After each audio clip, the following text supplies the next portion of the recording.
So the spoon to be spoon, spoon, spoon, spoon, spoon, spoon. Spoon gonna tell you what is happening in Liberia. Spoon gonna tell you what is happening in Morovia. Spoon gonna tell you what is happening in Africa. Just to spoon, you will know. The children crying for starvation, just to spoon. You want to get a news update, my brother, to spoon.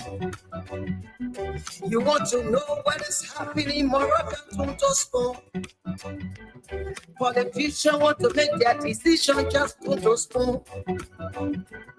You want to know what happening in the ministry, to spoon. Yeah, to spoon. Yeah, to spoon. You from Bonjama, Maryland to spoon. Yeah, to spoon. If you eat your pan, crazy like my brother to spoon. You got a spoon TV, you got a spoon radio to spoon. Yeah, to spoon. You want to get a news update, to spoon. What? Yeah, Rastafari. Kilibamba, kilibamba, kilibamba. Kilibamba, kilibamba, kilibamba. What I want? Yes, party. Yes, party, party.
Yes, sir.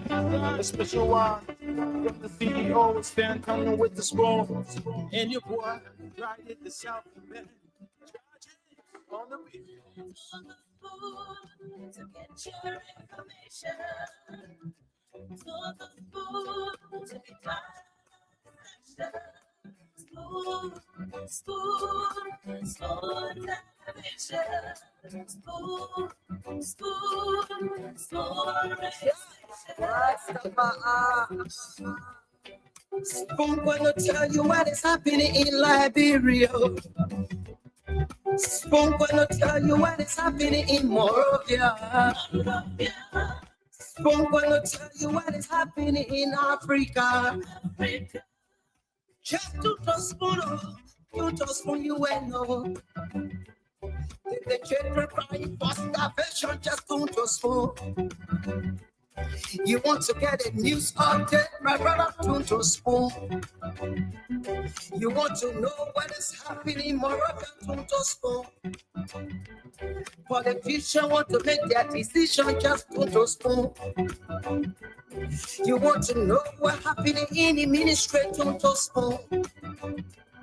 Yeah, to spoon. Yeah, to spoon. You from Bonjama, Maryland to spoon.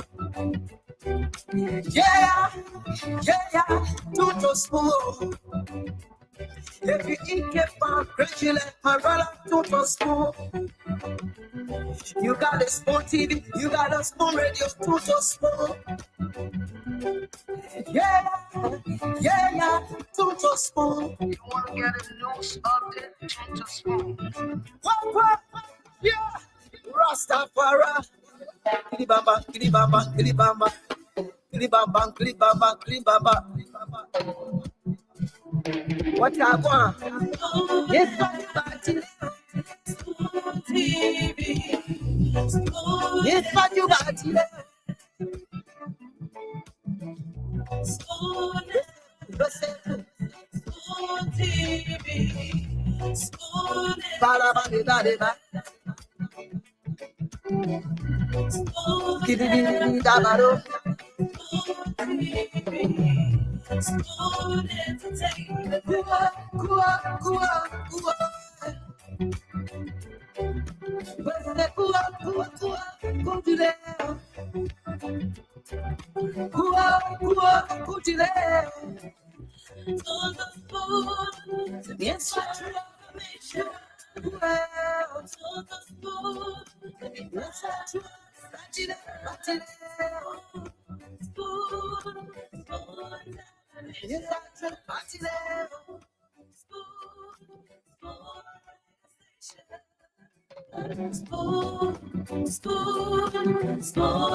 Spoon gonna tell you what is happening in Liberia. Spoon gonna tell you what is happening in Morovia. Spoon gonna tell you what is happening in Africa. Just to the spoon, you will know. If the children crying for starvation, just don't just spoon.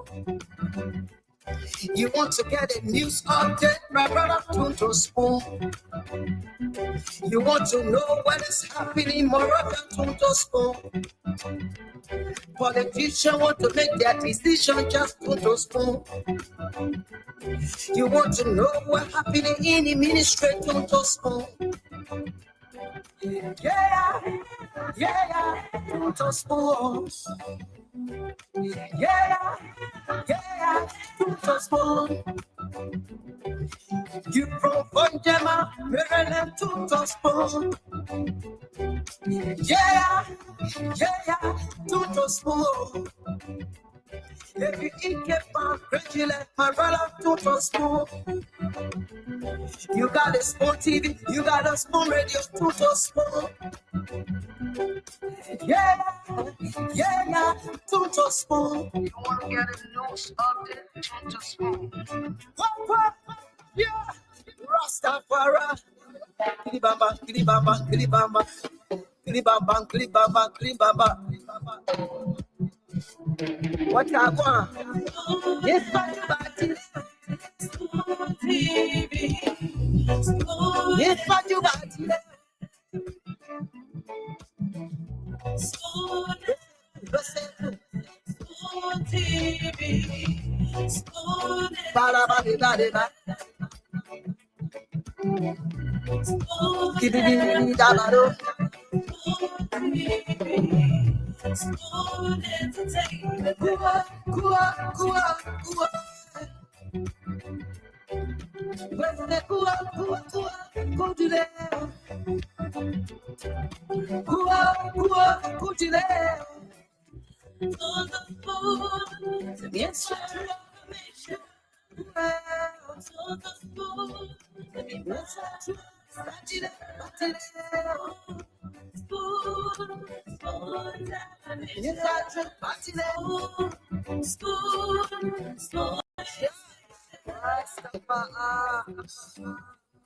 Spoon gonna tell you what is happening in Liberia. Spoon gonna tell you what is happening in Morovia. Spoon gonna tell you what is happening in Africa. Just to the spoon, you will know. If the children crying for starvation, just don't just fall. Oh yes, I tell you, if the children crying from starvation, My brother, don't just fall. just turn to spoon. You want to know? You want to know Feeling more what the issues are that are in the news, what the policymakers are doing. their decision, just You want to get the critical views, the critical analysis on the trending national issues. in the ministry. Regardless of where you are in the world, just tune to Spoon. Yeah, This is where yeah, we bring you just fall. the happenings as they unfold. Bonjema, So welcome. Spoon Talk is back, the first edition for this week. Last evening was a firing, very informative edition of a one-on-one. You know, one-on-one sets the pace for the rest of the week. It sets the week in motion.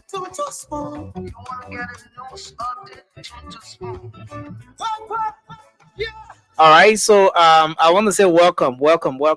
You know, yes, it's going to be a great show tonight. One-on-one with the CEO is that place where the agenda get to be set for the rest of the week. The policymakers, the critical issues are being discussed. The policymakers get to speak. Liberians get to air their views. And it was a very interesting conversation last evening. But today promises to be good. As you know, Monday is that time when we get to, usher everyone into the new week with a fresh edition of Spoon Talk. And this edition is loaded. A lot has been happening across the country, and you can rest assured that you're going to get nothing less than the best here tonight. The best you can do as you join us is to kindly share the show across your social media handles, in your WhatsApp groups, in your different chat rooms, and let's have a great conversation tonight. My name is Nelson Collier. On this edition of Spoon Talk, we're live on the Spoon Network, Spoon FM 107.5. We're live on Fabric Radio 101.1. We're on Voice of Liberia as well, 104.1. In Monrovia, in Grand Bassa, in Lofa County, in Margibi and Bon counties. And I want to welcome all of our folks across Radio Land joining us tonight. Thanks to the many stations, our affiliate stations across the country that will most times relay the program even without telling us. We appreciate you for being a part of this joining. Spoon Talk has no borders. That's why we are live online as well. We're streaming live on our social media handles. We're on Spoon TV on Facebook, Fabric TV on Facebook, and Super TV on Facebook. And we're also on YouTube, and our YouTube handle is Spoon Talk Live. Thanks for joining us tonight. Let me recognize a few of you coming on, and ask you to kindly share the show as I recognize you tonight. So many people coming on. I see Eric Colley is here. Thank you for joining us from Buraville. Joshua KZP is joining us. I see Abraham Amara Dunar is here. Thanks for joining us tonight. I see Boga Joe. Thank you for joining us tonight. We appreciate you as well. I see Ama DB is here tonight. Chris D. Joe, thank you for joining us. Sela Nyen, we appreciate Abraham V. Yen as well joining us tonight. Thank you for coming on. Just keep sharing the program. Vera S.W. Wallace is here tonight. Thank you for joining us. I see Peter Topa is joining in as well. Anthony Wigan is joining us from Saniquale, Neva County. Thank you for coming on. David Bokor is here as well. I see Per Kimball. Thank you for joining us, man. I see Morris Moses Mogai. Oh, they mentioned the Morris when they were. No, that's Mogai Gossing. Yeah, thank you for joining us. And thanks to everyone. Just keep sharing the show as you come on tonight. Spoon Talk is back on the airwaves, and we encourage everyone to just share the show as you join us. As we always do, the first segment of Spoon Talk is dedicated to all of you to get to air your views, say what's on your minds, what is that issue you want to talk about, be it health, politics, be it security, about the environment, just anything that is of concern to you. We get to dedicate the first segment of the program to you. And I want to welcome you again tonight to this edition of the program. Well, we're going to go to the phone lines, take your calls. Let's hear what your thoughts are. What is it that you want to talk about tonight, as we always do, and hear you out tonight. You can express yourselves as much as you're safe or very corridor in doing that. That's something we definitely appreciate tonight. So thanks to everyone for joining us. We'll go to the phone lines now and take your calls. Um, 055510107 is the number to call, and you'll be live tonight. 055510107. That's the number to call, and you'll be live on the program tonight.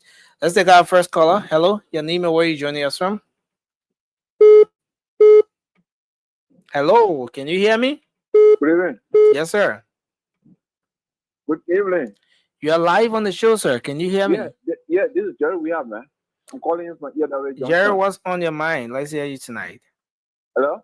Jerry, you are live on the show. Let's hear you, sir. Yeah, thank you. I got my talking point, which I took from the show last night.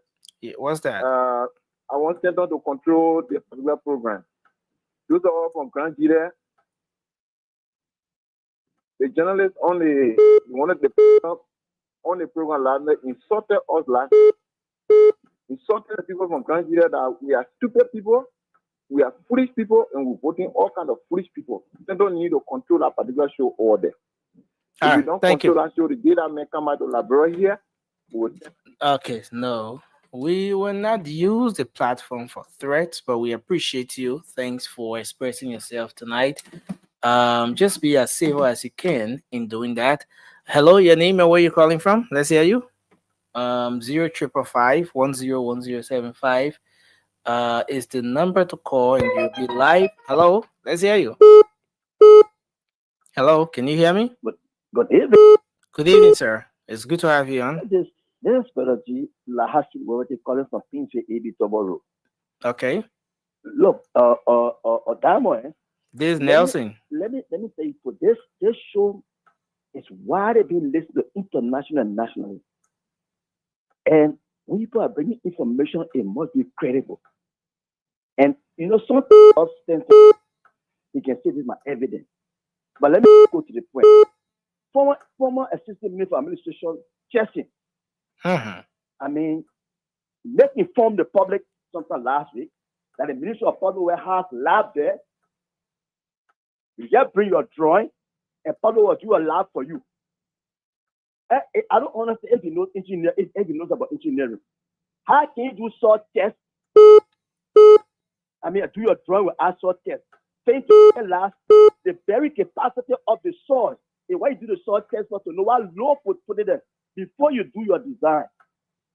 And you let the public that you are a public work, you get lab there. I'm an engineer, I also staff for public work. We work in the technical area. So I will mislead the public. Please, let every evidence. Secondly, care for brave enough to say that his accident is not bad. The trip he made to Sierra Leone ago was to go and meet this contractor that they are giving this construction to. I mean, what the evidence he has, they always say, I come to my source. What a credible evidence. So, then I beg you. I love you. You can also bring evidence. Let us bring evidence. They just say, oh, I come to my source.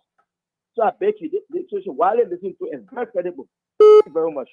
Thank you for your input tonight. 055510107 is the number to call. You'll be live. Let's see if we talk to this person. Hello, your name and where you joining us from? Yeah, good evening, Nelson Colin. Yes, sir. Good evening. Now, this is the voice of Sabu Rasta. Nelson, I'm joining the show for Point 4 in Zimbabwe. Sabu, what's on your mind? Let's hear you. Nelson, how the family? How you doing, Nelson? I'm okay. I'm doing well. How are you? Yeah, I'm great, Nelson. And let me also say good morning or good evening to wherever the CEO is. Nelson, what is on my mind today? Nelson has to say 1.2 billion that I want to billion that, Nelson. Billion, yeah, 1.2 billion. Yeah. The draft national budget. Nelson, tomorrow for a family happy.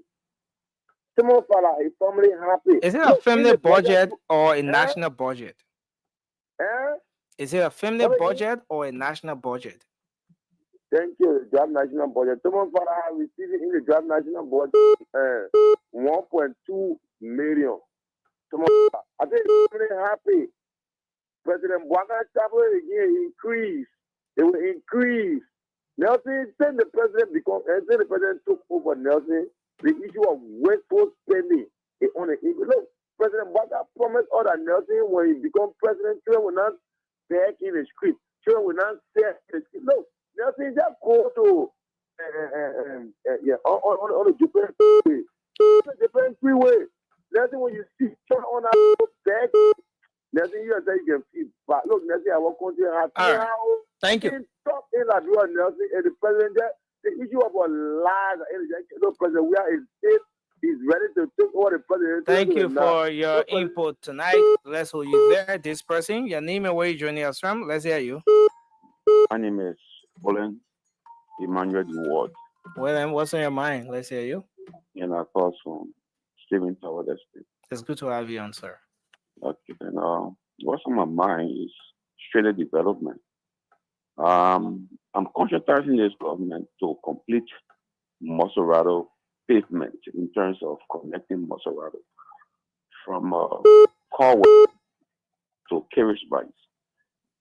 And in my mind, if that is done, we will relax most of the problem with traffic, people fighting for land in Morovia, and city police running behind people. People will build in Louisiana, people will build in White Plains, people will build in Pentor, people will build in Carrick.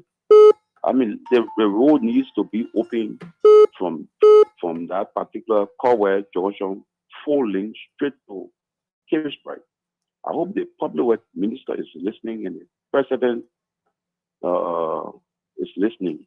We need to do this to complete Maserado. Maserado is not completed because we are running to Marshall and leaving this small road that can connect Maserado to Sender, to Rawatfi, to Banga, and other places. That's been on my mind for a long time. I hope people listening and open this road and let Morovia fuse development. Thank you. That's a great point. Thanks a lot. Hello, your name and where you joining us from? Let's hear you. Hello, I'm calling from Church. Hello. What's on my mind is the LEC people. Okay, what's with LEC need to come around. People are sitting calling and they're getting wired and that's them more. Let them come around. We can be paying calling bill and other people be sitting calling. So if the manager is listening, then they can go in the horses in that staff, meet us. And then they look and charge the people. Okay. A lot of people are sitting calling. And other people paying calling bill. So all will join in to see calling. Then they can do the work. Thank you. Thank you. Thank you very much. Hello, your name and where you joining us from? Good evening, sir. Yes, sir. Hello. Yeah, Nazim. Yeah, hello, sir. Yeah, my name is Anthony Sale. Okay, Mr. Sear, it's good to have you on. I'm having problem with the draft budget. What's the issue with that? As the vice president of operation for the Motorcycle Republic of Liberia, they didn't even think about us. So how did you are the one that put the government to power. How did you want the government to include the motorcyclists into the budget? How? Yeah, by giving us scholarship, by putting to build terminals for the motorcyclists, by even getting every budget year getting at least 50 or 40 motorbikes for each. For those countries, this to be a 5533. Wait. I want to understand that aspect. You want? Can you walk away from a radio, sir? Please. Can you please do that? Yes, let me know. All right. So you want the government to include in the national budget scholarship for motorcyclists and build terminals for motorcyclists and buy two, three motorbikes for each motorcyclist and distribute it? No, Is that every what you say? budget year, buy something like 40 motorbike or 50 motorbike on the 50 county. Mm, Getting me, okay. Nancy? Yeah, I'm listening to you, sir. I Every understand. budget year, get 50 or 40 motorbike for the 15 counties. Then it will be distributed. Then when you go to the county will be able to say that 3 or 4 motorbike each county will get. The county will be able to share it by district. And then the district leadership able to receive it and give it to the chairman, and they were able to rate it, get at least if you have like 2 bags in each district, that have 2 bags were able to raise 1 bag before 6 months or 8 months. And then from there, we'll be empowering ourselves and we'll be taking care of issues like, for example, accident cases. They were able to support themselves, able to carry someone to the hospital. All They right. were able to look at themselves, okay, from their parking lot, we were able to send 3 persons to school and we're able to do this and do that. That would be very good. But the budget, the draft budget, I've not heard anything about motorcyclists. And these were some of the promises were made to All right. us. Thank you, sir. Thank you. Thank you for your input. We appreciate you tonight. Let's keep taking calls. Let me take this caller from WhatsApp. Hello, you're live. Let's hear you. Hello, can you hear me? Yeah, go ahead. Let's hear you quickly. Yeah, Nelson, this is Winston Kuru and I joined from Rona Chikuru this evening. Yeah, please go ahead. What's on your mind? Nelson, I'm just concerned about the 2026 budget has been submitted already. Uh-huh. And there's some disbursement within the budget breakdown. There's some, information that still need to be provided to the Nigerian people. But where a specific area where my attention is on is where we have the Ministry of National Defense and the National Security Agency, the NSA. Now you see that we have to pay 20.74 million in the budget for Ministry of Defense. But coming down, we have 22.19 million in the budget for NSA, which surpass Minister of Defense budget. So I don't know what extra work that NSA is doing that is far beyond what Minister of National Defense is doing. So you got NSA having more money in the budget than the National Defense, which is the General Armed Forces of Liberia. So I'm kind of concerned about it, and I think the Minister of Finance still need to provide more information about the budget breakdown. Thank you. Thanks a lot. But the Ministry of National Defense, the NSA, these are security institutions, and for security reasons, certain things will not just be, explained the way you want it. Once there are, security implications around it. But thanks a lot. Hello. Thank you. Let's listen to him for the Yes, sir. Go ahead. Let's hear you. So, okay. Thank you for your presentation tonight. Let's engage a friend of the planning. All right. Let's hear you. The studio from the Bush and Erod. What's on your mind? What is on my mind? And I will keep letting you receive it last year. I try to get. And I show that the disaster management here. So, I think listening against, this should be our call. We don't know what this gone visiting that's about to end. Blessing, you must say we don't know. But if it comes to the disaster management office, I don't think for me, I'm not even thinking because we are not getting any information on the various media or the Ministry of Western that the disaster management office even reach to the flood victim, with the flood victim for this gone visiting. Okay? If so, and that was also Dolly, receive with the disaster flood victim cash distribution. If he receive the cash, if he not give the cash to the flood victim, to read the flood victim, definitely his office should be questioned. And then, but you guys have the full authority reach up to question him or the best should appear on the spoon top on the bottom and the water spoon should question him. What he did with the flood the money for the VCC? Because no flood in the 15 country receive any care distribution for his office. Okay? And you should know that person brother quite to dismiss, quite to fire somebody.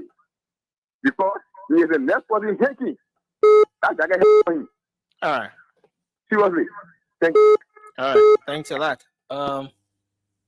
So you can keep your calls coming to 0555-101075. Hello, your name and where you joining us from?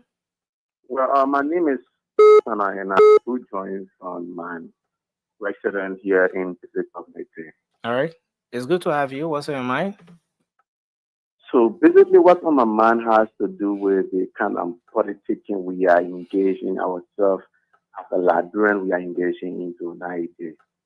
Can you imagine, for God's sake, instead of a lot of pushing oneness, unity, and pushing the developmental orientation of this country ahead of every personal interest, we are here wishing our political leaders dead. Why in God's sake, what will it profit us if, God forbid, President Boga is dead? What will it profit the citizen? And God forbid, what will it profit our unity partisans if former President Weah is dead? Why should we be pushing this kind of politics in this country? Politics is not enemy shit, for God's sake. It's just that people have different ideas on how to pursue their own way of achieving things in this country. It doesn't have to coincide with others, but it doesn't have to also be personally engaged. Let us discuss the issue. Like why we should be discussing instead of targeting each other. I think this is very wrong. This is a very bad practice, but we should all refrain from this. Thank you. Thanks a lot for your input tonight. We appreciate you for your contribution. I see the CEO has joined us. CEO, welcome.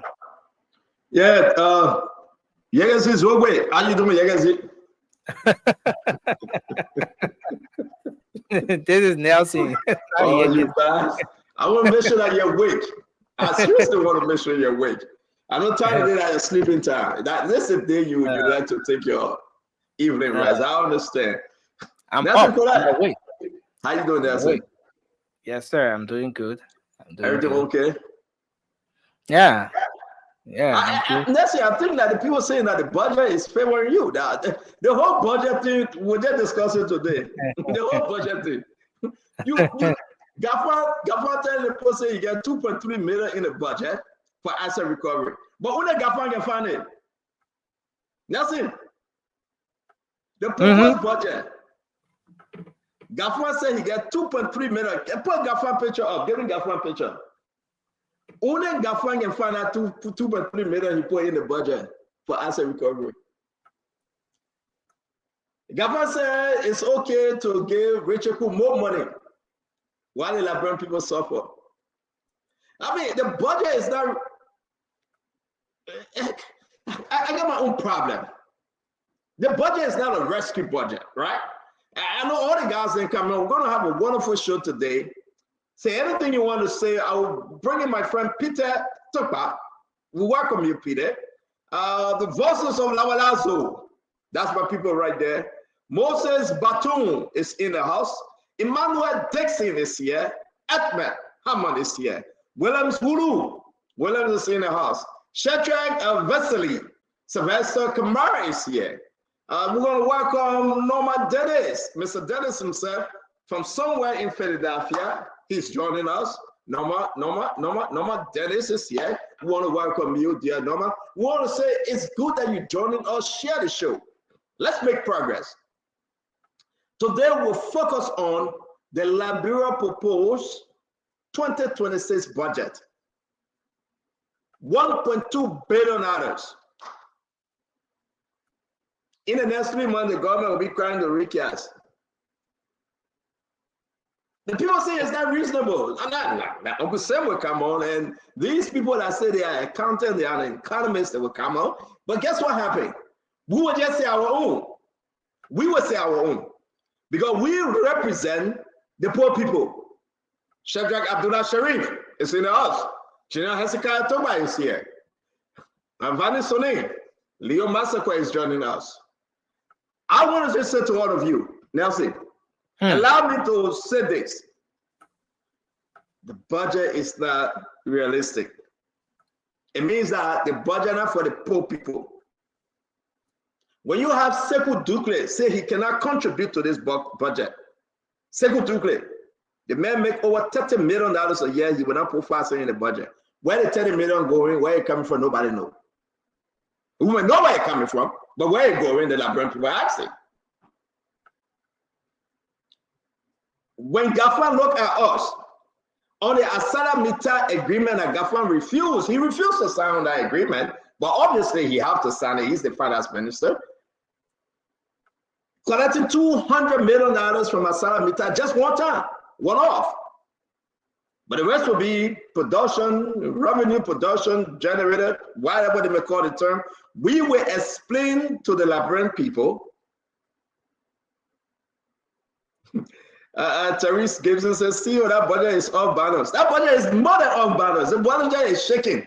It's off balance for the poor people, though. They want to celebrate that they increased the University of Liberia money by $10 million. Seriously? Have you asked yourself how much Richard Kun making for his office as Speaker? $1.8 something million. Have you asked yourself?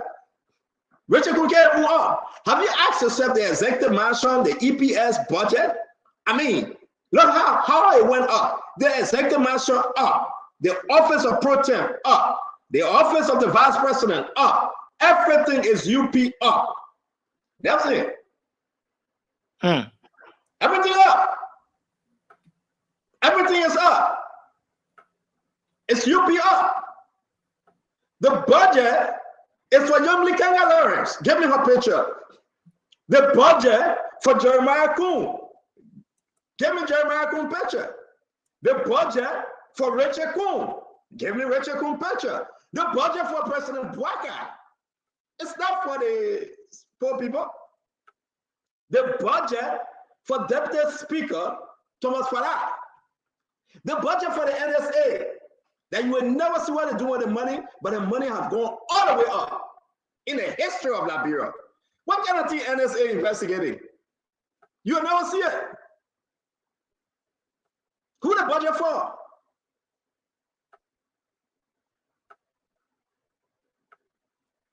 Who the budget for? Go through the budget. Just go through the budget. Everybody coming up. I see Carolina, I see Akari's Great coming on. Listen, I'm going to enjoy my 1 minute here before they come on. But that's one thing I share again. That's it. What's going on with this one now? You should be showing. Let me see. Yeah, but the thing Oh, that you we put remove on it? that's it. Yeah, I remove it because I don't know what you're doing. Let me remove everything. Then we'll try to reload them. But again, put it up, Nancy. You got to see them, put them up. The budget not for my Mary.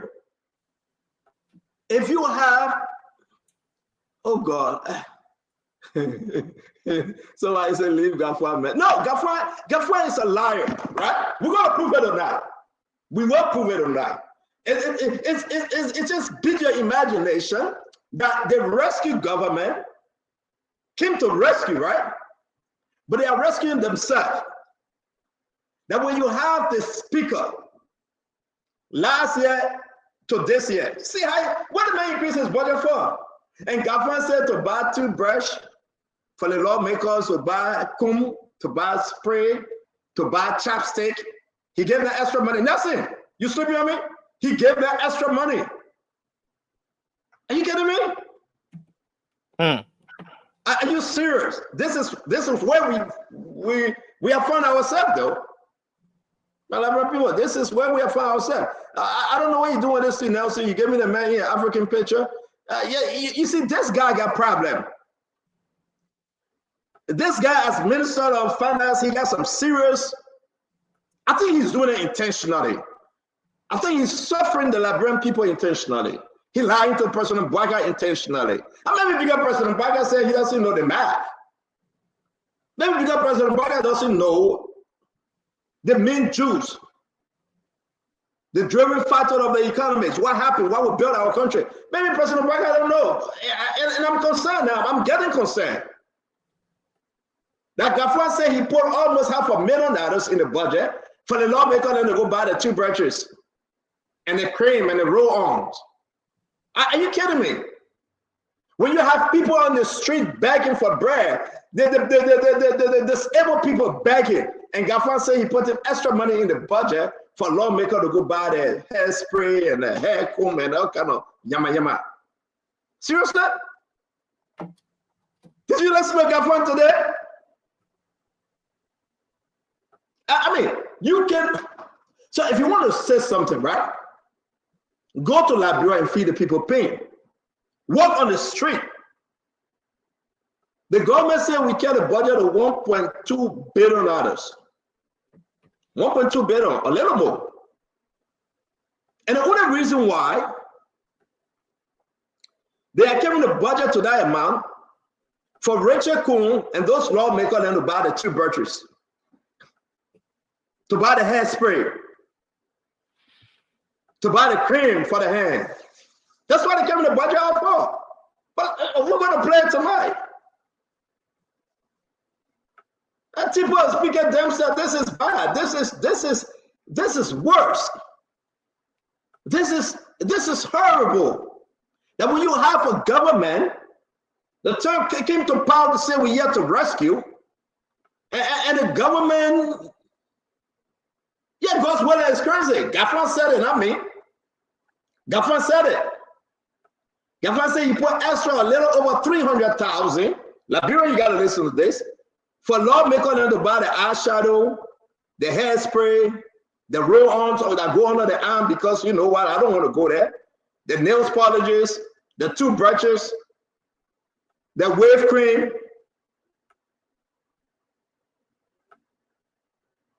What kind of nonsense is that? What kind of nonsense is that? Are you kidding me? I got my Benu son. My Benu son living, man. Oh, they are looking at clothes. That clothes we're talking about here. You better leave me. Let's talk on the issue about the budget. The people in Liberia suffering. The people need to be rescued. The budget is not rescuing the people. The people need to be rescued. The budget, the proposed budget for 2026 is not rescuing the people. President Boga got to defend the budget. Because Double Jala, what's the guy name for the finance ministry? What's the minister name? The guy for the finance ministry, what's the minister name? The minister for the finance ministry. Mr. Lion Man, what's his name? Are you talking about the finance minister? What's the finance minister name, man? You don't know. No, but CEO, you just mentioned the name of the minister. So what's the finance minister name? Keep me in Zico. Keep me. You ready for that thing? Open it up and talk to the people.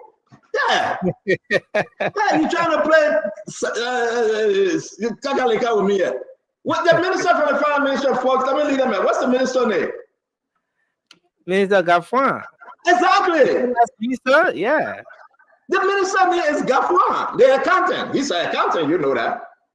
The man refused to sign the Asala agreement, by the way. It's on the way. The message he doesn't believe the $200 million. We'll discuss that. That's my least worrying is because this guy, actually, I think if another government comes to power, they should chase him. They should prosecute him. I do believe so. If another government is coming to power, they shouldn't keep him. He's a liar. Put Gafran picture up. Put Gafran picture up. Let me do that for the sake of peace. This guy cannot be a finance minister under a good condition. He doesn't know anything about being a finance minister. He was there, he was protected by Madam Sally. She knew the subject matter. So Madam Sally would tell him and sign on those people and give him instruction. President Boga can do it. JMB can do it. So he lying to JMB every day. And he got a mind to go stand in Mikan and tell people, say, hey, the budget is like this, the budget is like that. You go put 300,000 there for people to go brush their teeth. Nelson, you know where it is in the country today? But you in Liberia, Nelson. You in Liberia. You know where it is, Nelson? You know how many people are going to bed hungry? Then Rachel Kuhn increasing the amount in Rachel Kuhn budget, $1.8 million. What was it last year? Why must he increase? What is in the budget for him? The Liberian people need to ask a question. If you come here to defend this budget, you are enemy to the state. You are enemy to the people. I don't know who brought Jefferson Chelsea on, man. You kidding me? Where you brought the man on, man? You kidding me, man? You get secret button. You just you kidding me? Take the man. You cannot bring a man on and say the man got secret button, man. Yes, I like to flow. And you ask the Liberian people, y'all share the show, my people. This is when we come and discuss issue of national concern. I mean, what are you bringing Kanye on for again? Oh, they get secret button. Yeah, you're trying to hold me back. What I want to say, you're trying to suppress my freedom of speech and expression. You're trying to suppress me. But I will say anyway, right? My fellow Liberians, can anyone tell us the reason why these people have added money to the very offices? Can anyone tell us? I'll keep it simple today. I'm not going to be like Uncle Sam, that I'm the best economy, the man in town. No, I am not going to be like my man. I'm not going to be the Kanye Bala. I'm not going to be the Akaris Gray. I'm going to be me. Can you just tell us the reason why these guys don't think it's necessary to increase Youngblade budget? But can you give me the picture, Nelson, please? To increase Richard Kuhn, to increase Thomas Falah, to increase Jeremiah Kuhn, to increase President Barker, to increase the NSA. We can name them. Why? Can somebody just tell me why? Now, all I want to know, why you think it's necessary, and we'll go to the phone line. Now, we're going to bring in my friend Jonathan Chessie and that of Kanye Bala, but we'll go to the phone line. Just give me, maybe I need to know. To you, let's keep it simple. Why you think it's necessary that these guys then should increase the budget for the office of the pro tem, for the office of the president, for the office of the vice president, the office of the speaker and the deputy speaker, 5 offices. What is so important that they have to increase those offices in the proposed 2026? Why? And Gafwan said today, Chelsea, I'm trying to go get me toothbrush. I think I'm going to bring the toothbrush up. 300,000 plus to buy toothbrushes for the lawmakers there. To buy roll-ons because some of them need it. Yeah, they mention you are getting Starlink, he gets Starlink again, coming with noise in the background. But man, if you get Starlink, you come with noise, we're taking for now. Seriously, no disrespect to you. You say you are getting Starlink. If you start giving us hard time, my man, you'll come out of ball. Yeah, seriously, my man. We rather want you on the show, Vanessa Patrick, straight up. And, you know, we got to discuss serious issue. We can't waste time with you. That you coming on and you're acting like you're infundate. No, when somebody there, how to greet you? No, I'm not going to greet you. Are you hearing the man again? Chelsea, are you hearing him? You hearing him, right? The CEO going regroup, you'll come back. Yeah, my man, go regroup back. We love having you on the show. Go regroup. You're sounding very terrible, very, very bad. Let the man go regroup. It might sound bad. But folks, this is so simple and easy.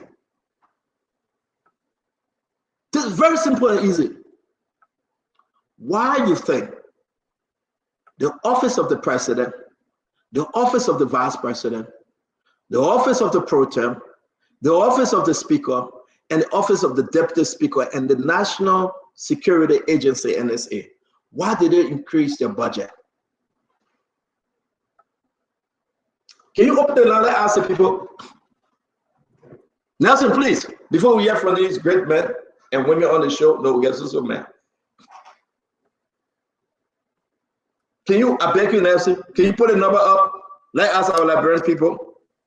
I mean, say your own. If you think it's fine that it increase their budget, fine, but I'm asking you, why you think these guys are even out of data or penny to the budget?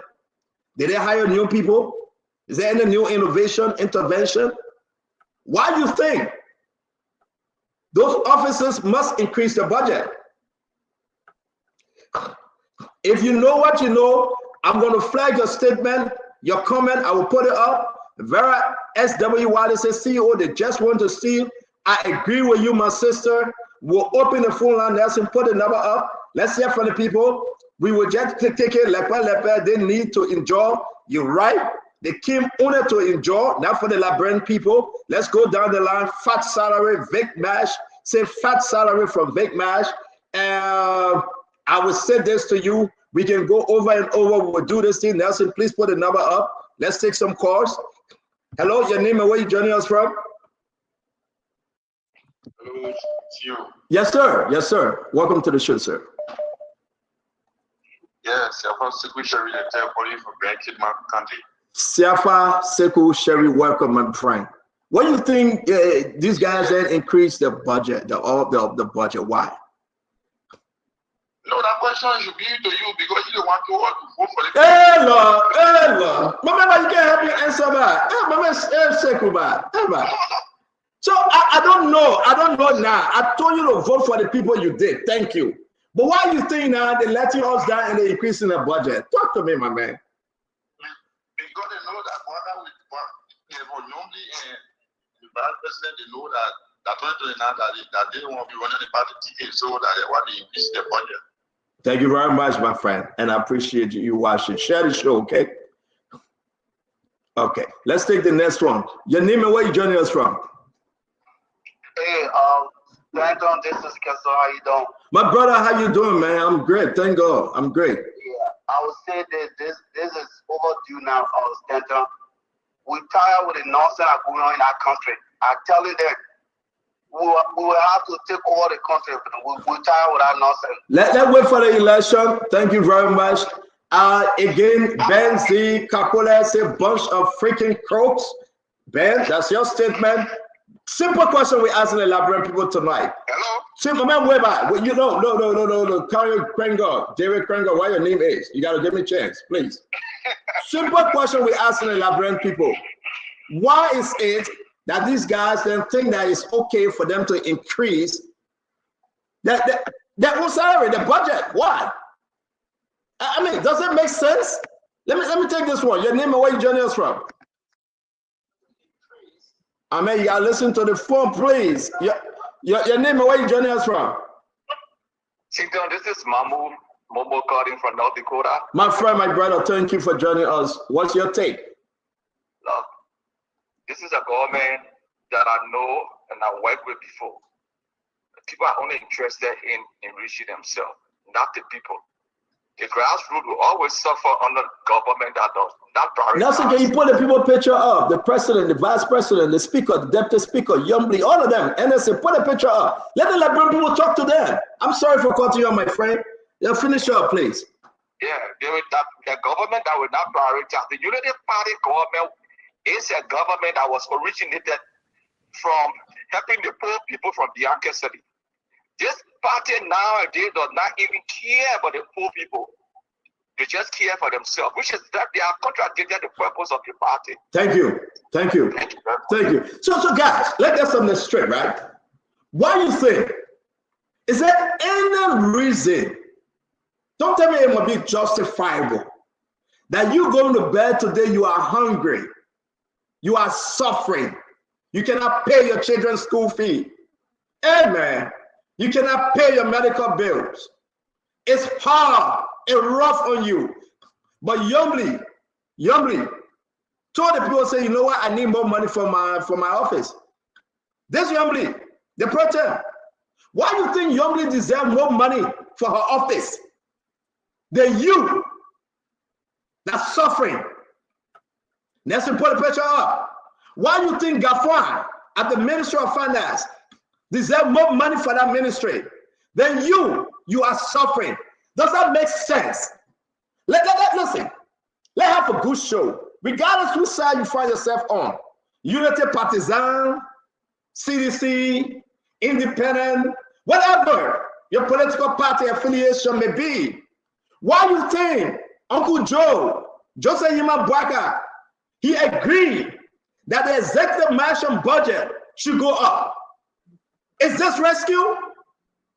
I'm asking you, why do you think it's necessary for the president to increase his budget from 2024 to 2025? Now we go into 2026.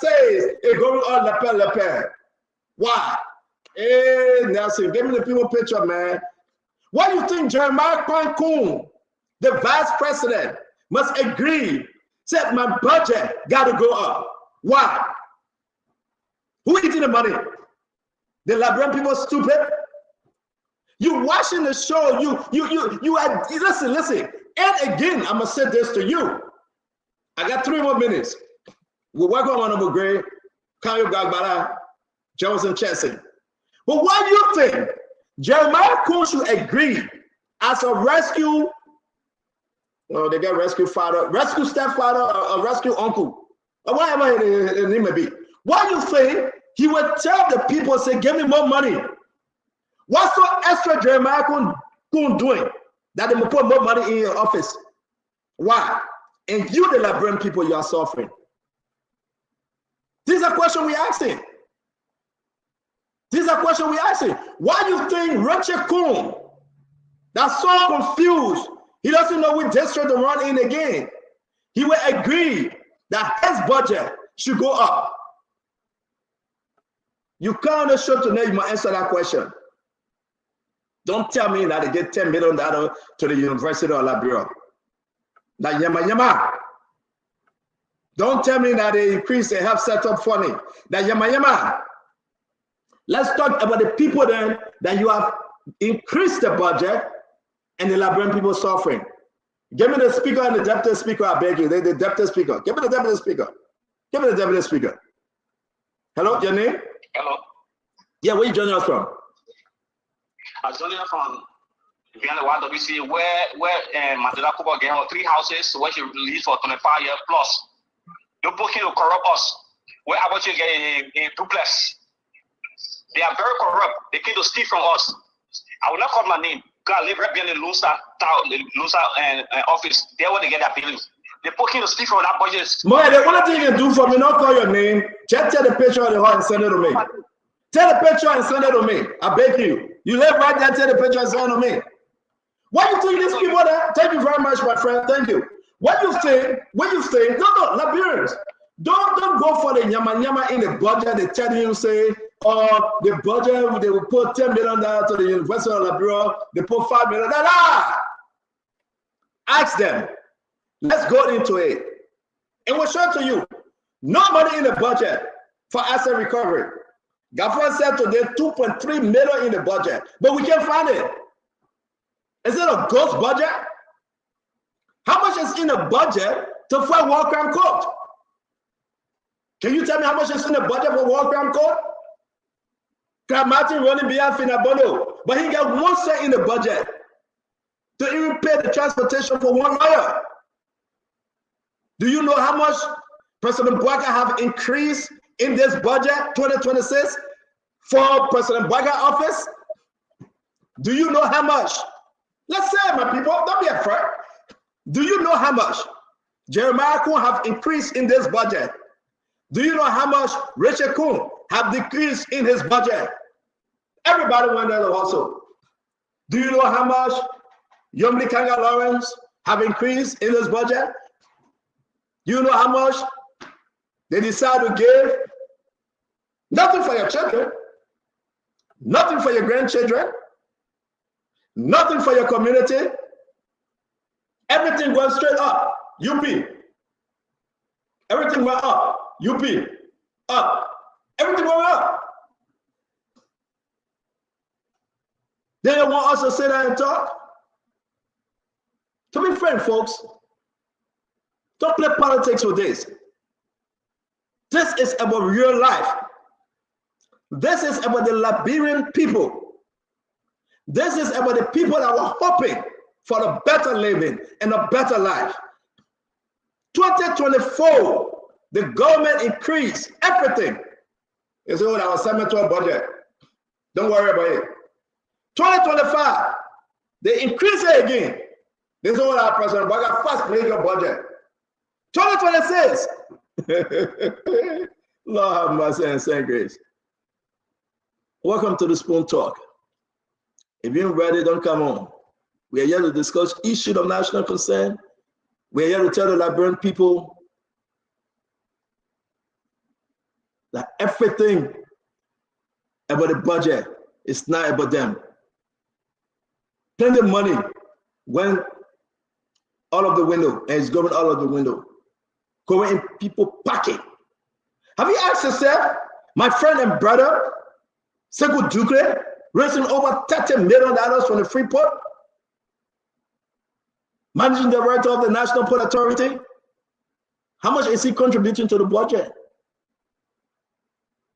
So, and it can be simple. Is it about them, Isaac? I got one more minute. Sekou Dukle, raising over $30 million. Have you asked yourself how much he contributing to the budget? Zero. Zero. So where the $30 million going?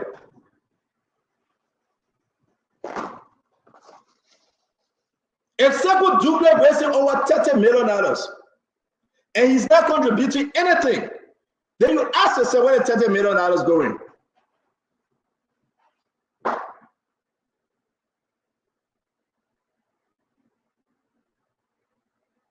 We wait for answer. You will not find anybody in government to talk about this thing. They will not talk about it. Oh no.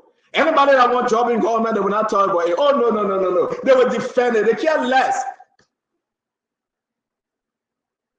They will not defend it.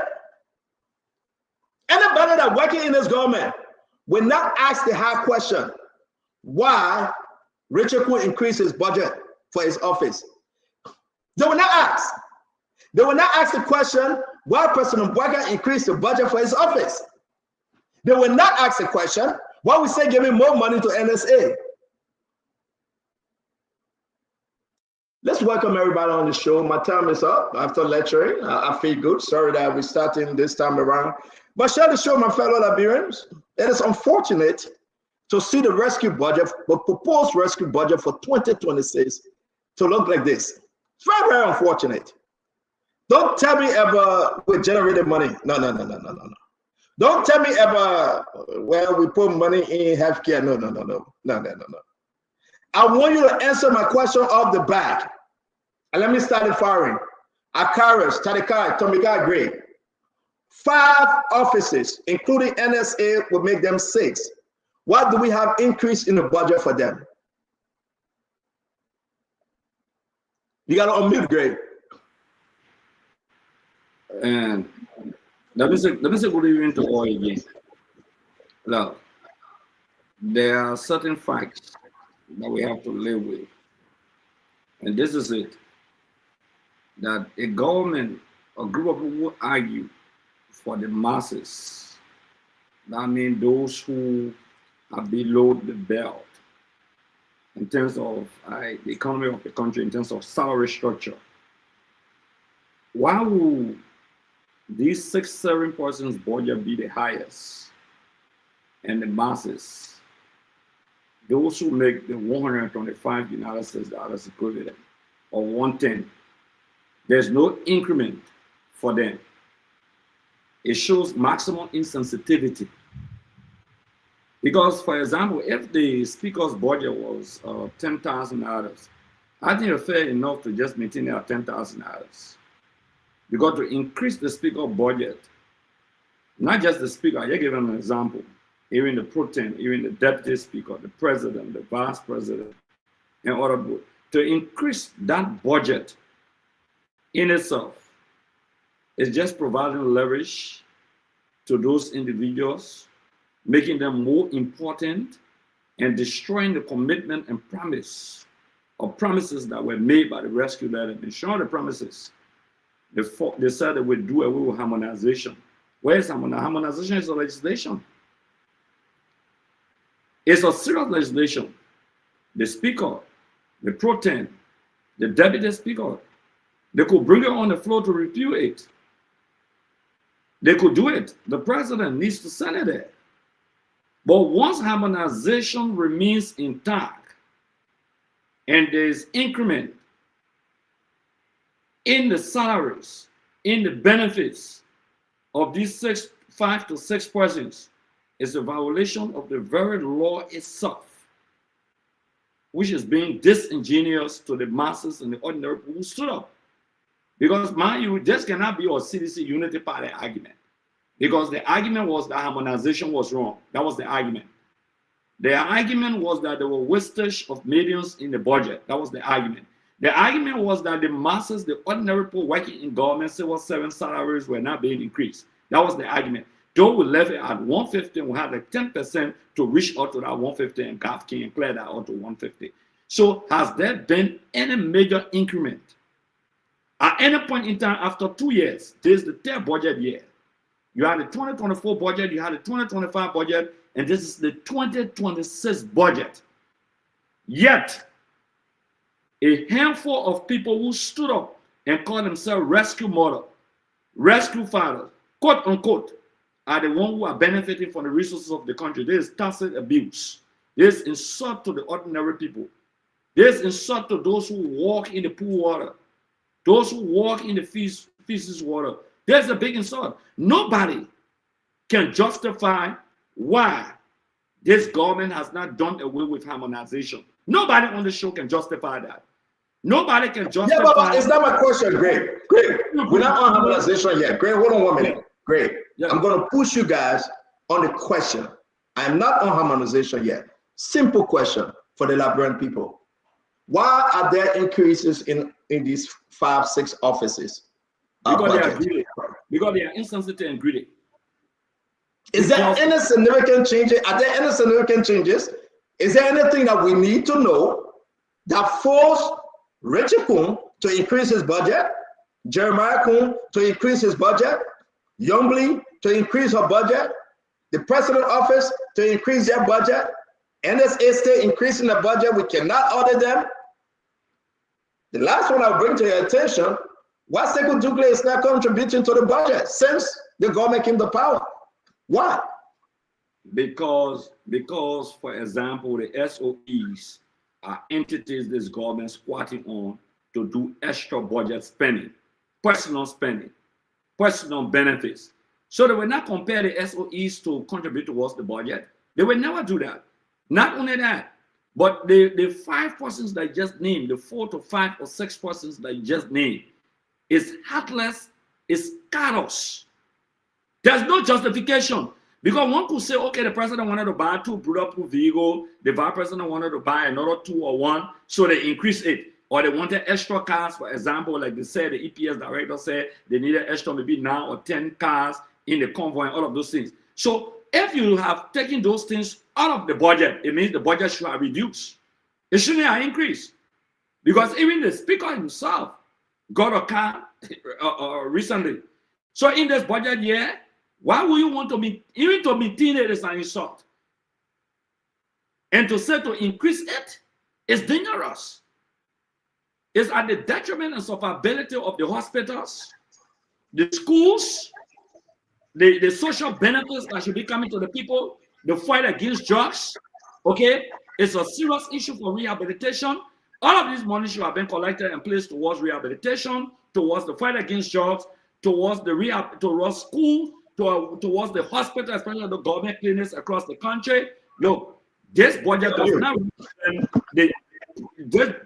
not represent the agenda of this government called the arrest agenda. It undermines the arrest agenda for the fact that they are increasing the budget instead of decreasing those people's budget, because the priorities that they had before are not the same priorities today.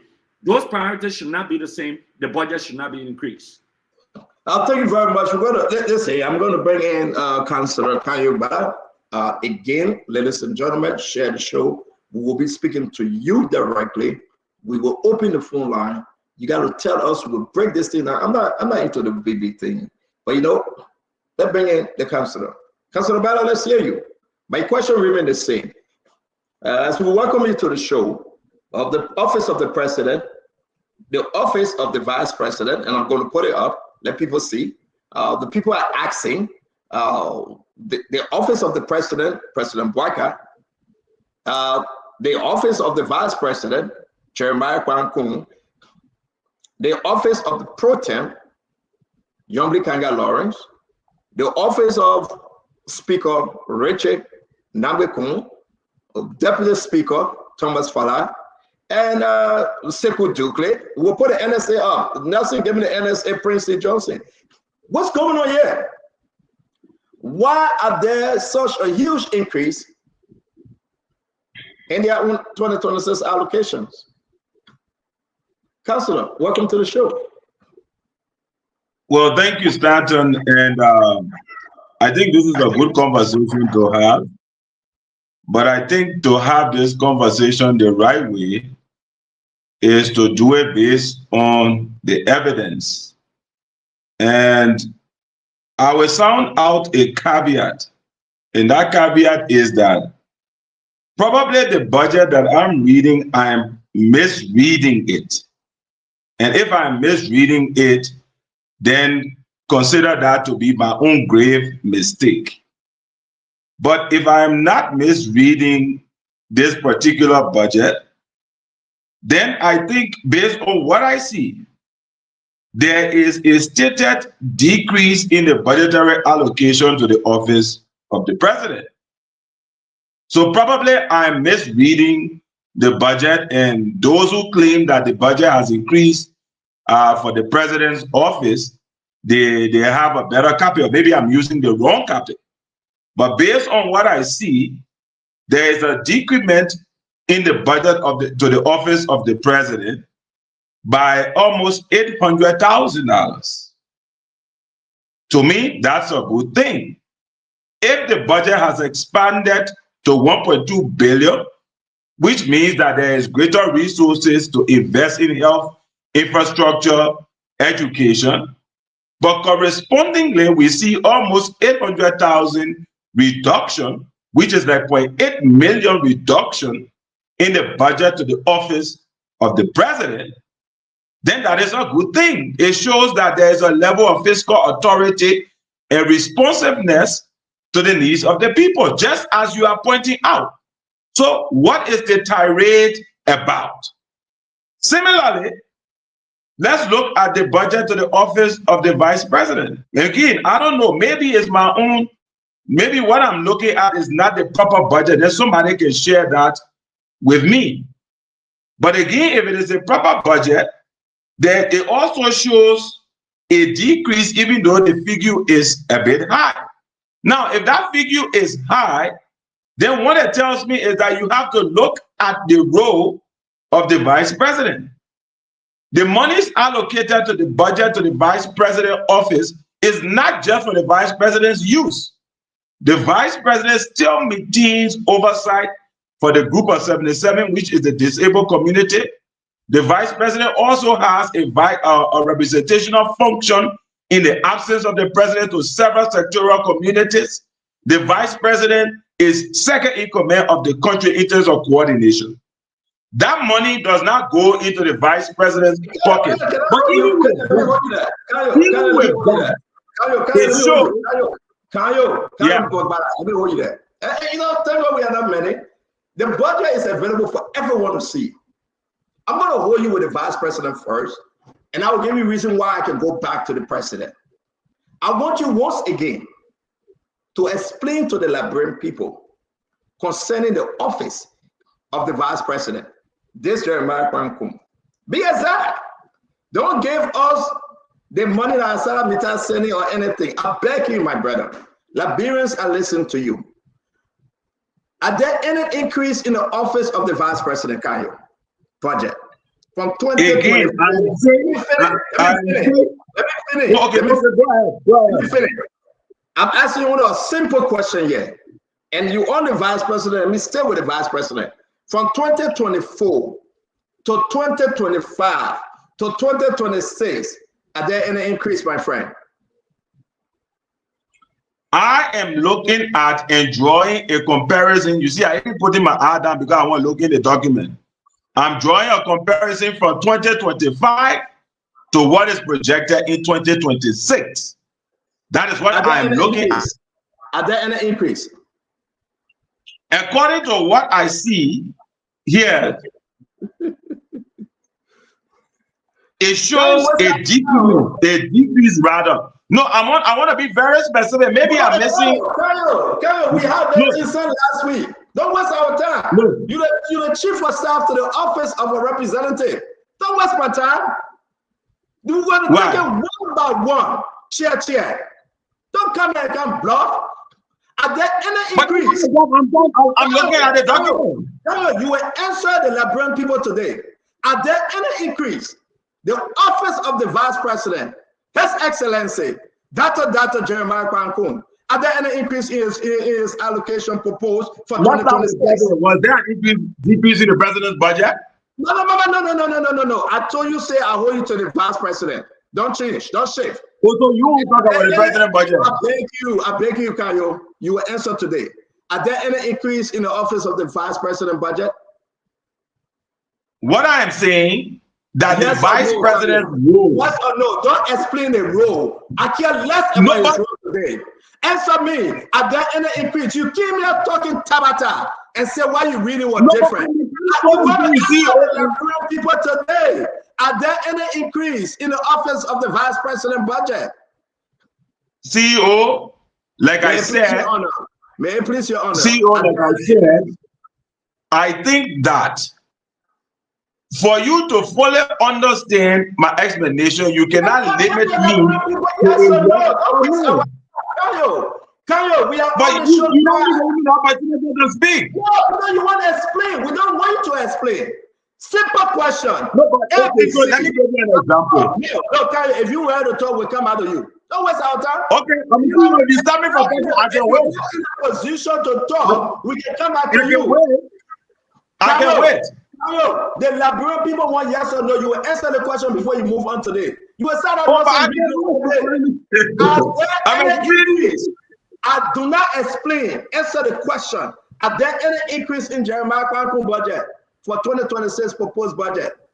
CEO, as I've argued, to say there is an increase, therefore it is wrong for me does not give the right picture. Because you know the vice president okay, we will come back. You're trying to defend the community. We will come back to you. We'll come back to you, Brother Kayo. Brother Kayo will come back to you. Please, ladies and gentlemen, the budget is available, and we'll put it up. I am getting so concerned right now that few good men and women will defend that which is so wrong in the country. I'm seriously concerned. I'm going to put Jeremiah Kwankun budget up. Simple question. Are there any increase in any line of the budget? They make an answer. He won't justify the reason why he think it got increased. Jefferson Chelsea, are there any increase? Yes or no? There's a huge increase, in fact, in the vice presidential budget. May you proceed. And Stanton, listen, the budget directs the policy of the government. For us to be seeing that the president, the vice president, the Senate pro tem, the speaker, the deputy speaker, these people budget have been increased significantly, it shows the priority of this government. It shows that the priority is to enrich themselves, that this budget is for the executive and the legislature. And this is terrible for our people because by now we should be seeing the police people's salary increase in this budget. Because when they launched the budget, the first thing I ran into to see how much they have increased the police salaries. We see our police people are working very hard, but their salary has stayed small. Civil 7, the salary are not being increased. But we see the vice president, the president, the pro tem, the speaker, the deputy speaker, all of them, their budget are increased. What is informing the increase in the budget? Nobody knows. Why are we increasing the budget? Are they doing something extra that they did not do last year that they are going to be doing this year? What is informing the increase of the budget? We don't see that. They just tell us that this budget is only meant to enrich the executive and the legislature. Because we need to say that the increase in the salary of the nurses, increase the salary of the nurses, the doctors, increase the salary, the police, The civil servant, try now to reverse the harmonization that you say you're going to reverse. Up to now, you're not reversing the harmonization. So what is the policy of the government for this year? What the objective for the ordinary Liberians? What are the priorities for this year in this budget? It points to they want to get the money for themselves. Everybody wants money for themselves.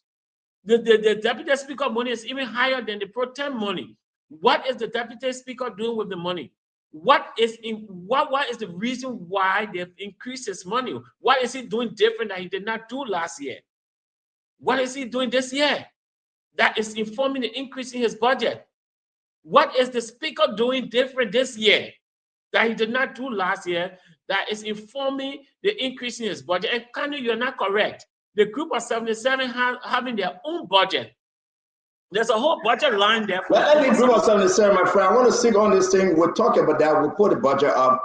We got to be very clear with the Liberian people for us to make them understand. The group of 77 is not inclusive in the thank you, Jefferson. Jack, thank you very much. Fubi, welcome to the show. I'm going to ask just a simple question. Can you couldn't answer the question? We can take any one of these things. We will break the budget down. Listen, this is horrible. Get vest if you want to get vest. This is about the Liberian people. Fubi. Finance Minister Gafwan appeared on Mika today. We'll play what he said. We are talking about Yomli Kanga Lawrence. We are talking about Astro. We are talking about, we made the president first. Then we talk about the vice president, Fubi. We talk about the vice president right here. Then we talk about the speaker. Let's do it accordingly. Then you come to the pro tem after the deputy speaker. There you go. Fubi, do you think that there should be any increase in these offices and what they are? What's the significant importance of increasing the office's budget? Fubi. Okay, so from looking at the budget, first thing, I don't think they should be increasing their amounts, but for starting with the president budget is not increased. I see a decrease in the president budget. I also see a decrease in the vice president budget. I see a decrease in the pro tem budget. I see an increase in the speaker's budget. So the first three persons are named, the president, the vice president, the pro tem, there were no increment in their budget. They were decreased. The speaker budget moved from 1.5 to 1.8. So that's cause for an alarm for me to also ask why should we increase the budget at this critical time? So we need to address that, and the speaker needs to clear that, and probably the Ministry of Finance needs to give explanation why, because they presented the draft budget, so they should explain why they increase the speaker budget and decrease the president budget, decrease the vice president budget, decrease the pro tem's budget, but why they increase the speaker budget. So that calls for concern. But also the Senate budget also increased. Besides the pro tem budget will decrease, but the Senate budget increased. Can I hold you, Fubi? And you raising something good, but let me hold you while we put this up, right? Let's see let's go line by line on the vice president. First of all, let me have you on the record. You say his budget is decreased, right? Yeah. Okay. And that's the vice president. Compensation of employees.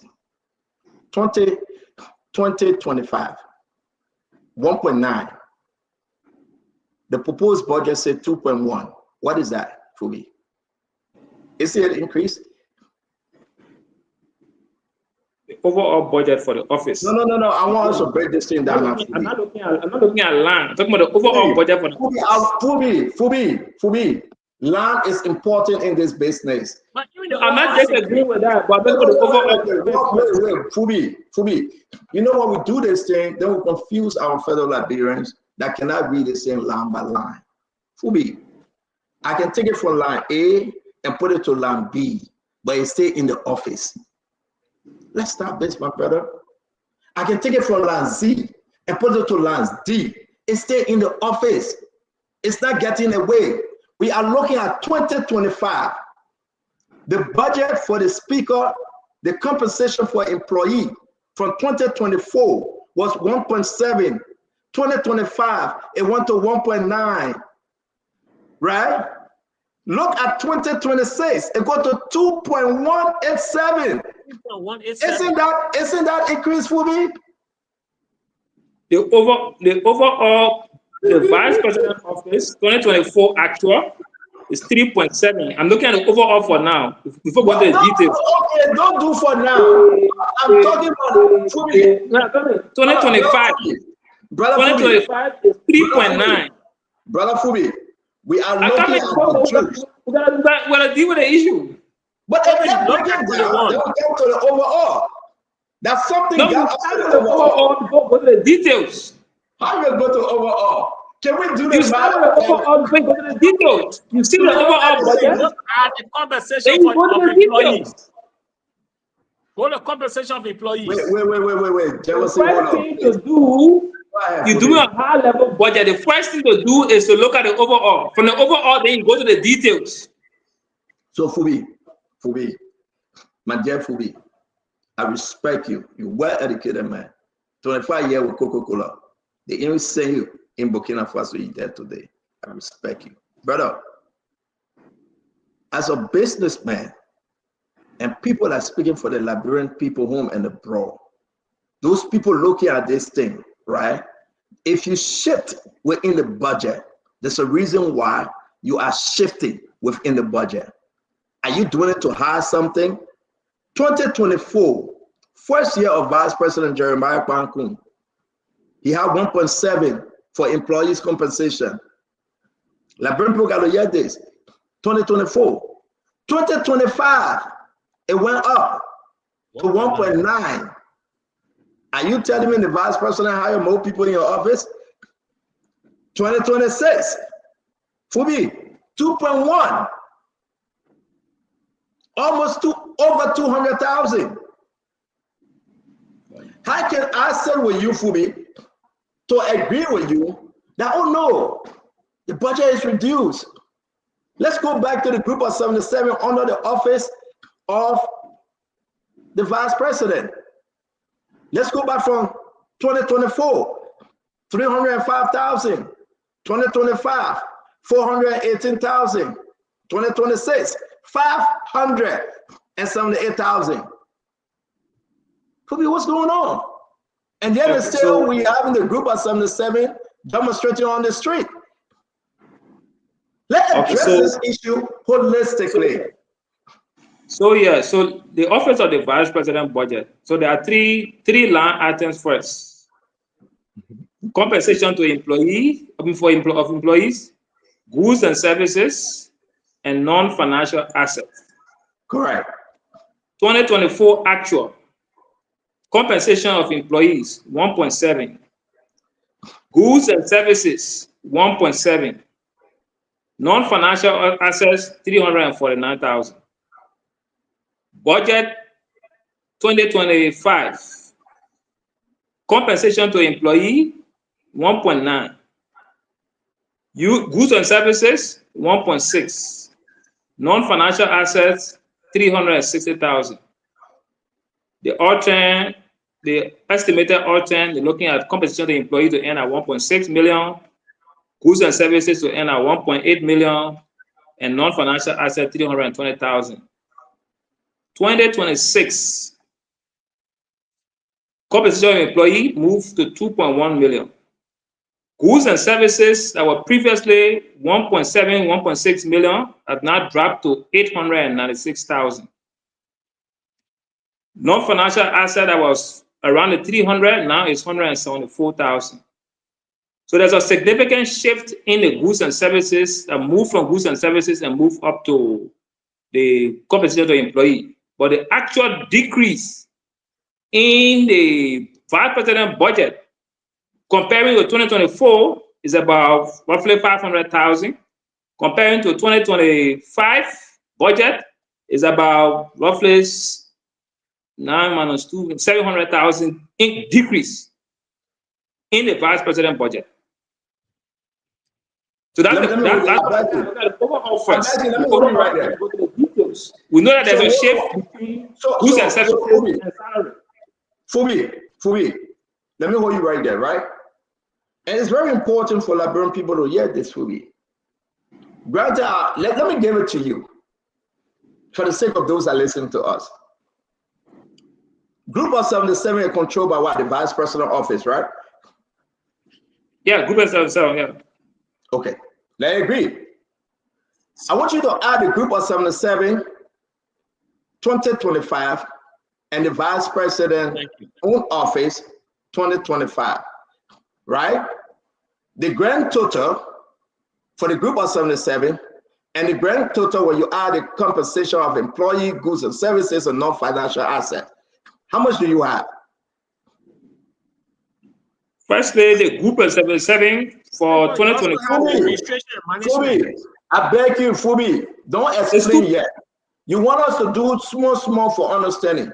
I'm asking you now, how much do you have for 2025? If you add a group of 77 to, so it's 3.2 plus 5, that's 3.8 because you have the 58, 59 change behind the 78 behind. So that's about 3.8. Okay, so the increase that went to the group of 77 for 2026, how much is it? From 2025 to 2026, it was increased by how much? 2025 was 418 and 2026 is 578. So that's roughly 100,000+ increment. Okay, 100,000+. Let's go now to the compensation for employee, increased by how much?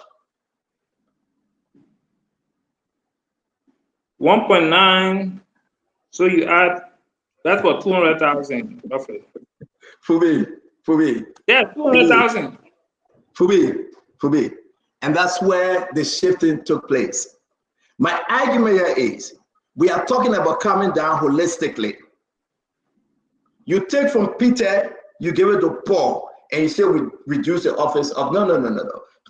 The same vice president. The overall amount.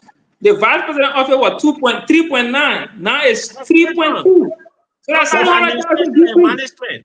Look at administration and management. See how much there. Look at the administration and management. For me, Chelsea, now your job is free, man. Administration and management, you go to 3. I want to agree with you, Fubi. 3.4. 2026 is 2.6. It's a reduction. Fubi, I want to agree with you. You cannot flash to the Liberian people and say the office of the vice president budget has been decreased. But on the line item, but we're not Fubi. You want to say something before I finish up? I say a decrease by 700,000+. Okay, you saying there's an increase for employee compensation, almost over 200,000. There's an increase. There's an increase also for the group of 77, almost over 150,000. Yeah. Okay, you are looking at that and you are saying the same person that control the money had an increase here, but he decreased here. So you are okay with it? Goods and services decreased by roughly 800,000. Salary. Thank you. Is that from 1.6 to 800? So the only thing I'm saying here for me, let me tell you this. As we march into 2026, we got a problem. Let's go to the speaker. We can disagree and agree. The office of the vice president from 2024 to that which is projected for 2026, we have seen an increase. It didn't go down. No, it went down. Vice president went down. People went up, but vice president went down. Wait. The office of the vice president from 2024, we have seen an increase. Okay? No. I will go back to 2024. I beg you. Don't tell me about the 2024 was 3.7. 2024 was 3.7. 2026 is 3.2. So the reduction was 500,000. 2024, 3.7. 2025, 3.9. Then you telling me say it went down? What was 2026? 2026. I'm saying from 2024 to 2025 it went up. Then you said no. 2024 it was 3.7. 2025, Jefferson, you're not saying that? It went to 3.9. And 2026 it came down to 3.2. Fully, you gotta correct us here. Did it go up 2025? It went up 2025 and came down 2026. Thank you. You will explain. And that's the reason why we are here to have this argument. Let's put Rachel Kuhn up. This is it. 2024, thank you for putting it up. 3.7, 2025, 3.9. Look at the compensation for employees. Compensation for employees, 2.1 from 1.6. Fubi say, oh no, leave that one. Don't worry about it. That's your compensation for employees. Fubi, it is concerning when the budget go up by 500,000 for the same office. People asking questions. Did the vice president hire new people? Why did he increase his compensation for employee? I mean, and that's why Gray was talking about harmonization. That's why Gray was talking about harmonization. We have problem here. And Jeremiah Kwan can defend any day, but this is a problem. Jeremiah Kwan took the money from one sector and shifted it to another place. Then he tells us that my budget decreased. But then the place you're taking the money from goods and services, you are giving it back to compensation of employee. Can we order the office of the vice president and see how many employees he got great? Can we order and see how much he paying his people around him? Can we order that office there to make sure that we are right? Can the Liberian people see transparency from the office of the vice president? Can we do that? It's very clear. You must go and order the office of the vice president. There will be no reason why we will sit on the show and play kakaleka with many numbers. You cannot say I gave Fubi $100, but on the $100 I gave Fubi, I take $50 and give to Jefferson. Then Fubi, you say get $100. I gave Fubi $200. Great. I just gave Fubi $200, but you go to Fubi and Fubi get $50, and I take $50 back. That's shifting. It's wrong. We're going to put the office of the speaker up. And I'm going to go back to you, Greg. Why is Richard Kuhn increasing his office budget? Then we'll bring in Kanyo Barbara after you. Let's talk about Richard Kuhn. Why is he increasing his office budget? Why? Look, you struck a very important point. I like the way you deal with the issue of the vice president budget first. You show the issue of the salary for employees. It's a whole scam. The employees will still get the same money. No increment, zero increment. What they will do is that extra amount of money will go for personal use. It's a public record. It's not something hidden. Come to the speaker. Why would they want to increase the speaker budget? Why? What a justification. There's no justification. Nothing at all. It's just to siphon resources through the budget of the speaker and maybe take care of his block because he has a block. That's a big possibility. But Stanton, one thing you didn't capture in the budget. The budget that was submitted, the government claimed that it was $975,440,000. 2025 budget. We'll come there. We'll come there. I got it. We'll come there. Let's deal with the 5 offices first.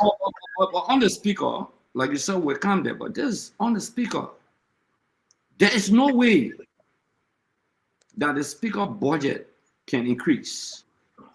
There's no justification for increment in the speaker budget or in the deputy speaker budget. There can be no justification because the employee salary are not increased. They are increased by legislation. They're not just increased because you want to increase it. So if employees in the office of the speaker or the deputy speaker, if their salaries are increased, it should affect the rest of the 71 colleagues in the House of Representatives. But that's not the case. Absolutely, that's not the case. So you can see clearly that It's a tacit calculator. The term for the deputy speaker, maybe I will say the money they use to work for Nati, they're passing the money through the budget to pay him. Maybe the passing through the speaker budget to pay him money back. Because it's a public record that he spent the money. It's a public record that he credited them. It's a public record that he loaned them. So there could be a big possibility of passing the money through the 2 years budget to ensure that they get back the money that they spent in the process of the loan that they took and they credited the legislature, the House of Representatives. That could be a big possibility. But this broad this broad the robbery. Okay, you cannot be talking about rescue. You cannot be talking, you can't take someone up because of almost similar things, and at the end of the day, you can't justify the same thing and increase it. You're not buying new cars. Because under the laws of Liberia, they're not to buy a car this year. Okay? They're not buying new cars. It's not possible. They're not paying extra amount of money to the employees in their offices. My concern is about how do they get rid of harmonization, the commitment they made to the Liberian people. That's my concern. The civil servants should stand up. There should be a CSA Association of the Republic of Liberia that should by now be issuing a public statement and demanding for not just from their lawmakers, but from the presidency, that these are the commitments you made, and we're saying you harmonize our pay, we harmonize your vote. Okay, that's what they were saying. Because thank you, and I'm gonna put it up, right? Great. For the rich, I get to reach. Look there. Look there. So let's talk about the speaker tearing line to the presidency. Yeah. And again, like, I hope that everyone can watch this and see. This is an embarrassment. Just take a look. I'm going to pause. When you finish taking a look, then we'll get into the House of Senate. What's the budget? 16 million. 16.4 million for 13 senators. That will be including the pro tem. 2025 estimate autumn 13, but 2025 it was 14.6.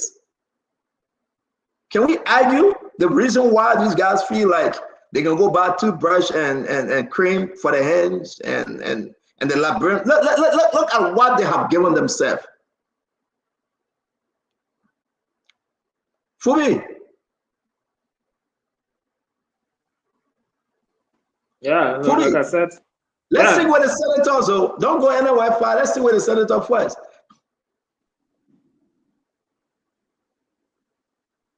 Yeah, so like I said, the Senate budget, for me, I don't think there should be no reason why they're increasing it. And so that's the issue there. Well, about extra 2 million, roughly 2 million increment in the Senate budget. That does not include this. That does not include the pro tem. Just the 29 senators.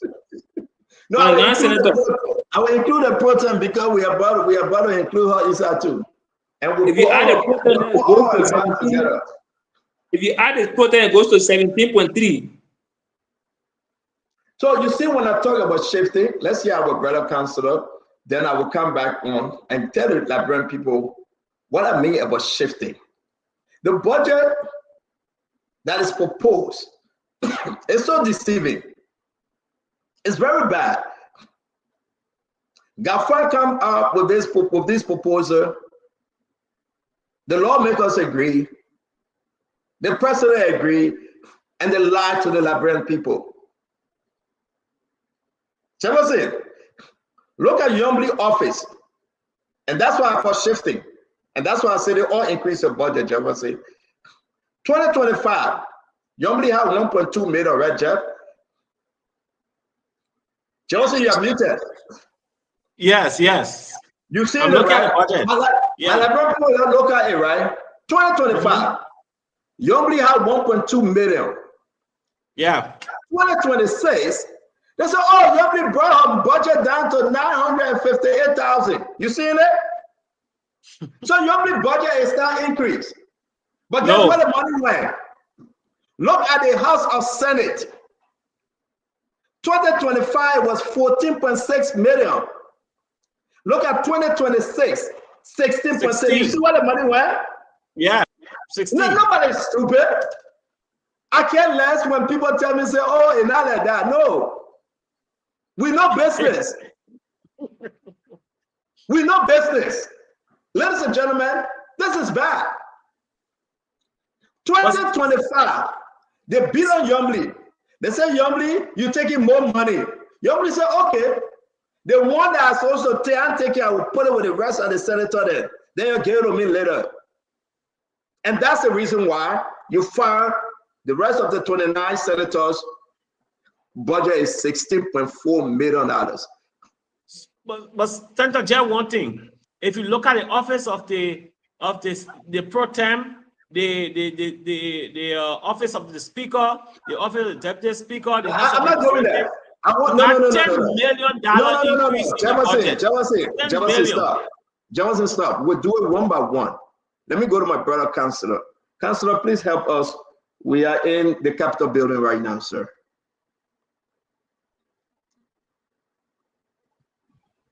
Well, thank you, Stanton. At least I finally get to speak, and hopefully I get to speak. I mean, you speaking on 2 minutes, man. You already spoke first. Don't do that.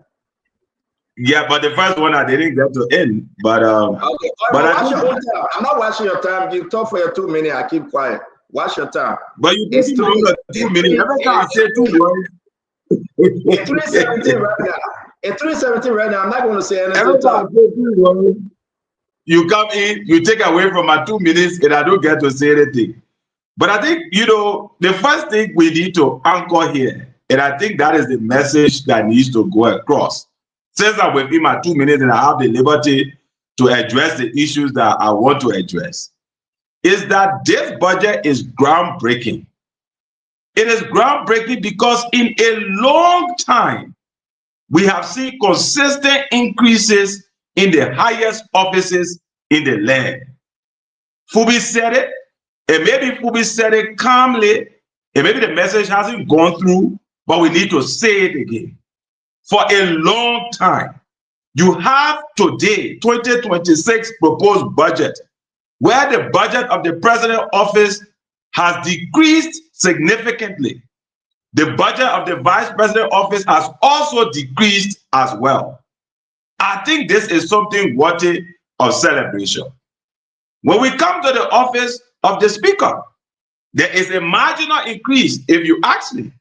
But for you to condemn a marginal increase, you must first look at what that increase is associated with. Of late, the speaker himself has been providing additional scholarship to students going to the Philippines, going to other countries as part of his own representation outreach. That is reflected in this budget by that marginal increase. In the vice president office, he has oversight for the group of 77. He does high-level representation on behalf of the president. Where the president cannot travel to, he goes. Even in spite of that other responsibility, his budget still decreased as well. So it's important for us to recognize that setting the agenda, president, vice president, highest officers in the land, their budgets have reduced. And this is a good sign for others to follow. As to the question of the Senate, again, it is left to be seen, and we should go through the lines, why we see that increase. You see, most of them is moving to goods and services. I didn't see the increment going towards representation, but rather it was on goods and services. That's where the increment is. So maybe we need to ask Darius DeLong and other people in the Senate, why is it that their budget has increased to that level? Why the light didn't shine on that increment? And we can understand. But to the extent of what I've seen from the office of the president, the office of the vice president, the office of the speaker, I have seen very great improvements in the budget. And I hope we can, when we pass this time, we'll look at other areas in the country in terms of health and education that have also increased because this budget has gone to 1.2 billion. I believe Gaffa is doing an excellent job, and we should applaud him, CEO. Thank you. Thank you very much. I didn't already tell you. I didn't interrupt you. Ladies and gentlemen, that's far to say, ladies and gentlemen, it's far from the truth. My dear brother, Councilor Kanu Bagbara, I love him dearly. but he trying to take a spin, and that spin. But you we said just I can't suck off the sound. See you you. finish now. You finish, my man. You finish, man. Hey, you finish? Yeah. You finish? Let the very man. Let's put something up. Can you say in all of the what you just said, because he and Delon beefing, you must blame Delon. That can you say that, oh, jealousy? Because he and Delon he ain't good time blame Delon. I ain't about to do wrong. I just say he a light. So let him try to light. Chief, I beg you. Chief, I beg you, let me finish. Let me lay I beg you, boss man. My fellow Liberians, we are in a serious mess. We are. If you are listening to me on the radio, I hope you get your cell phone. I want to hear from you. I want you to understand the importance of this conversation tonight. The government of President Joseph Yiman Bwaka, again, to this budget, they have failed you. Let's stay within the Capitol building, excluding Jeremiah Pankun. We finished dealing with him. Let me bring you a couple of good people. This is Richie Nangbekun, the regime speaker. But I love when people speaker. This is Thomas Falai, the regime deputy speaker. And you know the rest of them. Take a ride with me. 2024, Yombli Kanga Lawrence, the pro tem. This is her. If you don't know her, this is Yombli. I want you to understand. 2024, Yombli budget $1.4 million for our office. 2024. 2025, Yombli said, oh, I'm going to reduce it. She brought it down to 1.2 million. 2026, Yombli said, I'm going to bring it below $1 million, 958,000. My fellow Liberian, my brother, can you say that's a good thing? But remember, this is the reason why this happened. 2025 budget for the senators, 29 of them, it was $14.6 million. 2026, ask yourself, why it went up to 16.4? Because while Yombli said she was bringing her own down, she was increasing the senator budget to have the other one that you will not see, that Dio Kawaho, Rabbi. And that's why you see the Senate budget for 2026 is $16.4 million.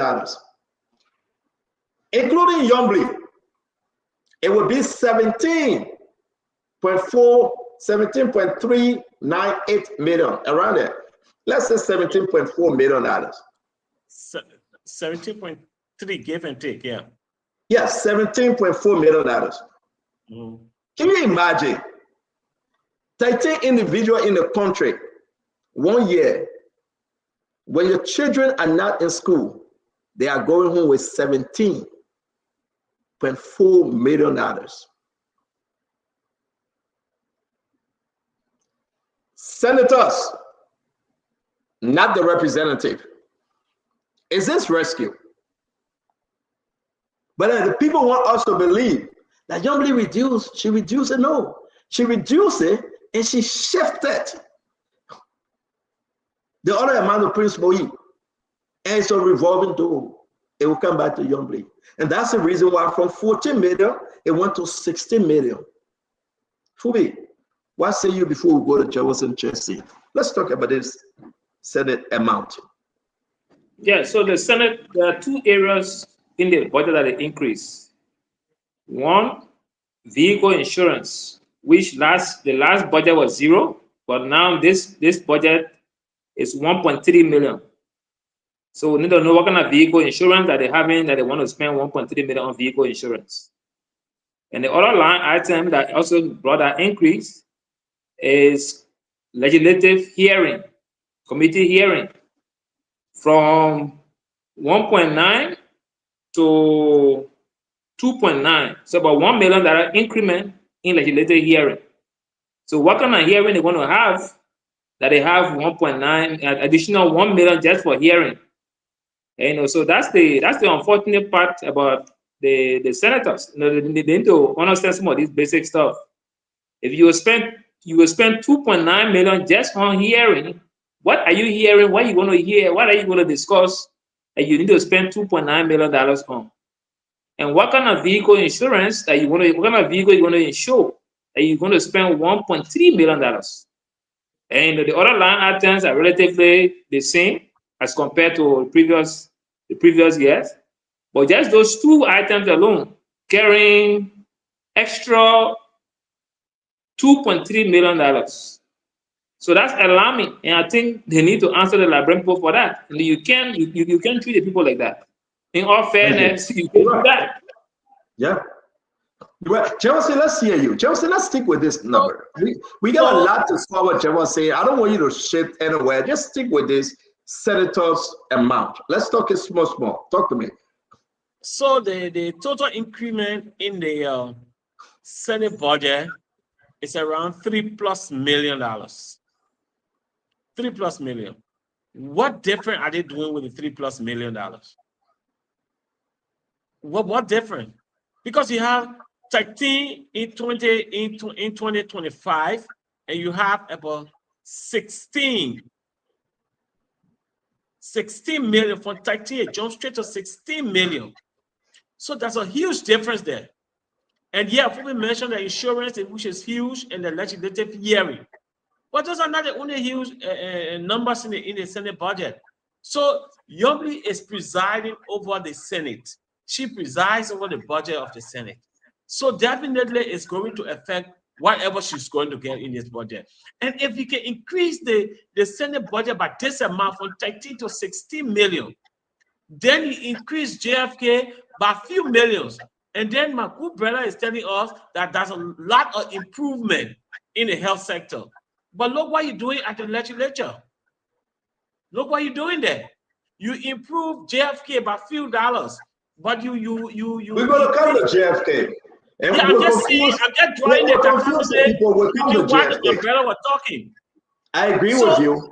Few other places you put a few dollars there, but you put a huge chunk of the money under the legislature. Then you see. So let's ask the Liberian people, right? And Jefferson, let's be fair. Everybody will have the time, and thank God we are taking it easy, right? My fellow Liberian, let's be fair. Look at just the senators alone. Nelson, can you come on the show, please? The senators alone. And Youngly is hiding behind Prince Moyi. She's hiding behind these people that put this thing out there. Youngly didn't decrease her budget. When Youngly was saying she decreasing her budget, she was putting it to the rest of the senators. And today we are seeing it's a huge increase. A very, very big, huge increase. Youngly says she's not running again 2029 in Grand Bassa for senator. So she must take and go. She must collect. People from Grand Bassa, you ask yourself, what is your return investment in sending Youngly to the Senate? Ask yourself, what have she done for the people of Grand Bassa? What have she done for Liberian at large? This is rescue auntie. Youngly didn't rescue you, my fellow Liberian. Youngly didn't put money in the budget for you. Youngly put money in the budget for she and the 29 senators. Every year it go up. Imagine by 2029, the budget would be for the Senate $50 million. It's going up every year. Who can explain this? Get vexed if you want to get vexed. Liberia can never ever be rescued under the senators. You put it there for 1.7 million for insurance purposes. How many Liberian people get insurances? How many? How many poor people can go to the hospital and get medicine? Everything is about the senators. Everything is about the office of the president. Everything is about the office of the vice president. When you thought they won't get vexed. And we got to educate you. Forget about the people that will come out and say about the economic downturn, the jargons on this one. Fubi Aaron will say, look at the trend in increased revenue. I care less about that nonsense. Yeah, man. I care less about them. Fubi Aaron will say, look at the projection from X and Y. That X and Y the people will eat. People are going to be hungry tonight. Yomli is increasing the senator money. Look at the speaker. Look at the deputy speaker. Office of the speaker. 2025, 1.5 million.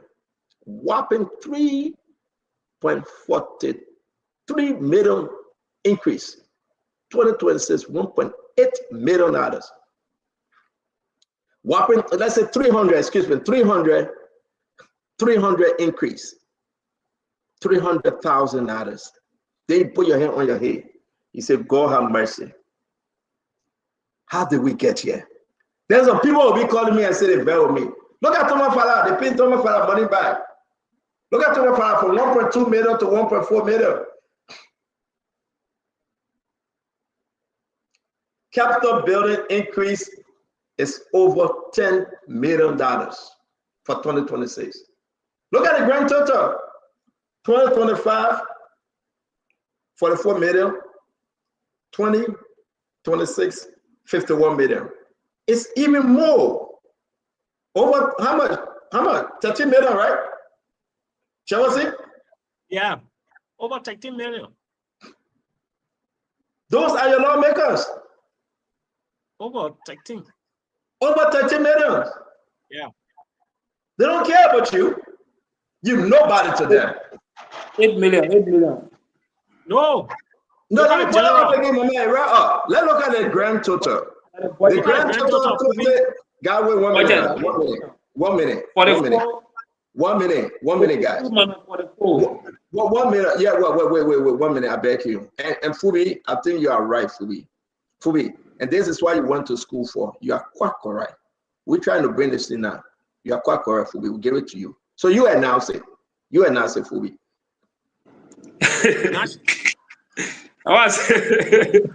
Fubi, go ahead and announce it, please. But Jefferson, way back. You made a mistake, and I made a mistake. Jefferson, announce it. Fubi, announce it. 2025 budget versus 2026 budget, roughly 8 million increment. Yeah. And the physical outturn, the outturn. I'm talking about outturn. Let's just go by it. I'm not talking about outturn. The outturn is about 10 million increment. 46, 47, 48, 49, 50, 51. Quite Fubi, you're quite correct. Around $8 million. Around $8 million. What can $8 million do for the people of Liberia? People that in the slum in West Point. People that mosquito killing right now of malaria and typhoid. What can $8 million do for them? They don't have insurance. My fellow Liberians, let's just say the truth.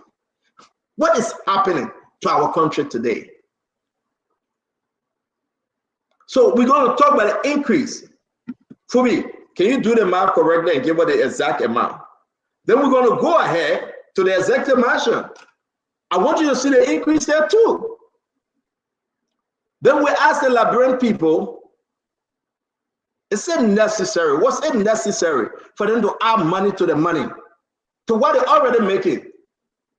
The free cars, the gas slip, the security, the travels, everything. Do the people really know that Liberia is hard? Fubi, do they really know that Liberia is hard? I think they know, but probably they got this mindset that they take all the money and probably enjoy people going to knock on and do the beg for it. And that's it. That's the unfortunate part. I don't know, can I talk about the speaker giving a personal scholarship? I think even though it's a speaker office, sometimes you will have those kind of leverages, but I don't think you should be increasing your budget to give scholarship. If you have a national program for that outside of the speaker's office, so regardless of whether you close to the speaker or not, you can benefit. It should be a national scheme and not just station in the speaker's office. You know, so you don't have to increase your budget because you want to give scholarship to people. There's some So basic thing that will can get. you agree? Can you agree that it's okay? The speaker can increase the budget to $3 million once he gives scholarship. And this is ridiculous. This is bad for our country.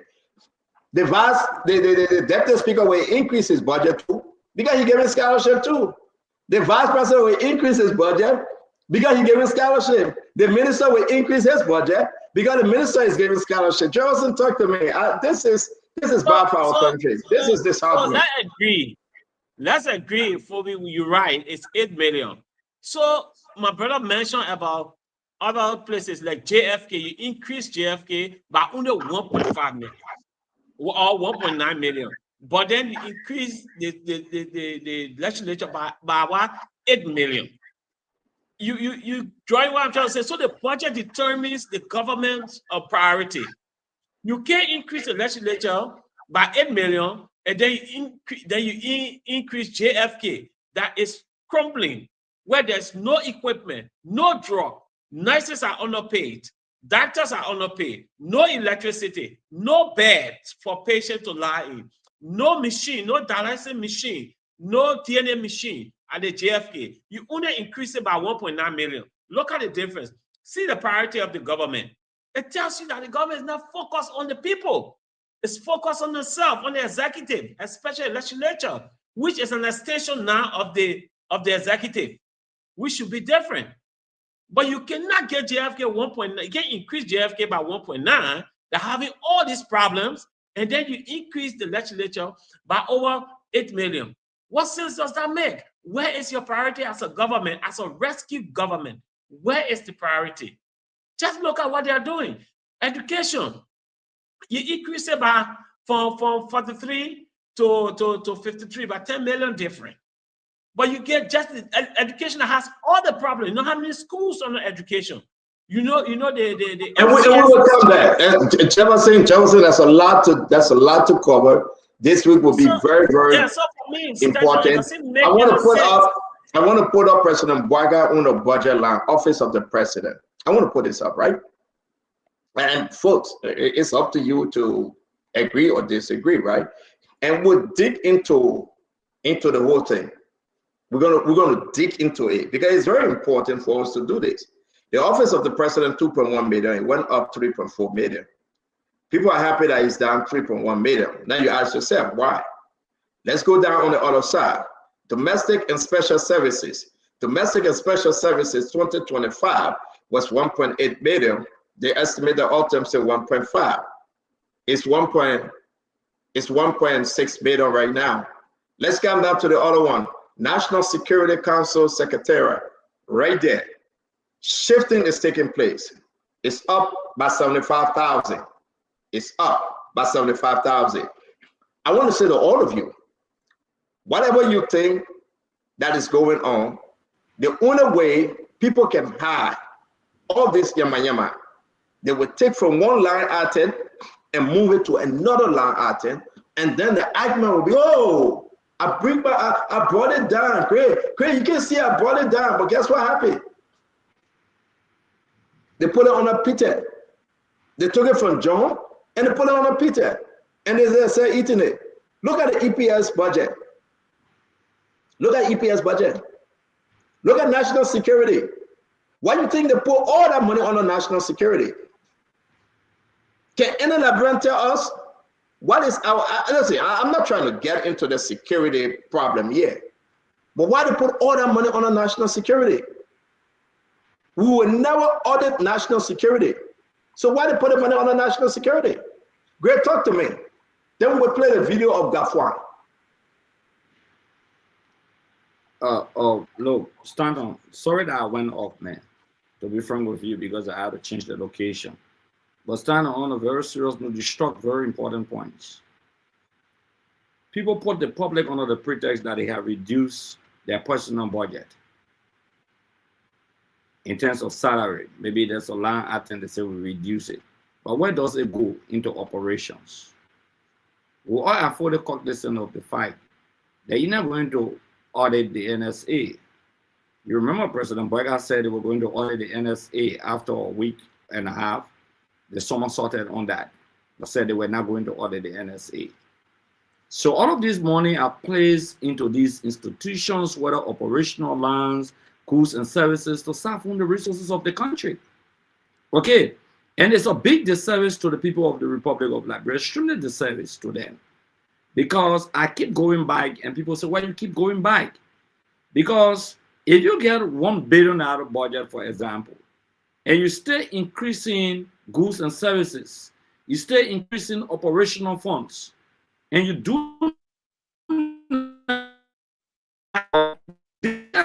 budget that they will have been the out of civil servants. That would have been the biggest out of where civil servant salary would have been increased. Okay, everybody would have been celebrating today. But the only increment that has been done in this budget is the increment for the bourgeoisies. That's what has been done in the budget. You go to operation, you go to goods and services, and you talk about jumbly budget. Nobody's stupid here. Once the Sunday budget goes, oh, budget is up.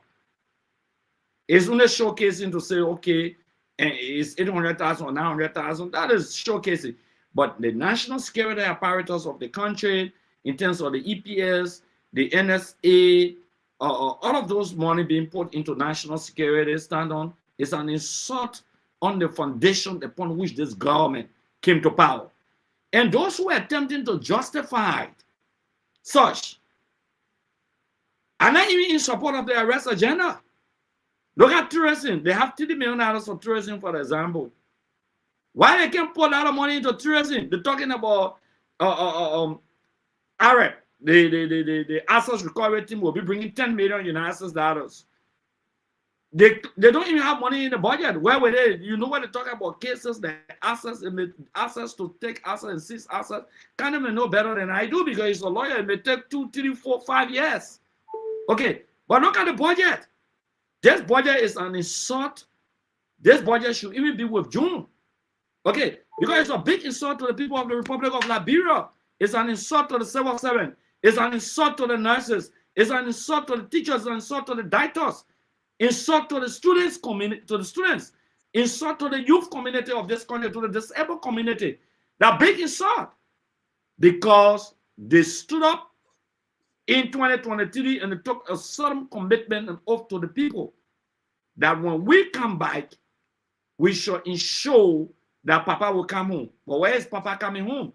The only home that we see, home sweet home, has to do with the big five. That's the home sweet home. The president, the vice president, the speaker, the pro tem, the deputy speaker. That's the big five. The SOEs, many of them are not captured in terms of contribution towards the budget. Where does the money go? Where does the money go? So their whole budget, look, their budget there of $1 billion that they're boasting about. How does it benefit the masses out there? How does it benefit the civil servants out there? Tell me, Stanton, maybe you know better than I do, or anyone on the show. Tell me, how does it help the civil servants? That's somebody say, how does this budget contribute towards civil servant salary increments substantially? Budget, in fact, should boost. Thank you. Thank you, Greg. Let me put this up real quick. So this is NSA, National Security Agency. This is EPS, Executive Protection Services. So my fellow Liberians, you be my guest. Are you looking for where the money going? For it to be coming back again? EPS is under the Executive Marshal. EPS for 2024, the budget was $8.4 million. 2025, it went to $9.1 million. For me, 2026 proposed budget, $9.1 million. Fubi, my friend, brother Fubi, what's going on? I hear you. No, you can say hear me. Let's go to National Security Agency. Let's go to National Security Agency. 13.3 million National Security Agency. 2025, 14.8 million. 2026, a whopping $22.1 million. Almost $7.5 million increase. Fubi, this time around, I think I'm correct, Fubi. You can't tell me no. No, I think that should be 8.3. Leave me alone, let me do my own math. Fubi, yeah, Fubi. Yes, the issue though. Are we really serious? Do you think President Bwaka really serious to help the Liberian people as president of the republic? When you are looking at the office of the vice president and the office of the president, they will pick up the phone call and call Prince C. Johnson, the NSA director, because there will be no check, there will be no audit, there will be no balance whatsoever. They have increased that budget by almost $9 million, $8 million, $7 million. Fubi, what's going on? Are we going into war? The EPS have increased the budget. What's going on? They all answer to only one person, Mr. President. I mean, for me, listen, maybe Councilor get another reason why this is happening. This is the all over again. For the security, I can't say much about that because 8.something million increment for one reason, I don't know. I will leave it hanging.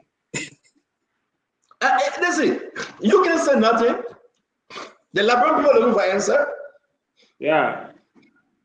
Jefferson is stranded. This is a complete mess in the budget. Which one the lawmaker will question? President Bwaka is giving NSA almost $9 million. Nobody know where the money going. Nobody know.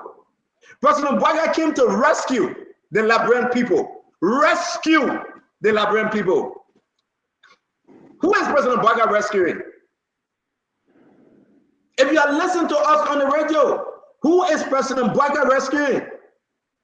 How can President Bwaka make Liberia great again? It was bad doing job manner we had time. Is it better today when the president added additional $9 million to NSA?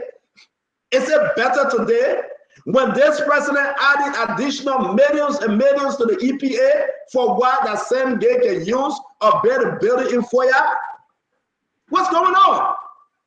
The president agreed with Rachel Kuhn to increase his budget. The president agreed with Youngly and the senator to increase their budget. The president agreed with Jeremiah Kuhn to increase his budget. Nobody's stupid yet, man. Nobody's stupid yet. Tell me something I don't know. Talk to me. My fellow Liberian, is this budget your budget? Can you tell us whether the budget are going to benefit you? Can somebody from the government tell us whether the budget is benefiting my Mary, my water?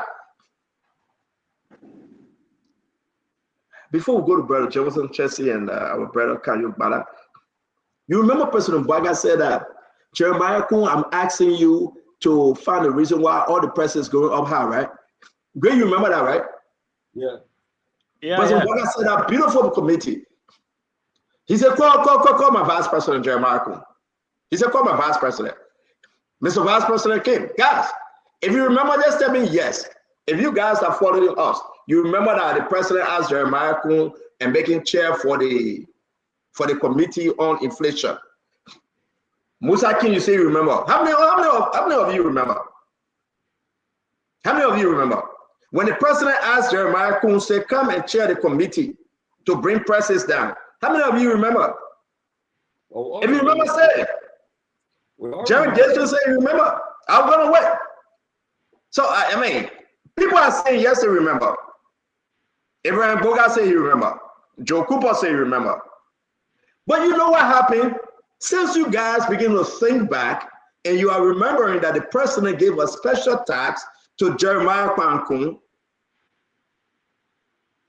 go in the budget. Why the president giving the tax to Jeremiah Kuhn?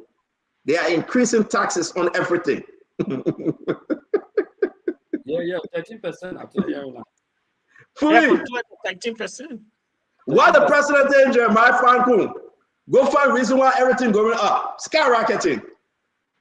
Mr. President agreed to increase the country taxes on everything. What a double standard. The president said, go and tell all the reason why that, you know that it would just be better let me go back and drink another coffee. Jefferson, what's going on? Then we'll go to Councilor Kanyo. Councilor, you will read that budget whole day, your ear will hear you. Kanyo, you will read that budget from start to finish. You will write in defense as a defense lawyer today. You will not make it. We know the game. We know the speed. We know when young people are coming to lie. We know when this government is lying. We know when this government that we champion and pray to God, that God allowed to win the election. We know the game they are playing. You take millions of dollars and put in NSA to go collect it.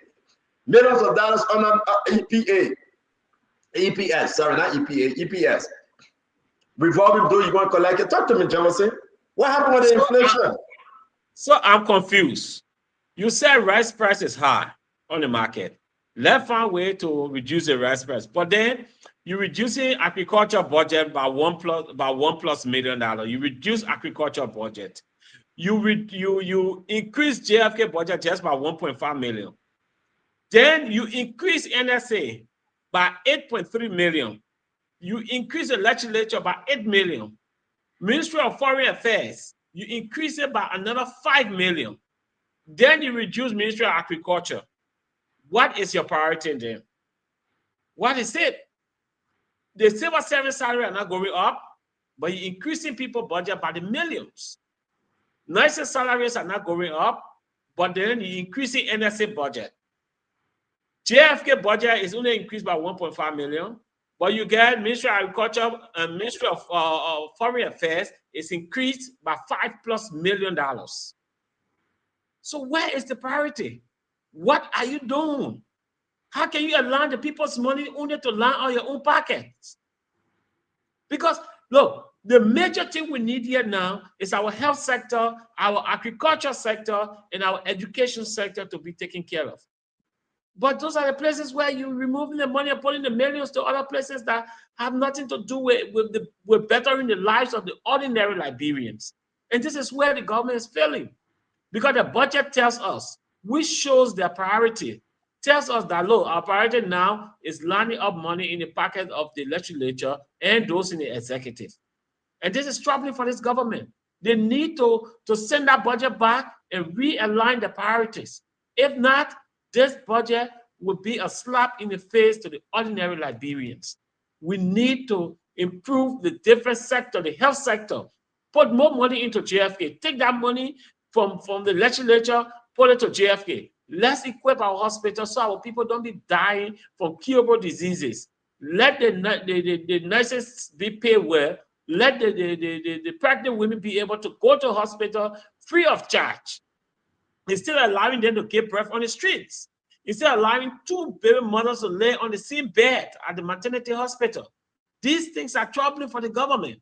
Their budget shows that the government has no interest in the ordinary Liberian, but rather those in the executive and in the legislature. And we need to send this budget back. I would speak directly to the Senate. Thank you. But thank you. I don't know why you send it back. You can send it back to the people that fix it. They listen. The money there for them. The budget is a mess. The budget is a mess. Period. You send it back to Kanyo Baba. Kanyo will say he didn't see it. The man in the office of a representative, he will not see it. In the office of representative Soken, he will not see it. What is interesting is that there's a possibility the budget could increase. Yeah. Because it's a budget going to the but Karen, you will need a rub here again. You will speak, just speak, then you come and need a rub again. Identify new revenues, source of revenues, the coup. Okay. Great. This is not a laughing matter, great. This is horrible. Yeah, but it's terrible. It's frustrating. It's not a laughing matter. We're going to bring in Kanyo. Let's bring in Kanyo before you cry. Let's bring in Kanyo, guys. Kanyo come in, I just want you to see another line in the budget, almost 300 Jeff, million. when you had it on the speed, why you see that line in the budget? General government expenditure. Where is okay, that so let's bring in Kanyo. We'll come back again. We got a clip to play. Kanyo, you got 2 minutes. Your 2 minutes, you have burned 30 seconds off your 2 minutes, so you got 1.3. Today, by the time Maggie was seeing you over there, just speaking, no 2 minutes, Akara interrupting. the careful he played today, but that I say you got 2 minutes, 30 seconds gone. You gotta keep going quick. But anyway, the fact remains that CEO, this budget is groundbreaking. I will continue to say it. We have seen reductions in the budgets of the 2 highest offices in the land. This is something we have not seen in over a decade plus since our post-conflict environment. For the president budget to come down, for the vice president budget to come down, something is happening, and I think Gafwan is doing a good job. Even the legislature, we can go in there and look at the different increments in terms of the Senate and the House. But on the overall, from 2023 to 2025, that budget decreased from 60 million now to 51.7 million, a 9 million decrement from 2023 to 2025. That's an improvement. Let's talk about other aspects. People want to talk about bread and butter issues. Oh, nothing happening. Why is it pregnant women can go? These are loose statements that are meant to incite people because it just makes a blanket statement that Jeff is talking, but you don't show specifics. For example, health sector. Overall spending in the health sector under this budget increased from 91 million in 2024 to 101 million in 2025 under this proposed budget. Where is that money going? It's going towards support to county hospitals. It's going towards nurses and physicians that are based in the rural areas. It's going towards maternal health and emergency care. It's going towards increasing funding to the only college of medicine we have, AMWT, 91 million to 101 million. That's an increase of 10.4 million in terms of spending in the health sector. Let's look at the education sector. It is increasing from 119 million to 132 million, an increment of 13.2 million from 2024 to 2025. Where is that money going? 6.2 million is going to the University of Liberia for modernization. We keep crying, barely dirty, no computer. Why are we not digitizing? 6.2 million is going towards the University of Liberia. Renovation of halls, providing stable internet, investing in teacher training, strengthening technical and vocational education. Budget in education sector has increased by 13.2 million. Let's look at water and sanitation. 2024, we allocated 24.1 million. 2026, we have allocated 78.2 million. So to that sector alone, you have an increment of 54.1 million going towards water and sanitation. Where is it going? Construction, expansion, so see, let me go on and on. Carry away. You see, you can only do that to seal when you go down Kerry Street. Okay? You can only do that there when nobody. Hold on, Carry. Hold on. I'll give you a chance to finish up. We are talking about. Hold on, Carry. We are talking about EPS and we are talking about NASCAR increment. You're jumping all around the place, right? When we're speaking on these things, let's put it up, let the people see it. Let's take it line by line for the people to understand. So let me bring you back home, bring you back in studio, in your right frame of mind. What you're doing, you want to defeat and win this case in the court of law. And I agree with you. That's what you went to school for. But it will not work with us. What we are saying to you, stick to the subject matter. And the context here is, what is on the floor right now? Let me put it up. Can you please address this before you go to the education, before you go to healthcare? Let's address this, guy. National Security Agency, NSA. Executive Protection Services, EPS. Kanyo, why do we have such an increase? Do I have the liberty to respond now? Sure, I gave you extra 2 more minutes, sir. Let's stick to this conversation on this topic. Thank you very much. And just to correct before I respond, I am not avoiding the topic. But when others speak and they insinuate that monies are not being spent in critical areas like health, like education and infrastructure, then we must point out based on the budget where those money are going. I told them on this show, I stopped Honorable Gray. I said we will go there small. We cannot just open everything. It will confuse the people. We'll talk about the healthcare sector. You know, they can be in the mail punches, making it seem like nothing has improved on our side. So we must address it while addressing this. Can I correct this and let all Liberians know this? Do we have some good things in this budget? From me, yes, we do. A lot of good things. No. Karen, you can say a lot. I said some. The entire budget, I will not discredit. Common ground. I will not. No. I want to be fair with the discussion. But if we're talking about the NSA, and you go bring agriculture, and you bring in EPA, and you bring in water and sanitation, then we confuse the conversation. So let me put this back up. And when we get to the good thing, I will tell you where the good thing is in this budget. Let me put this thing up again. Help me understand. Why are we increasing NSA up to $22.1 million and the EPS $9.1 million? Can you please talk to me? Thank you very much. Again, like I pointed out, the whole idea of EPS, NSA is something I would like to refer to what Fubi said, right? Now that you agree with me that there are good things in the budget, right? That the matter of national security is not something that is privy to all of us because we're not classified to know. You are in the US, CEO. You know how the CIA operates. Don't you know? You know the truth. You know how the FBI operates. You know how the security infrastructure operates. These are not things that are available to the public, whether there is a threat to the nation that we need to increase border patrols or nighttime surveillance, whatever it is, we do not know. So that increment is only something that can be determined by the National Security Council. But my point is that whilst people are making these comparisons, if they want to be honest, like the way you are honest, CEO, you just said you agree that there are good things in the budget. And there are a lot of good things in the budget. But when my colleagues want to make it seem that there are no good things in the budget, all the allocations are just misplaced, all the money just going in people's pockets, and nothing is improving. When you got a dramatic investment in education and health, that's going to lead to the revitalization of UL, investing in the medical college, building road and infrastructure. These things are clearly there, and they're not bread and butter. Look at community colleges. We've seen almost a 75% increase in money to community colleges. We'll get there. Yeah, so NSA, which is what you wanted me to answer. Let me answer NSA again. Yeah. Finally. Yeah. CEO, you live in the US and you know national security, what it means. You know, sometimes we tend to say, what do people got to protect? You know, what is so serious about this country that they need to protect?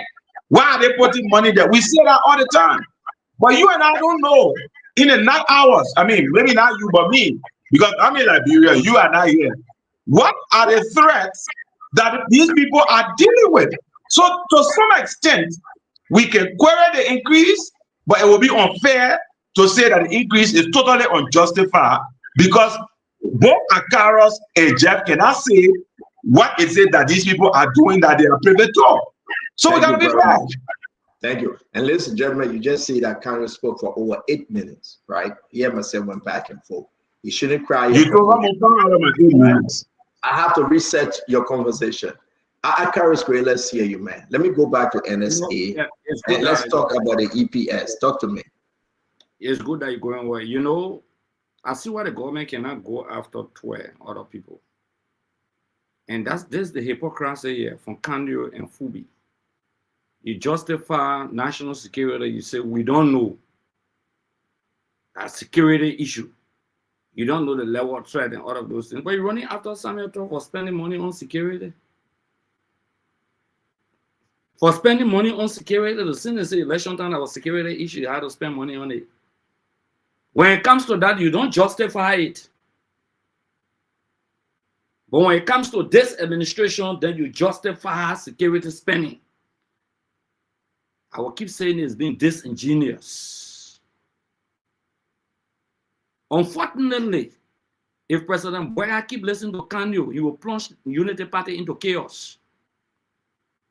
The people in Unity Party themselves are speaking against this budget. They have issues. The people who fought, who walked in the people water, and you were criticizing them. You were even saying that Joseph Boga is not fit. Joe, we are walking in Kakata early in the morning ready for battles. But Boga could not wake up. Speak to the issue, man. Don't be jumping all oil. Defending the government, the people who fought for this administration, who brought this government to power, let's start on them. They are telling you. People to speak to the budget. Don't be diverting and running all over. The issue there, that's not good for the country. And you here sitting here because you're looking for your data. But that's not the issue. The people will tell you the question because you are diverting.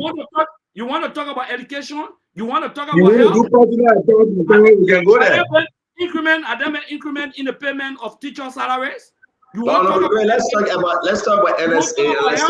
Are there an increment in the payment of the nurses' money?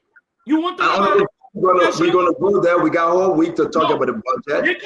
But the fact of the matter here is that look, you can talk about national security to people like, oh, because we have privileged information that you never had in your history, in your lifetime, especially chairman or executive. We have privileged information that you will never see in your lifetime. Okay. I think I'll go story back. What's the essence? You're talking about you don't have the information that I had before in my life. You will never see some, you will never hear some in your lifetime. You may never, I will not say will, but you may never. So just hold on and wait when people at highest level. Now, if you take that huge amount of money and put it into the NSA, you put it into the EPS, or you put it on a national security, or you compare everything on the national security, and you leave all the increment in teachers' pay, the pay of nurses, the civil servant, and you said we should come on the show and justify that the budget is law and gospel, when you even overstated the 2005 budget, you even overstated it. Is that what will come? Why is the outcome of the budget? Have you seen the outcome of different areas? Why the CSS are not contributing many to the budget? These are the issues. And you take money and put it to national security, and it'll say that bread is under threat. As if somebody want to overthrow the government. You take all that money and put it there while people are dying from what? Look at the budget. What is there for the fight against jobs? You see military all around Africa here, you say there are no threats. Where my member, wait. Well, hold on. When you were talking, nobody thought I relaxed myself. The president has declared jobs a national health emergency. How much is that? On the arrest agenda, you got 2 races, you put $30 million there. They got rule of law. How much did they put into rule of law to strengthen the judiciary system of the country? You must restrict your commentary to NSA, not to go anywhere else. Great. Let me ask you a question. Great, I want to ask you a question. Great, let me ask you a question, right? Let that be serious, and let's come back to the security issue. It go into the budget. The government increased the NSA, right? The NSA from 2024, 13 million to 14.8 million 2025. Now we are talking about 22.1 million 2026. How much did the government increase on immigration? Hold on, Greg. On immigration. How much did the government increase on immigration? On immigration, people that to the borders, the airport, all over, how much the government gave them? When the drugs coming in, how much the government gave them? How much will increase? I mean, this is just so simple. A reason being, maybe you don't want to say it because of proximity and that of which you know you have friends in Unity Party, so we are suspecting you. Maybe you're protecting some people, Greg. Who are you suspecting? You know, because maybe you're protecting some people. but you know, stand up. Maybe you're protecting some your friend that you left behind there, but man, I'm suspecting you. Who done my LDA? Who done my LDA? Protecting? I just talk about the issue of jobs. I just talk about the issue of jobs here. I say how much people should know this thing. The reason why every president will put money in NSA, because they will go back to NSA and collect that money. We cannot audit NSA. Not that we cannot, but Jowiah refused to audit NSA because NSA was Jowiah Pepper Bush. Bwaga is refusing to audit NSA because NSA is this President Bwaga Pepper Bush. You will never know how much money went in that entity and left there. And that's the fact. After all the money went to PSA, President Bwaga told PSA and main passport director of foreign ministry. When Prince Johnson finished, the next government will make Prince Johnson opposition because they don't want him to talk. President Bwaga said, PSA, keep quiet. I will make you a director for passport and an ambassador at large to the foreign ministry. Because if I let you go, you will bleed, you will talk plenty. Is that rescue? Random Liberian people. Is that rescue? You know what? Actually, that I always talk about grade because people then they believe that President Bwaga was going to transform inwardly with everything in him, Liberia. President Bwaga would have been a yes sir president. A whole president saying yes sir. And this is scary for our country. For the young men and women that depended on President Bwaga.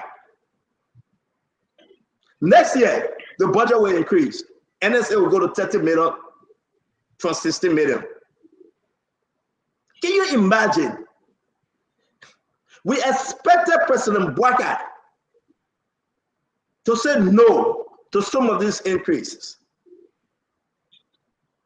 That you would bring people and say, justify, give me a reason. Why do you think we should increase your budget? President Bwaga is not doing it. The question, does President Bwaga look at this budget? Is he looking at it? Is he reading it? I mean, is he, best if you want though. I don't believe the president is reading the budget. I don't believe the president has the time. After spending all that time in France and the Arab country, he's tired. I don't believe that President Bwaga, and this is bad for the Liberian people. You can get vexed with me. I told you, Joseph Bwaga. I don't believe the president is reading the budget. I don't believe that he even looked at the first line of the budget. The budget has so many parts. He may call Gafwan and say, "Come talk to me." Gafwan will lie to him. They say Gafwan and say money in the budget for asset recovery, $2.3 million. Can you look in the budget? Do we have anything in that budget for asset recovery? Maybe I'm not seeing it. But Gafwan said it though. They say Gafwan and said they made a mistake with the budget. We are about to put it up. You're going to see it. $78 million different from what they presented. Great, you will go there and stop you. Somebody wanted to eat $78 million. Yes. And now they're apologizing and saying, "What error?" Did you see that, Kanyo? No, you didn't. Go ask your lawmaker. Do we have money? Do we have money in the budget for asset recovery? Do we have money in the budget? Kanyo, waiting for you to tell us. Kanyo, do we have money in this budget for asset recovery? Jefferson, wait. Wait, I can speak now? I'm asking you a question, Kanyo. Do we have money in the budget for asset recovery? Let me do an analysis quickly. I'll get back to you. Thank you. Please, we will wait for you. Fubi, yeah, do we have money in the budget for asset recovery, Fubi? So I'm going through the different expenditure lines, so I have not gotten to that point. So I can speak to that. Can anybody tell us whether we get money in the budget for asset recovery? When we're great, do we? Jefferson Chesson, do we? Nothing there. No, there's no money in it. There's no land there for asset recovery. The budget is clear. You see the space is empty. No. You're wrong. You're wrong. Don't say there's no land. There's a land there for asset recovery. There's a land there, but no money there. No money on that line. Please be exact. No I money beg on you. that line. All right. But Gafwan see money in the budget. Wait, brother. I just asked you to answer my one small question. I beg you. I just asked you to answer my one small question. Let's wait for Kanyo. Ladies and gentlemen, this is corruption at its highest. And you got to understand, And I'm not the one that's saying these things. I'm begging you. If we don't fight and beat on the government, these guys will walk away free. Freedom you receive, freedom you give, freedom you give, freedom you receive. My fellow Liberians, we have Clemente fighting corruption. People are celebrating him. He's taking people to court. 2026 budget. Do we have money in it for asset recovery? And that's why I say we will take it in small, small. Kanye will talk and get tired. They will get vexed, but we'll take it small, small. Do we have money in there for asset recovery, ladies and gentlemen? Can you check? I beg you, waiting for Kanye. Let's wait small. Waiting for Kanye. But before we wait for Kanye, though, guys, let's listen to what Gafan, the finance minister, say. And let me say that the asset recovery is in the budget. We've allocated 2.3 million in the budget. So that's it, is there. You can put me on that. Is Gafan a dry dog lying Gafan? Is something wrong with Gafan? Was Gafan drunk? To be frank, I'm not going to go anywhere. Can anybody tell us? Can you show to us? And if you can show me in the budget that we got asset recovery and money was sent, I would never talk about Gafan again on the show. 2.3 million there. Wait. Listen, and this is the reason why the Liberian people will appreciate us, because we never ever. Kyle, you found it? You on mute? No, actually, there isn't a line for the. No, this is not a question of being recorded. Give me the chance to speak. No. I asked you to explain. No, Kyle. I didn't ask you to explain. I beg you, my brother Kyle, the great counselor. Hold on 1 minute. Can you screenshot? Wow. You asked me a question and I can't say anything about this question. Let me ask you my question. You just let me reframe the question. So you let me reframe the question. May it please your honor. Let me reframe the question. May it please your honor. It pleases your honor, but may I also respond to your question? May I proceed to reframe my question without objection? Please do. Thank you, sir. Do we have any line item that we can find today about asset recovery receiving money in this 2026 proposed budget? Can you tell us, sir? Yes, there is a line item for asset recovery, but it is not attached to the presidential team on asset recovery. And that's why I said, instead of saying yes or no, I wanted to go further. Because I believe that if you establish a critical committee like asset recovery, is a presidential committee that is established, you should put money in the budget for that committee. But that does not mean that money was not allocated for asset recovery efforts. Under the Financial Intelligence Authority budget, money was allocated to trace, investigate, and track illicit flows of assets. It is there. But I agree with you that it is not sufficient to put money for FIA when you have a committee established by presidential decree and you don't put money in the budget. I think the work that Councilor Marty is doing requires support from the government. And it is not late. What we are having, the conversation we are having today, will inform that process. As the budget goes to the legislature, we are making a case that when a committee or a task force is established by the president, you should support it. If you don't want to support it, then disband it. And given the work that Councilor Marty is doing, it is important that it is supported. But we shouldn't say that there is no money in the budget for that particular activity. It is there. But let us support Councilor Marty because his work is critical, and you don't establish entities and don't support them. So the advocacy starts here. When the budget goes to the legislature, we should take up the mantle to ensure that Arab Honor Councilor Martin gets the support that he needs.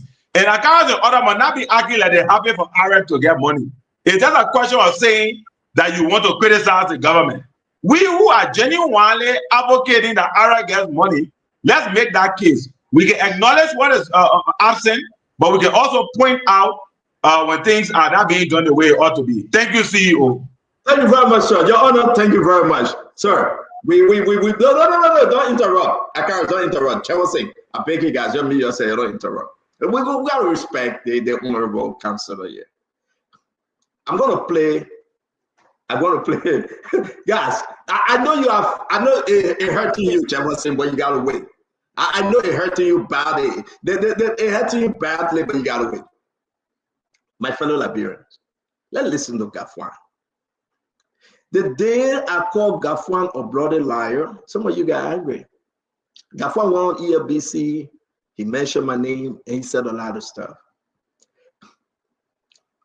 President Boga should fire Gafwan. Because if Gafwan, or Minister of Finance, can look in the camera and lie to the nation, both a lie, President Boga should fire him, or Gafwan will destroy everything President Boga trying to do. The people are suffering. And Gafwan is contributing to the suffering of the Liberian people.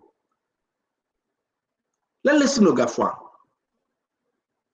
Gafwan said there's some money in the budget, $2.3 million for asset recovery. I will ask every Liberian, can you show it to us? We have the budget now. Listen to Gafwan. Gafwan is a criminal. Gafwan then lied at the allegation that he stole under Madame Salif, and she allowed him to go freely. Unless government will have to sign a contract that it will prosecute Gafwan, or else we'll campaign against you.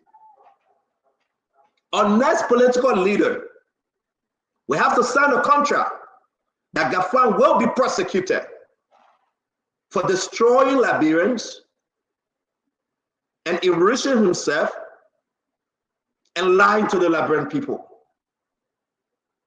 Gafwan should be prosecuted. The way in which they're going after Samuel Tuer, they should go after Gafwan.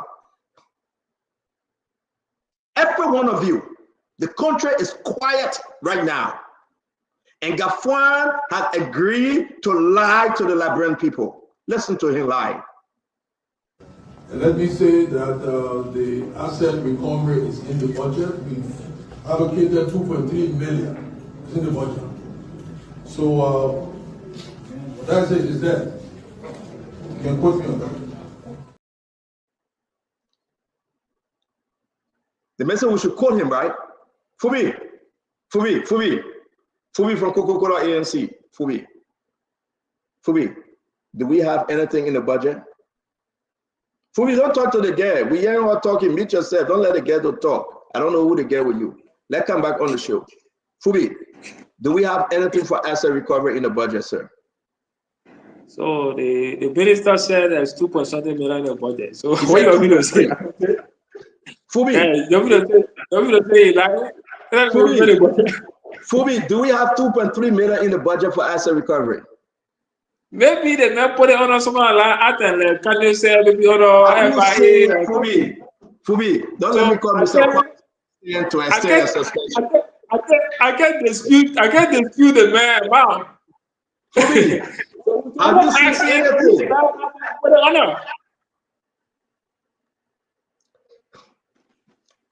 Let's look at asset recovery task force. You see what the red line is? When I tell you that Gafwan is a criminal, he's a liar, you'll say, oh, Stanton, why you say that? Gafwan is a disgrace to our country. We will catch Gafwan by his lies. Asset Recovery Task Force, 2024. And look at 2025, 0, 2026, 0. My fellow Liberians, Gafwan said, we have 2.3 million in the budget for asset recovery. Where is the 2.3 million, my fellow Liberians?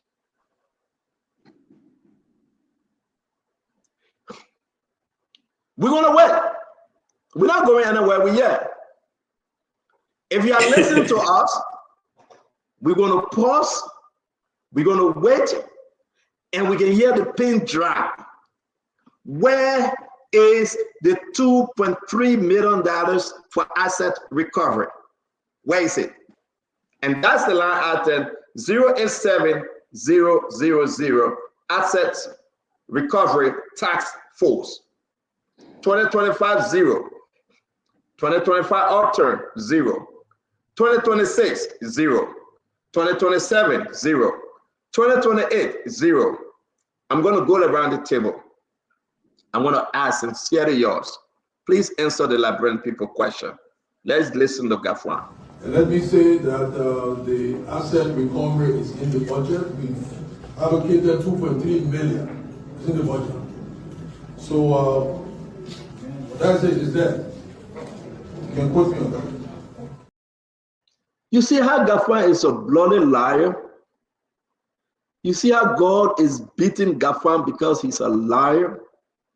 And this is the man that goes sit in front of President George Mann. We had to convince him that the country is doing better. Great. Goes in front of Boga. Great. Yeah. Where is it? 2.3 million. Okay. It's time on this is how we begin to answer the question. Today, the asset recovery here appeared on the local radio station. This was his response. Somebody sent me the draft budget and nothing is in it. And what can you take in a number for FIA? You remember we argued here that the FIA has certain statutory function. The asset recovery team is usurping that function. You see the government put money there for the FIA for similar function. You remember, I think Jeff raised that issue here and Kanye counter-argued. Today, Kanye is reading exactly why you counter-argue under the FIA for their function. That's a blatant lie. I never counter-argue any such thing. Now, we said that you are interrupting the honorable man, sir. This the function of the A. That's why the FIA money is placed there for the FIA with these similar functions that the assets recovery team doing, and which is legitimate, very legitimate. It contradicts the argument of the counselor on this show last week. Big contradiction. Not only that, for the Minister of Finance to knowingly, not unknowingly, to knowingly lied publicly, what does it say about the credibility? Not just the minister, but the document he presents to the country. What does it say? He did not only stop at that $2.3 million that he lied, and there's no line item all 0000, but he also overstated the 2025 budget of $975,400,000. He overstated that, probably that the money they spent. And maybe because they spend that amount of money, okay, so it slipped for him, and he wrote it in black and white, that the budget. This budget is a trash. Just the draft budget is a trash. This budget has to be sent back. I wish the senators who are concerned about that overstatement, because the budget in 2025 was actually $880 million, I guess. But now the guy is stating that it's $975 million. This budget should be sent back. This draft budget. There are a lot of errors in the budget. How can you lie? Stand on think about it. Forget about what you like. You don't like Gafwan more than me. You don't all the prejudice from the University of Liberia. I love Gafwan. I always defend Gafwan.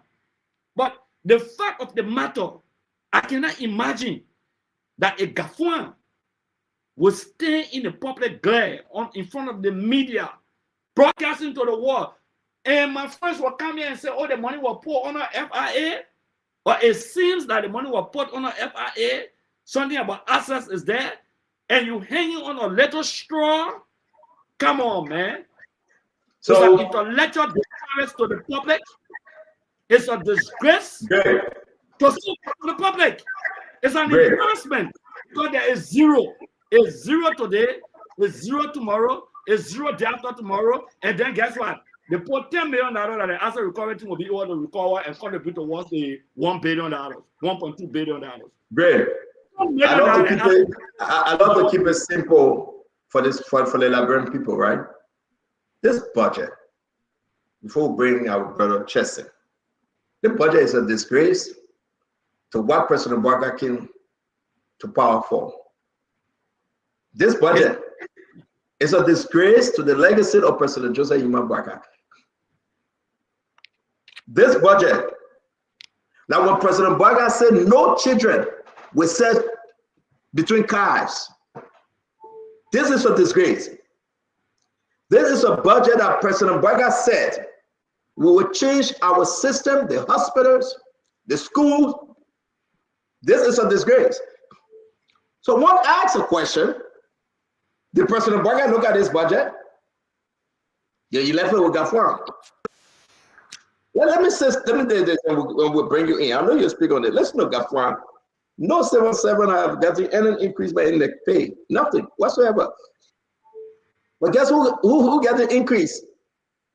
Guess who the people that are getting increase? The real people that are there, that sort of do the take-home pay, small go up. They ain't getting nothing. Sekou Dukle, zero from National Port Authority. Sekou got his own budget. He running his own mini country. He running his own mini township. Jawasi. Zero. He not giving over $30 million. My friend and brother Sekou, over $30 million this guy raising every year. The man refused to put a dime in the budget. Then you ask Sekou, where is the Liberian people money? I talk to Sekou every day. But this is about Liberia. Over $30 million this brother will raise from all the poor. He said he got no money to put in the budget. The speaker not questioning him. The protest not questioning him. President Barker is not questioning him. Jeremiah is not questioning him. The man say, I get no money to put in. Look in the budget. Do we have any contribution from Sekou, National Port Authority? Let's hold on 1 minute. Let's ask Kanyo. Let's ask Fubi. Do we have any contribution from Sekou? Kanyo, let's wait for you, then we'll go to Chairperson. Kanyo, I'm asking you, do we have any contribution from Sekou, National Port Authority?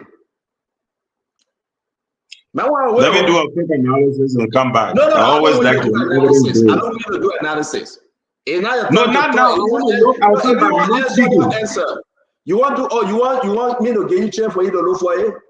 Exactly. That's what I mean. Okay. I won't come back and say. All right. Even though I didn't say anything about it. Let's give you chair. Fubi, do we have anything there from Sekou? Or you want to do analysis too? No, for MPA contribution here is zero. So I don't know why you have zero for MPA. And that's how I left for it, right? National Port Authority,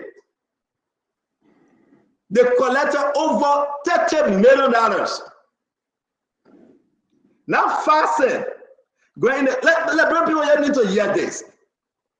They can get there.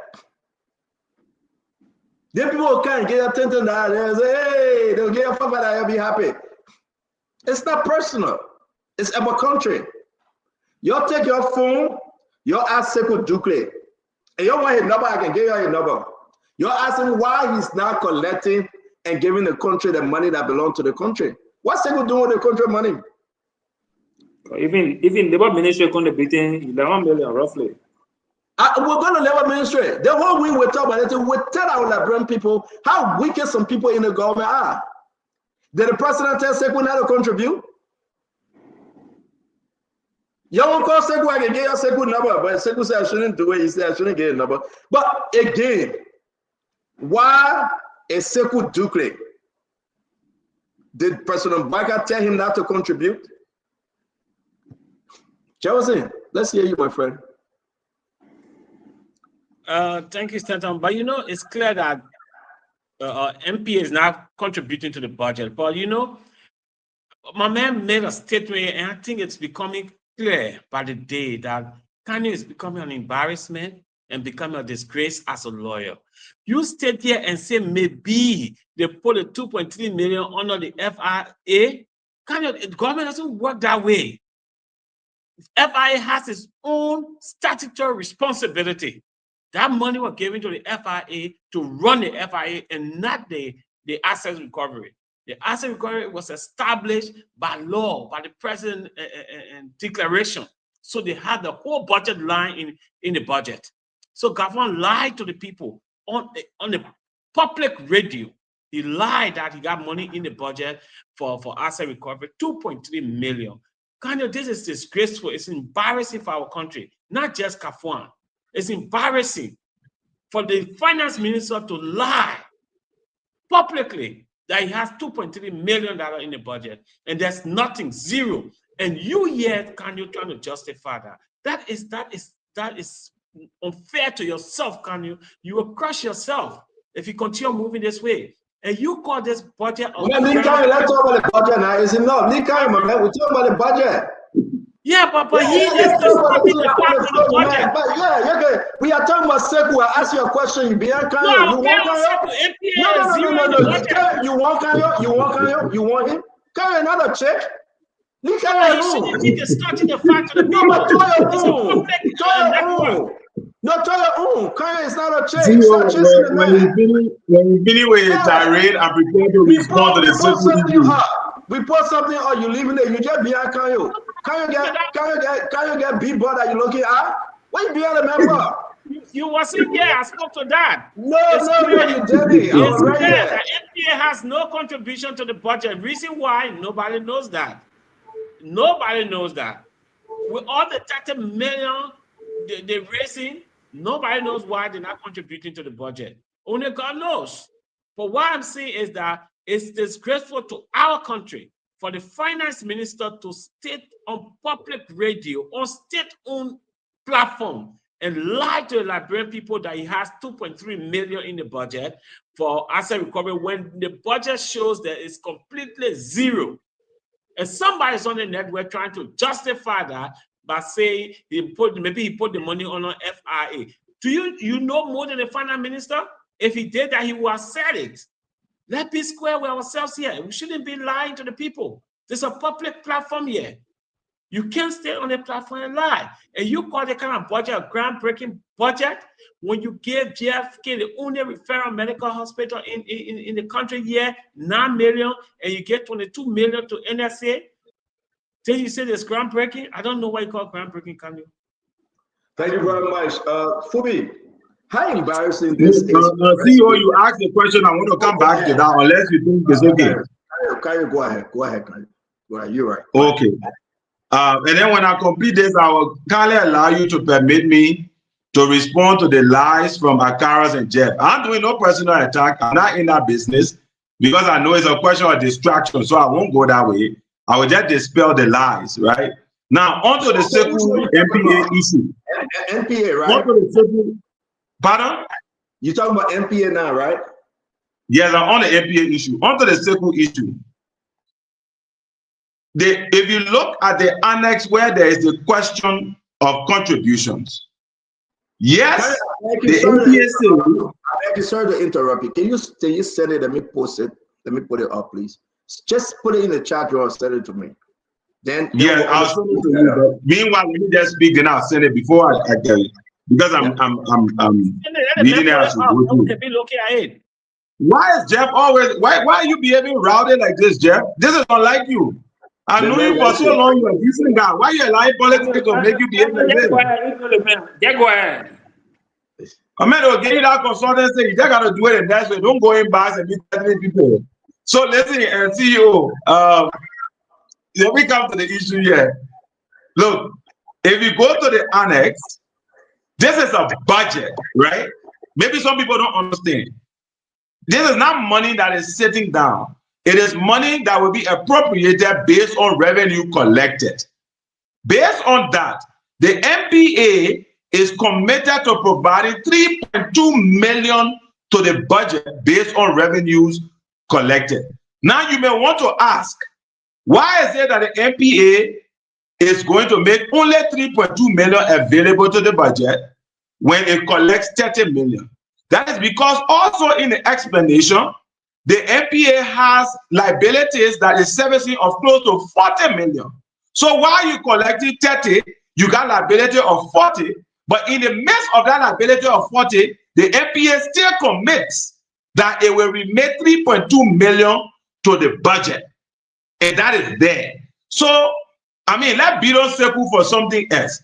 People won't find anything against Seku. Let them go find some more Chinese people and bring them here and go after Seku. But not on the budget issue, because there's a commitment from the NPA to contribute 3.2 in the midst of liability. Now, very quickly, CEO, I will not descend into personal attacks. I'll pass that level now. So you told me, you said, look, no more personal attacks here. I'll wash my hands from office. If Akaros and Jeff won't be doing that children play, let them do that children play by themselves. But I said something very categorical earlier. I said there is money in the budget for asset recovery efforts. There is a difference between what is, there's my domain, what is asset recovery and what is the asset recovery presidential team. It's important to understand the difference, Jeff. If you don't know it, ask, we'll educate you. The FIA does have a mandate, like Akaro said, to trace assets, recover monies, to investigate, to look at suspicious transactions, STRs. FIA has that mandate. If you go to the FIA budget, which is around 4 million this year, projected in the 2026 budget, there is money there for asset recovery efforts. I said that. It's not allowed. You can research it and you'll find it there. But what I did also say is that the president established IREP and charged Councillor Martin with a very important mandate. So even though there is money under FIA, it does not mean that we should defund Councillor Martin. If we don't want it to exist, if we want to deal with a statutory institution, then repeal or let it go, because it's established by executive order. But as long as it exists, we should apportion monies for its activity. So if you don't understand something, Jeff, ask question. All this, it is embarrassing, it is ignorant. We tired hearing these things. Let's have a substance-based argument. And Akaros understand the issue because he's a former lawmaker, he knows some of these things, and he knows the distinction, but you are just on pedestrian argument. So, CEO, on MPA is projected to contribute 3.2 million. They collected 30, their liabilities are around 40. I think Seku is doing a good job to still contribute under these strenuous circumstances. And this is just being objective. We can condemn everything. Some will be good, some will be bad. Oh, I like you, CEO, you say there is some good in the budget. I agree with you. But my brother, there's no good in the budget. Everything people stealing. How do we run a country like this? I will end on that note. Thank you. The honorable man, may it please your honor. Wait, I beg you. I mean, an honorable man, a councilor. No. I call him honorable man. He's everyone on the show. Councilor, honorable man. Show they are honorable. We are honorable. That's why we come there. Let's work on honorable. Okay, all right. All right, councilor. Let me say this, Kayo. Number one. Let us try to just correct you a little bit, right? The Chinese man that came on the show, he came because Seku asked us to bring him on. Number one, we didn't go look for Chinese man.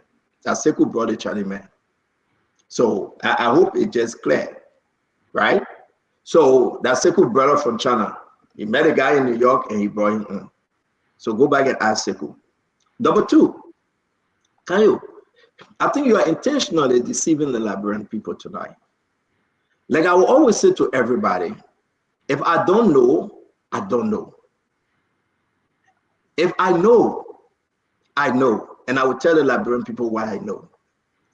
But you're trying, Seku. Let me say Seku brother, you are trying.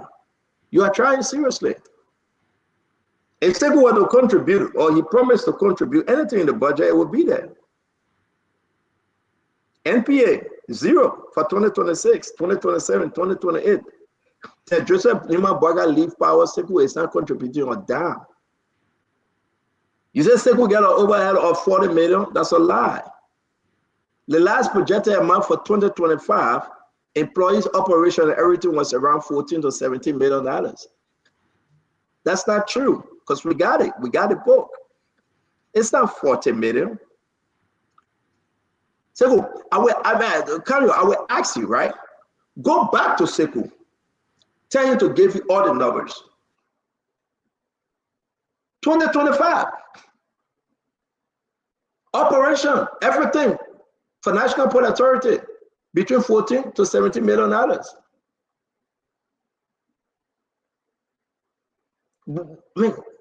Sekou did what with the ballot money?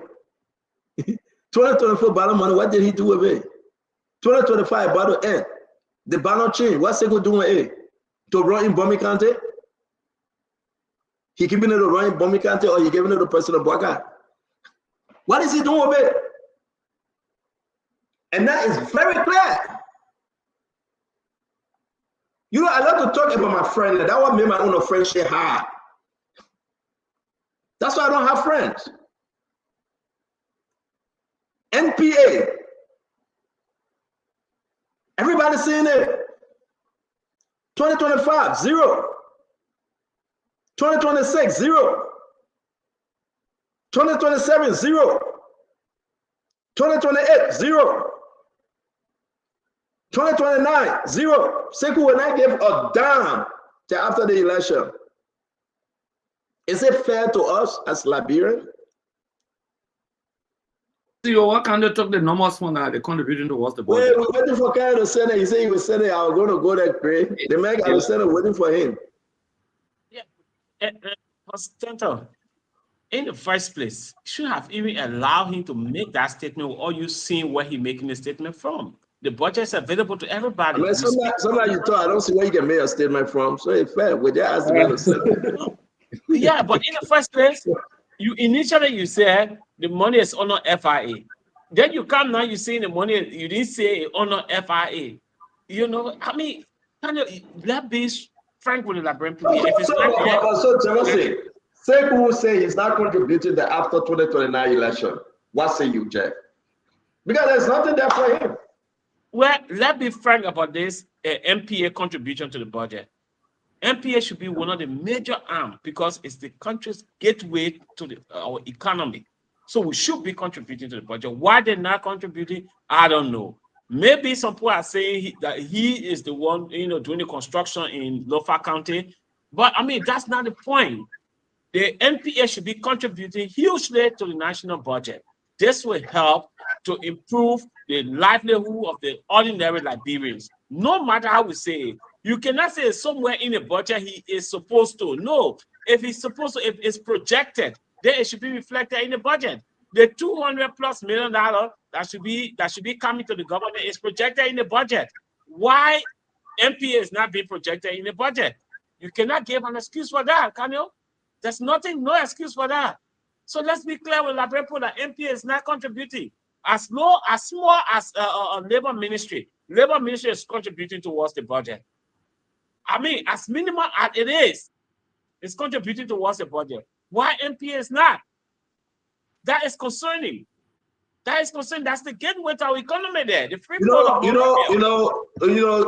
welcome our brother Russell. Russell, you've been in a very strategic meeting today. I heard what you were doing. Thank you very much for your good work. And continue to push for Liberia. God will bless you. People that don't like you, I do appreciate all of your help. You're very straightforward. People can accuse you, but what you're doing for the people of Liberia, in your little Brooklyn, Minnesota, my friend, God will see you through. Thank you for joining us. The budget issue, you met us discussing Sekou. We're still waiting for Kayo Bala to send us what he was reading. We're seeing posts from the finance ministry now. They are saying that the Gaffa didn't lie. He said 2.3 million is in the budget for asset recovery. We're still waiting for them to send that to us. We cannot find it. Sekou Dukle, 0 for 2026, 0 for 2027, 0 for 2028, 0 for 2029. Sekou said he cannot contribute to the country. So where is the money? Talk to me, Mr. Russell.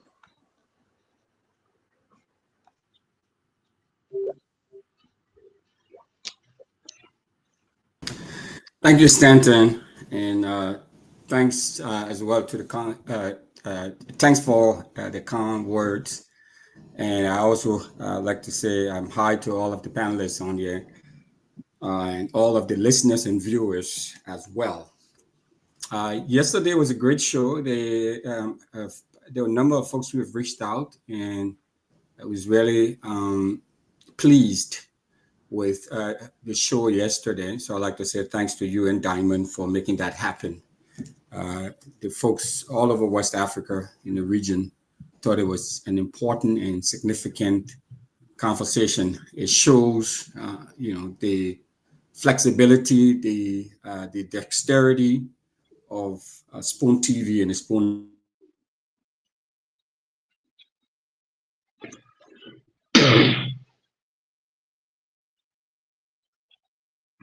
You muted yourself, though. Myself, I'm sorry. Yeah. So it is. I know I've met you guys talking about the budget, and the topic on hand now is about the contribution of the Free Port of Monrovia. And okay, look, I will give a little bit of comparison. I know it's not exactly apples to apples, but I think we can make a little bit of comparison here to get folks to understand or get a full understanding of where we, why this is a problem, why this is a major issue. As Mr. Chesson just said, the National Port Authority, the Free Port of Monrovia, is one of the most significant gateways to the Liberian economy. I mean, the Roberts International Airport is another one, but the Free Port of Monrovia is major, is significant. The population of Minnesota is about the population of Liberia. Liberia population is similar to that of Minnesota. So Liberia's population is 5.5 million people. Minnesota's population is 5.7 million people. And we have a port here, folks. It's called the Port of Duluth. It's in Duluth, Minnesota. The Port of Duluth has 21 terminals, and it contributes $1.4 billion with a B annually to Minnesota's economy. And it creates, check this out, it creates 8,000 jobs. The Port of Duluth creates 8,000 jobs. Now, it may not be apples to apples, but to hear that one of the most, if not the signature economic gateway to our economy, the Free Port of Monrovia, is not contributing anything, that's a problem. And if the managing director who is there or the leadership of that port don't have the wherewithal, or if they don't have the competence to be able to do that, then we need to start questioning the leadership or the running of the port, because Stanton, this cannot stand. So, and then of course, the malfeasance allegations and all of these other things that have been going on with the managing director, that's also problematic. So we cannot have an institution like the port not contributing a dime to the national pie, and we're sitting here and acting like it's no big deal. It's a big deal. It's a huge deal. Thank you very much. Ladies and gentlemen, to inform you, tomorrow we'll be talking about ArcelorMittal. Their $200 million contribution to the budget. We're going to dig deeper into ArcelorMittal. We send an invitation. Maybe somebody will represent them on the show tomorrow.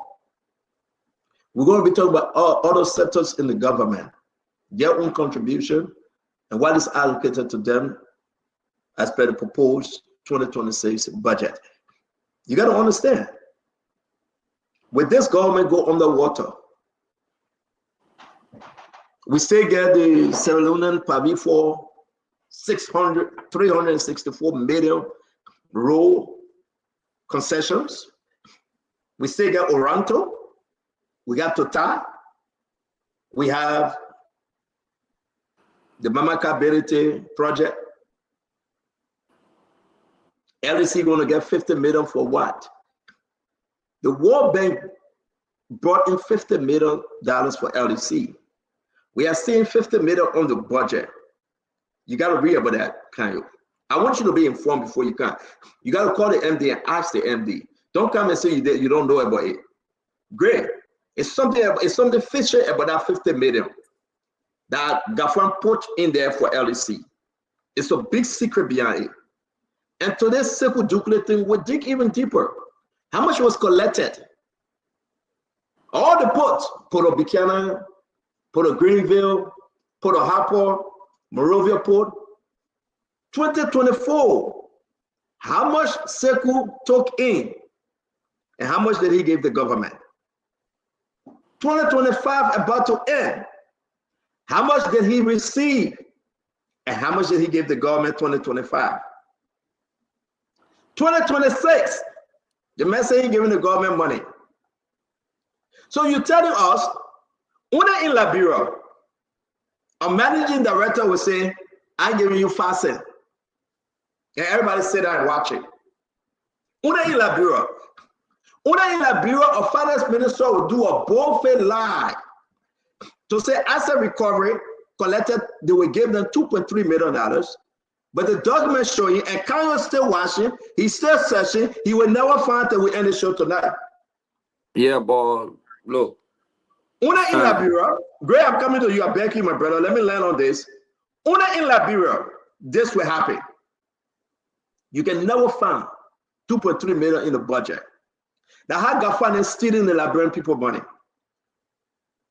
The deal and cover hole, revolving door, Una in Liberia.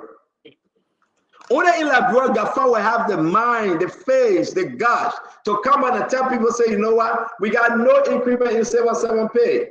Listen to Gafan. Someone talked about pay increases.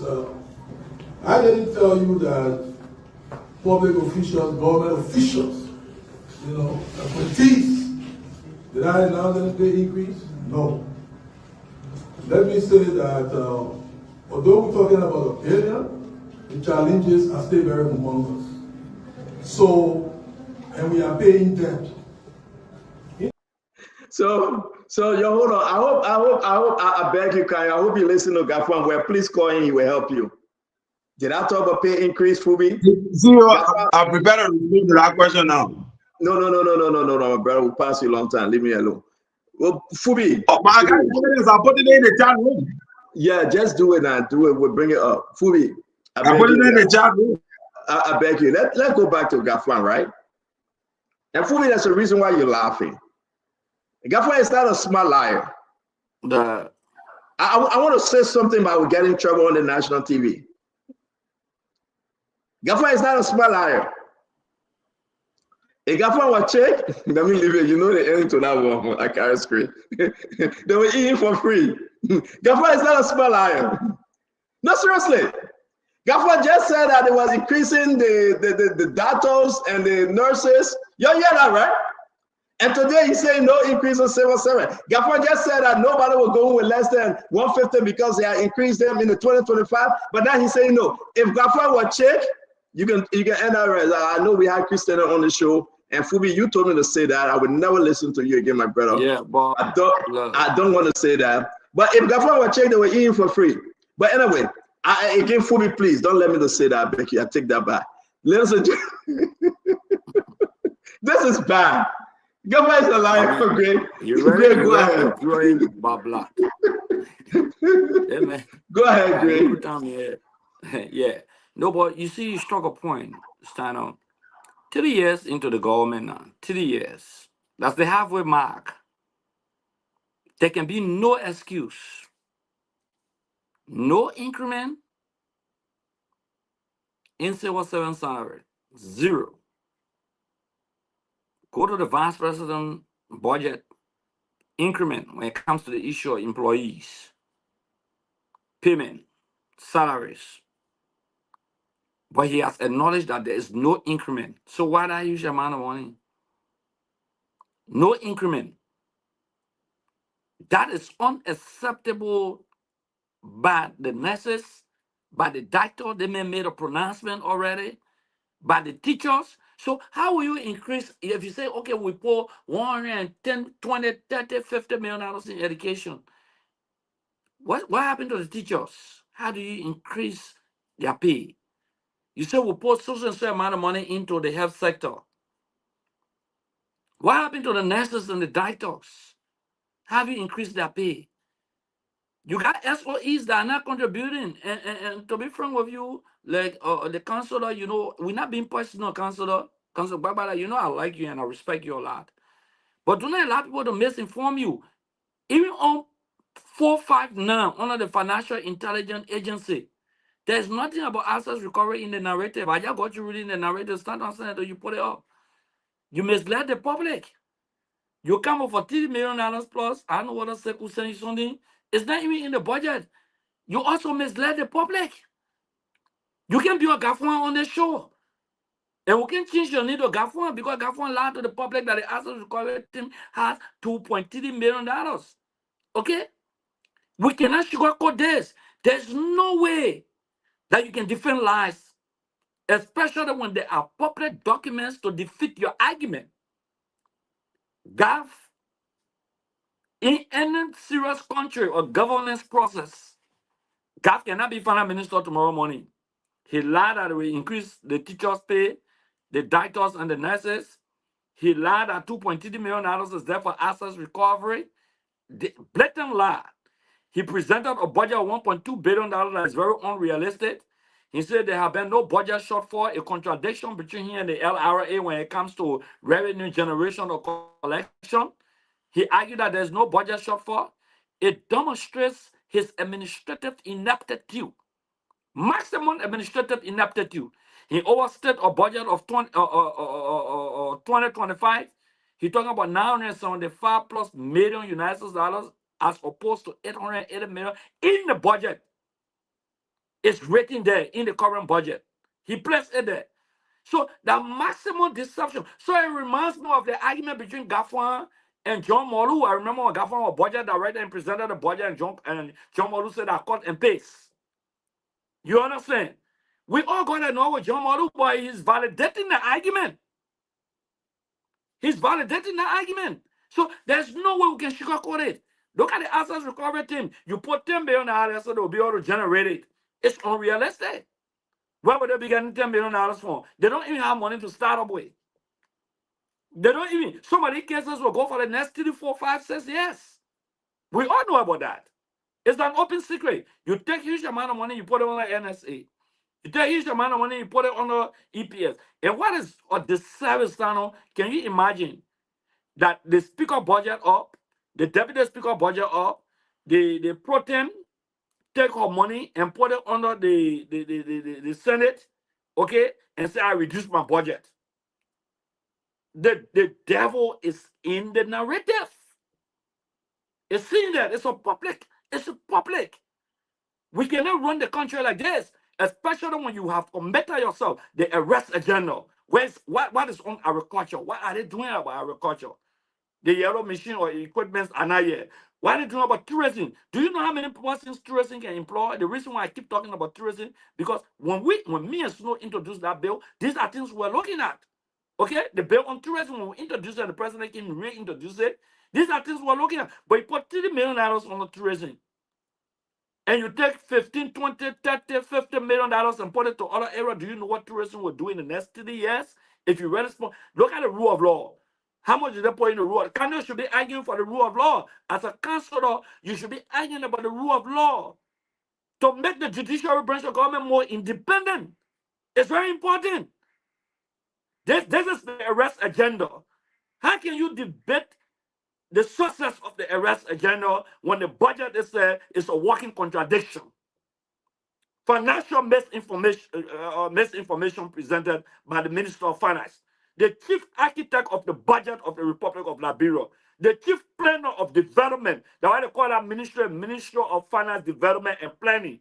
He's the chief architect for planning the forward march and development of the country. You come and lie to the public. You don't only lie to the public, but you make a clear-cut misrepresentation to the public. In any other country, God will resign. He will walk away. Because the guy from the Access Recovery Team, Martin, said there is nothing in the budget that I saw. But God is insisting, the Ministry of Finance state insisting that they have money. Except what my man said under the FIA, which nothing is there but Access Recovery. Nothing in the entire narrative. Stand and put it up and let's see. Nothing is there but access. Not even looking for access. Nothing is there. When they talk about money laundering and other things. This is the argument. Even Great, thank you Managed very Unity much. Palestine cannot sit in all the SOEs, almost 17 SOEs. What a contribution to the budget? What a contribution of LEC to the budget, for example? They Thank are you very much, collecting Greg. revenue. What's the contribution? What a contribution of maritime to the budget? We should look at it. Greg, thank you very much. Of water and sewer to the budget, for example, though my little brother Mo Ali is there. But what a contribution of water and sewer to the budget? What the contribution of other entities of government, other SOEs? What a contribution Great, thank to the you, budget? thank you very much. I got to bring in Emmanuel George. Emmanuel, it's good to have you on. Thank you for joining us again. Let's hear you on these different conversations. If you were following, we can announce. Let me wait for Emmanuel, then I will announce that the Pavel 4 team, they are in the country. Pavel 4, the guy that President Bwaga is giving $364 million to, he and his team from Sierra Leone, they are in the country. We can announce that the Med Mamaka Ability and Albert Che, the energy journalists around Boulevard Palace, they should go there and they will see them leaving Boulevard Palace. That's where he actually staying at Boulevard Palace right now. I can announce that. We're going to send our reporter there to see if they can talk to him. $364 million. He came to get his $364 million deal. Again, there's a lot of stuff happening. You can say what you want to say, but things doesn't look good in Liberia. It just doesn't look good. From one corrupt to another corrupt to the third corrupt, we decide. But God just help us to get to 2029 and the Liberian people will decide. But this one is horrible. Let's hear you, Emmanuel. Let's go back to this budget issue. Your take. First of all, Stanton, let me greet my fellow panelists, Mr. Chesson, Chief Henrich, Councilor Bala, Honorable Russell, and Honorable Gray. It's good to see you all this evening and to our viewers. Look, Stanton, a couple of years ago, we had a president in Liberia. His name was William Aratoba. In 1980, we had a coup, and over the years, Liberians have come to find out that he was a visionary leader who was leading Liberia to a specific place, but we did not give him a chance.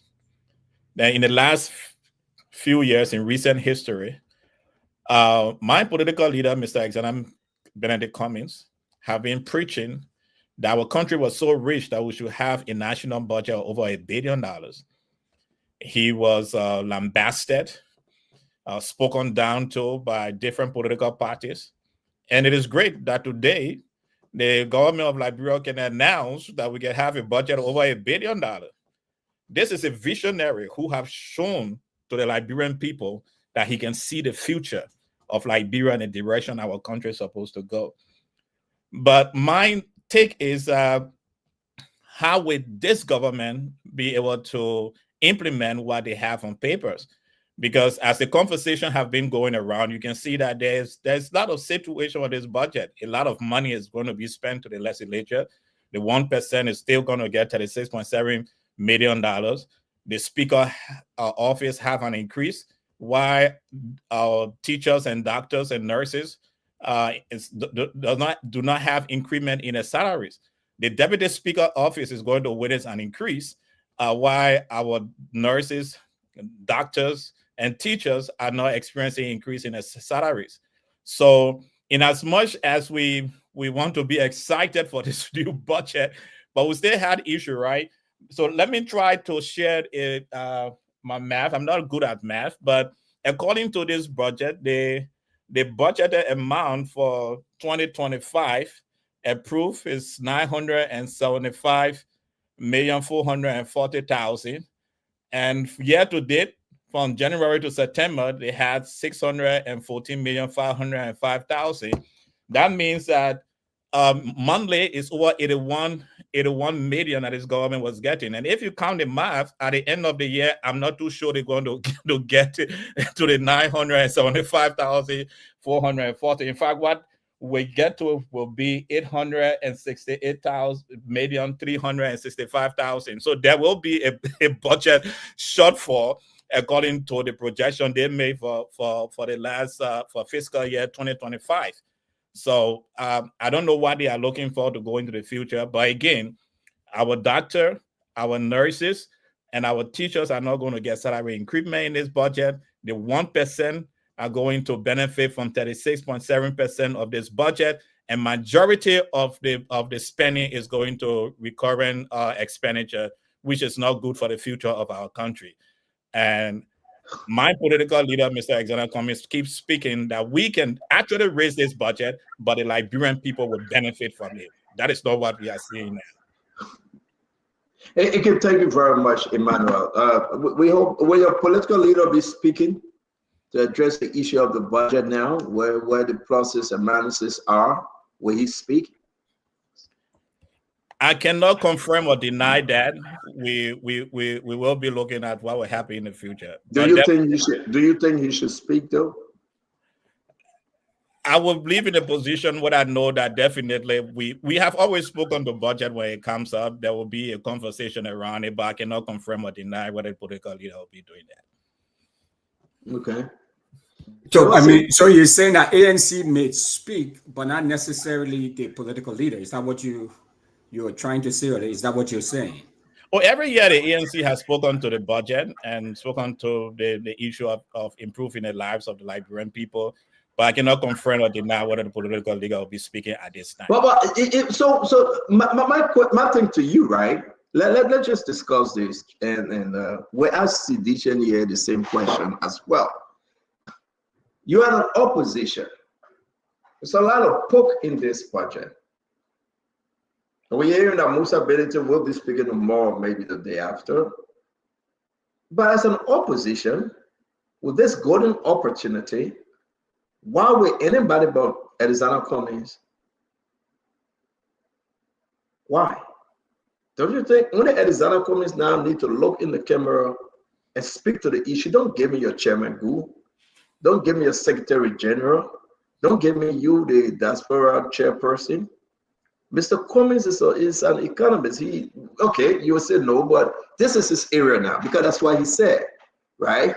Can he lamb by lamb discuss this issue and not tell me about who is a counselor? This is not his area. And so we're asking you though. I agree with you, CEO. I agree with you, Stanton. It's a strong point you are making. What I'm sharing, I'm answering your particular and specific question. And what I'm saying is that at this time, what's the time now? At 7:40 p.m. Eastern time, I cannot confirm or deny whether the political leader will be. It's surprising now. The budget been outside last week. Emmanuel, I like you, right? But you're not being fair, though. The Liberian people looking for that leader, that fighter. The budget been outside last week. And you're telling us 7:14, 7:15, you don't know? Yeah, look on your phone. Maybe they're texting you. Look on your phone. Let's come back to you later. Go ahead, Mr. Russell. Yeah, but Stanton, so what I would say to you, Emmanuel, even if I know you're giving the political, but we recommend if you need that. What's going on with your phone? Mr. Russell, we're losing your internet, though. Can you say that again? Especially since your political leader was the one who talked about raising the budget to $1 billion. All right, let's see what budget and what happened with your internet? We didn't hear you. We are not hearing you. What's happening with your internet? Can you hear us? It says reconnect. Reconnect, Russell. Thank you. So let me come to, before we come to you, Jefferson, right? Chief Fubi, let's just wind down on this thing, though. Is it a bad question? I thought Mr. Cummings should be firing right now before Joia, before Bedete. He's the man, he's the business guru. He's the man of an economic mind. Going to 2 weeks now. Why is Mr. Cummings not speaking, though? I can't speak to that. I think Emmanuel said it will decide. So I mean, get my suspension. No, but it's not because you're suspension. Do you think you have advised Mr. Cummings to speak and speak forcefully? No, the party always come up with a statement in that direction. Well, forget statement. I'm not talking about statement. Yeah, what I'm saying, statement is weak. So you want to tell me that you will tap something and send it over on Facebook? No, you not want to see necessarily. Mr. Public eyeball, you're going to go to the podium and you're going to address the issue line by line. The Liberian people need to be redeemed. But are you telling me that they must put a statement out? Interestingly, Liberian people really don't care about that. You follow whether the comment speak or not. Liberian people will follow what they want to follow. It's not the point, though. It's a political win. It's a budget issue. So we had never spoke Liberian people that ran behind. Yeah, but I disagree with you, my brother. I disagree with you. You don't have to agree, but that's the general strain of Europe. People don't care about all those things. People do care. People do care. We are dissecting the budget, Fubi. We are going through it from one sector to another. Though the budget gets some good issues, like I told Kanyo, right? But you get many bad stuff in the budget. And we are just going line by line. But for you to say, Emmanuel George will wait 7:18 p.m. to text somebody that you may get an answer. If you ask him today, I think he say yes or no. I mean, I don't know. But anyway. Can you hear me now? Yeah, I can hear you, Mr. Russell. Go ahead. Yeah. So what I was saying is that it would be advisable, Dr. George, if Mr. Cummings, your political leader, were to come on or use any sort of public medium to unpack this budget, especially he was one of the first person, he's credited, would be one of the first political leaders or one of the first permanent leaders to talk about raising this budget to $1 billion. So the government heard him apparently. So they've taken it up to $1.2 billion or so. So I think it's only advisable if you were to come back and try to unpack this budget, because there are some good parts of the budget and there is some not so good parts of the budget. And for somebody who understands the economy, who understand financial matters, who understand budgets, who have read big multi-million dollar, if not several billion-dollar budget, it would be good if the public were to hear from him. And I completely disagree with Fubi, that people don't care about this. What say you, Jefferson? And when will CDC come up with their own, with Joia speaking on this issue too? First thing, Stanton, I don't think Cummings have openly declared himself to be an economist. I haven't heard that. Maybe he must have said that, but I haven't heard that. So he needs time. If he must speak about it, he needs time, because he has been the one preaching that our budget can reach to $1 billion. And now it has reached to $1 billion, but it's lacking certain things that he Cummings preached. For example, he says civil service should mean nothing less than $400. But we've seen a budget where there's no increment in the civil service salary. And I mean, that's something he needs to speak to. And the reason why he has been preaching that our budget can reach to $1 billion.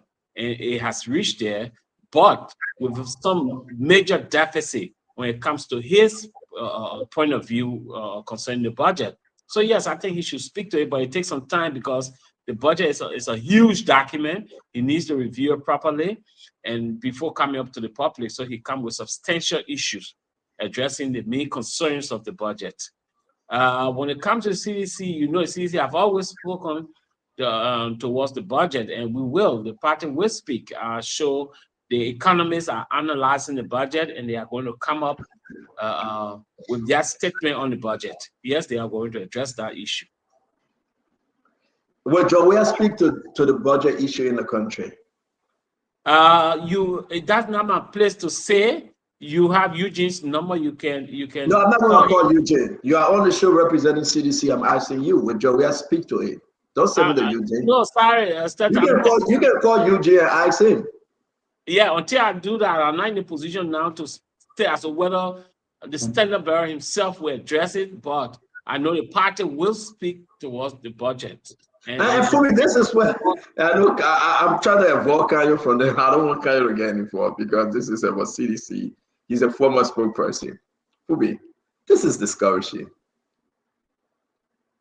Russell, this is totally discouraging. Like I said, people cannot come out, right, forcefully to challenge the government on the government budget. There is a lot of pokes about stuff in the budget. Jesse said the party, you don't know whether they'll come up with a statement. They will come up with a statement. Whether Joel will speak, they're going to wait. Joel will get where, then Joel will talk. Then my brother Emmanuel George. That's what I said. You don't have to correct yourself. The people hear you already. I'm not talking now. You don't know whether Joel will get well to talk because without hearing Joel's voice clearly, he's talking, that he's singing soprano, right? My brother Emmanuel George saying, as of today, he doesn't know. So who the opposition we got? For me, who the opposition out there that we have? No. When I was saying, people say I disagree with me. You know, Joey will never speak to the budget issue. We go where you can, and whether he speaks to it or not, his support base still remains intact. If you follow President Baka, our opposition leader for the Unity Party, he never spoke to the budget issue. Budget year, king and pass, there were no major discussions about that. Once in a while, he would speak to national issues. His support base didn't shrink because he didn't speak to the budget issue. Simeon Fremont have always been speaking to the budget issue. Simeon Fremont support base never grew an inch. Yeah. So, like Brempo don't care about all of these things. There are few that on a general note, the bulk of people don't care about these things. We only hear on radio, they feel excited, get vexed, but at the end of the day, they go vote, they vote who they want to vote for.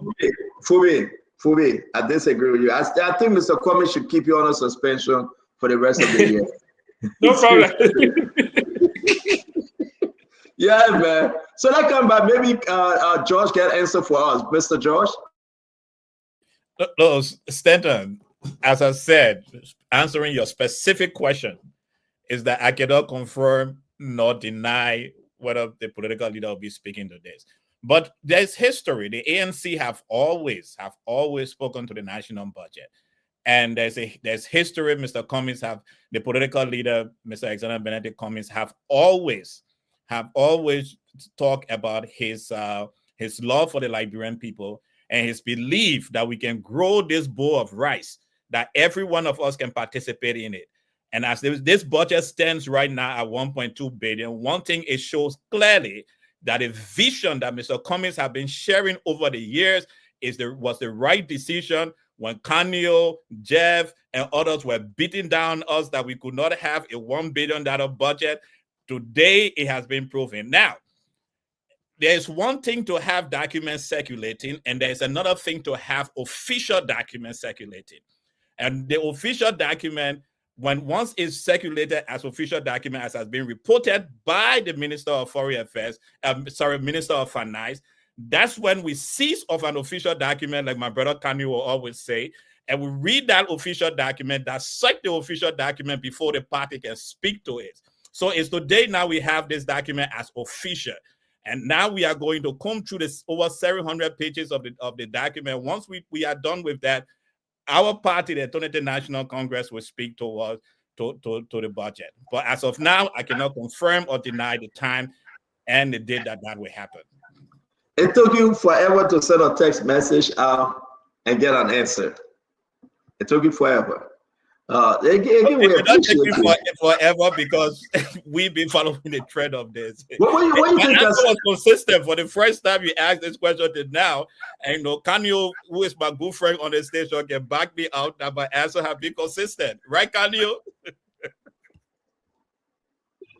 Yeah, you dribbled a bit, but yeah, you remain consistent while dribbling.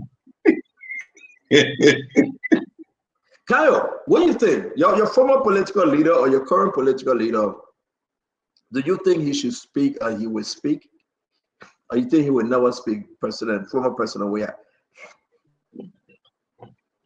Well, I mean, for me, it's not a here nor there. I'm more concerned about what the budget represents for the people. Whether or not the CDC speaks or President Weah speak, I'm sure that is within the province of folks like Jeff and the party and the chief of staff, then Eugene Nangwe. For me, I'm more concerned to see the scrupulous implementation of the good things that you mentioned that are in the budget. For me, that's my concern now. Those good things that you mentioned that are in the budget. You know, I'm an optimist. I always like to see the glass half full. You know, and when you said there are good things, it was heartwarming. Those good things, yeah, of course, and that's what I like about you. But those good things that you mentioned. Now, my concern is, can we allow the budget to be implemented in a way that it trickles down to the entities that really need it? Can that money in education go down to the schools in Lofa, in Grand General County, in Nimba County, in Cape Mount? Can the investment in the hospitals go down to Jackson, Doi, Nimba, Martha, Top Money, Grand General, and all those other smaller places? Let budget implementation be rigorous. For me, that's where we are going now, because we all agree that there are good things, and we should all advocate to ensure that money gets to where it is needed. Make sure our revenue base can support these projections. You know, they are good projections, but at the end of the day, I mean, a budget is just a budget. You must have corresponding revenue to support it. You know, that's what we're concerned. But again, the only part I see when you talk about opposition speaking is that there is very little acknowledgement of the good that you talk about. CEO, you will say, look, I have an issue with this aspect of the budget. It seems to be increasing too much. It doesn't seem people-centered. We can debate it. I agree to some extent, we can debate it. But you will also acknowledge areas, like you said, where there are good things. The thing is, right now you can predict what a CDC statement will look like. I mean, Jeff is here, Akaras is here. You know, if the parties speak, what else will you see in our statement? It will be basically a regurgitation of what Jeff has always been saying. A litany of condemnation, no acknowledgement of anything that's good. At least for ANC, we have somebody like Dr. George. You heard what he said. He said just the expansion of the budget from 880 million to 1.2 billion is good. It demonstrates something. So I can predict that an ANC statement will acknowledge that expansion of the spending capacity of the government.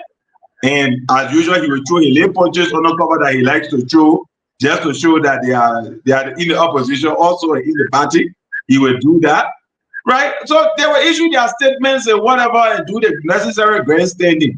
For those of us who don't have political fish to fry like that and just want the country to benefit from improved services and to move forward on a positive note, our concern would be, how can we increase implementation to a level that is effective, that money gets to where it ought to be, that it just don't remain a figure in the document, that it gets implemented and it goes down. For me, that's my concern, CEO.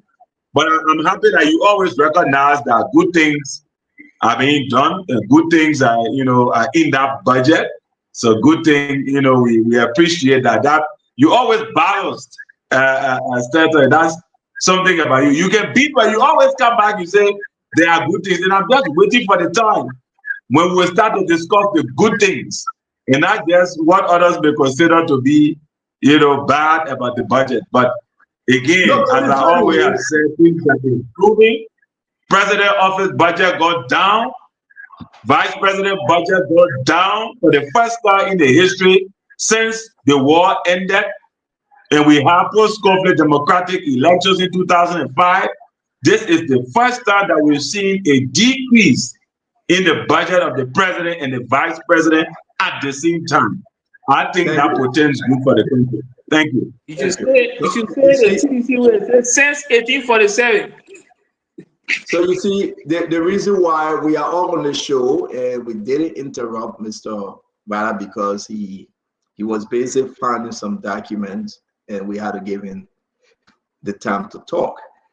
But again, like I said, the Paver 4, let's just branch away. We'll continue with this conversation more. This guy, he did close the deal in Liberia, $364 million. He met Mama Ability and Albert Che at the Boulevard Hotel. He met them. They are negotiating. Whether they are negotiating for whatsoever, the Liberian people will hear that from us tomorrow. But I can announce that this guy, he's in the country, and President Borga going to award him the contract for $364 million. All right, a lot of problem with that deal. I'm concerned, that the country is not proceeding regularly.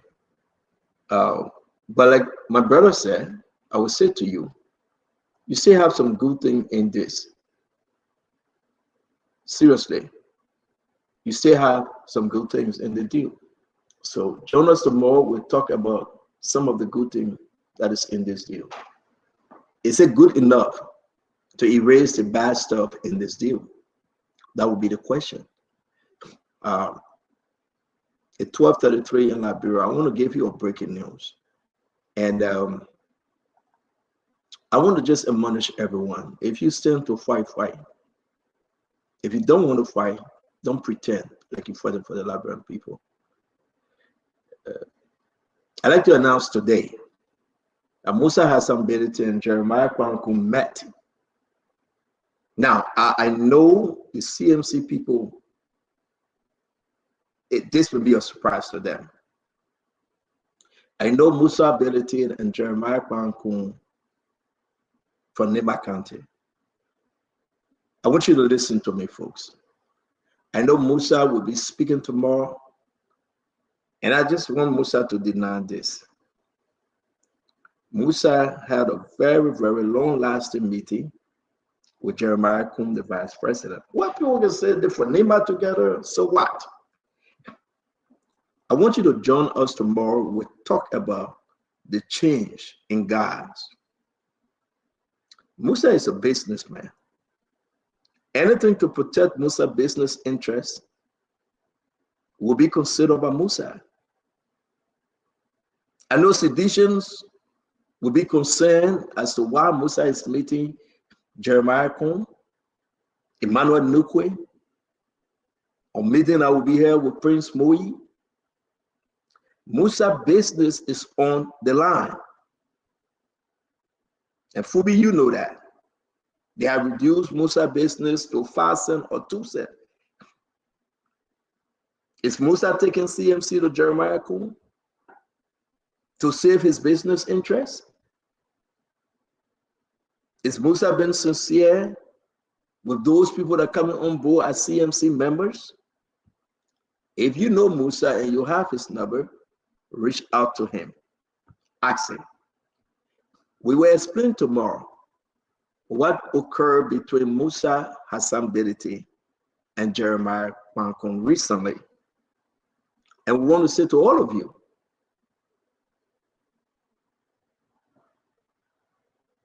does it look good? To me, it is concerning. To me, Brother Warsaw, it is concerning. I love Jeremiah Kuhn. I care less. I like my man Musa, but above all, the business interests come first. So before you run with the information, I'm going to leave it right there and we're going to close on it. The importance of Musa ability and that of Jeremiah Kuhn, the discussion, what they discuss, will tell you tomorrow. Or maybe Musa himself will come up with a statement. What was on the line? I know Sidisha is going to be concerned. I know Sidisha is going to get mad. Call Musa and ask him.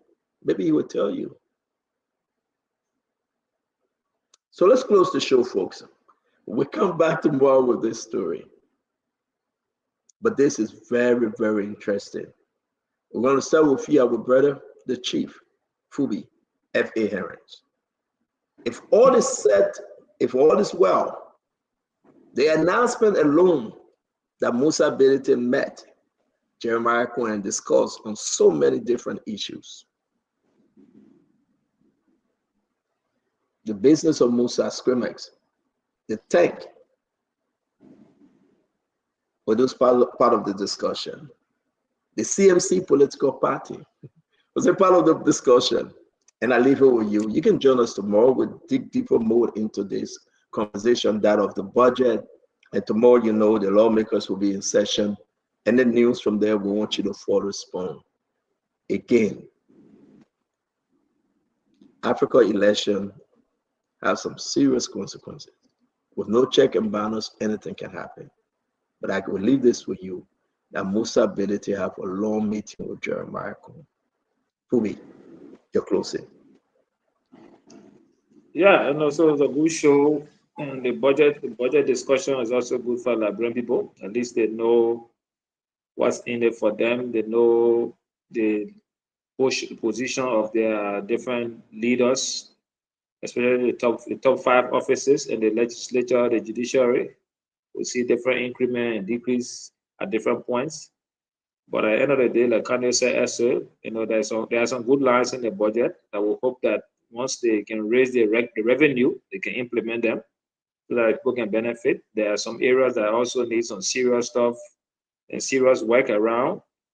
There are some reallocation and readjustment of the budget. So you also see some gaps in the finance ministry, the CSA. You know, there are different, they did some reallocation of the different budget line so that they took for one of them.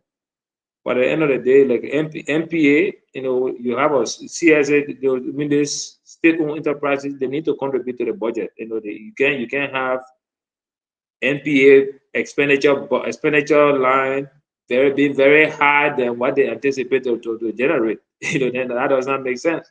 So cut down your expenditure. You know, you can have 40 something million as expenditure, and you have 31 as revenue that you're going to generate. How do you expect to fund it? And you don't have any subsidy from the state. But on the issue of the last point you made about Kuhn and Benete meeting, like I always said, I always tell people, you know, people that don't get personal because of politicians, because only the interest of politicians that they care about.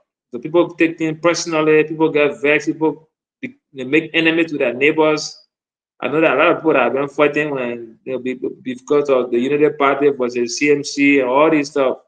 But don't take this thing personal, because they will always meet at some point and discuss their issue. Why you and your neighbor cannot speak, the people that you can't speak because of, them, they will be knocking glasses and having nice conversation and laughing. And you passing around with hatred in your community. You know, so those are just the political side of it. You know, where your interest is where you will go. And that's the beauty about democracy. Is people only rally around their interests. You know, so don't get vexed when you see villages moving with Kun. That's the interest. You know, once they align, you will move. Strange, bad fellows. That's the hallmark of it. So for me, I don't see that as a big deal. But generally, that people have to put their mindset into that to know that when you threaten a man's business, the government has the authority to do a lot of stuff. So Benete also have to protect a business while he puts a CMC agenda. And also you cannot allow a business to crumble because of CFC, you know, and the party not going to find the money to get out of him. Like business money, he needs to drive his own, so he needs to also protect that. At the same time, he pushes a agenda. So let me ask you a question, though. Let me ask you a question. I know we are close to Rafubi. Musa Bedite had a candidate in the race for the senatorial election called Mark Blair, right? Yeah. The heat of the campaign, we received information that Jeremiah Kuhn told Musa Bedite to leave Nimba. Musa left Nimba. Left Mark Blair begging for help. Musa left till after the election. To be fair, let's say as it is. Yeah. When we asked Musa, Musa said, I have a scheduled meetings in Manchester. Yeah. Which was more important? You want Mark Leon to go to the Senate or your scheduled meeting? Musa had no explanation. It was all because, to be frank with you, that Jeremiah Kuhn told Musa, I'm coming to Sacred Play, leave town. And Musa left. How can Musa be a serious man to say, I will fight this government, I will campaign against the government, when Musa now negotiating with Jeremiah Kuhn on so many conditions to save his company? So you're right. How can Musa be a serious political candidate and say, I will fight the government tooth and nail? But he was just told to leave Nima. And not only that they tell him to leave Nima, they told him to leave Liberia till after the election. No, but Kayo, the man asked Jeremiah Kuhn, can I go to Monrovia? Jeremiah Kuhn said no, it was part of our operation. Don't only leave Nima, we'll provide transportation, leave Liberia. And Musa left Liberia. They beat Mark Blair. They beat him. Musa meeting Jeremiah Kuhn again to save company. This Musa, we first consider him to be a serious opposition, but before we finish up, listen, what I'm hearing, what I have and what I just heard, it is like Musa taking so many people for a ride, for the charade, but it's done. If what I'm hearing is true, and I will call Musa, they didn't meet, yes, they met. But where are the conditions that were laid down? I was going to elaborate for the ball. Jeremiah Kuhn, Emmanuel Nukwe, they laid down, Prince Moi, they put down their conditions. The same conditions that they put down that made Musa to leave Nima County. When he went to Monrovia, they called him and said, man, we say leave Liberia till after the election. And the man left Liberia. But for the election, and after the election, he came back. And after the election, he came back. Well, yeah, like I said, this is embarrassing, man. It's politics and the interest. Your interest, where your interest is, the way you will push. So I would not blame me if we reach to a compromise to save a business, because that's the essence. That's the essence of his survival. You know, at the end of the day, all the political stuff that he's running, he needs a strong base and he needs the financial strength to drive it. And the business is key into driving that. And fighting the government will be a difficult task to do. You know, and especially when your business largely depends on government regulation as well. You know, so it's a key stuff for him. So I expect him to just play a game well and be able to find a balance.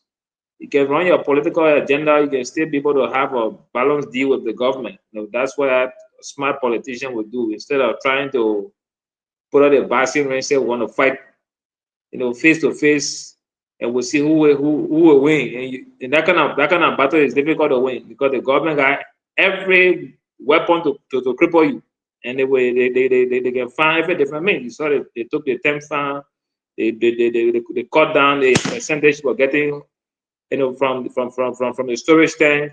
All of those stuff are way to bring you down. And at the end of the day, government knows how to bring it to your knees. And so you just have to find a way to play along and also keep your political relevance. And at the end of the day, you need the money.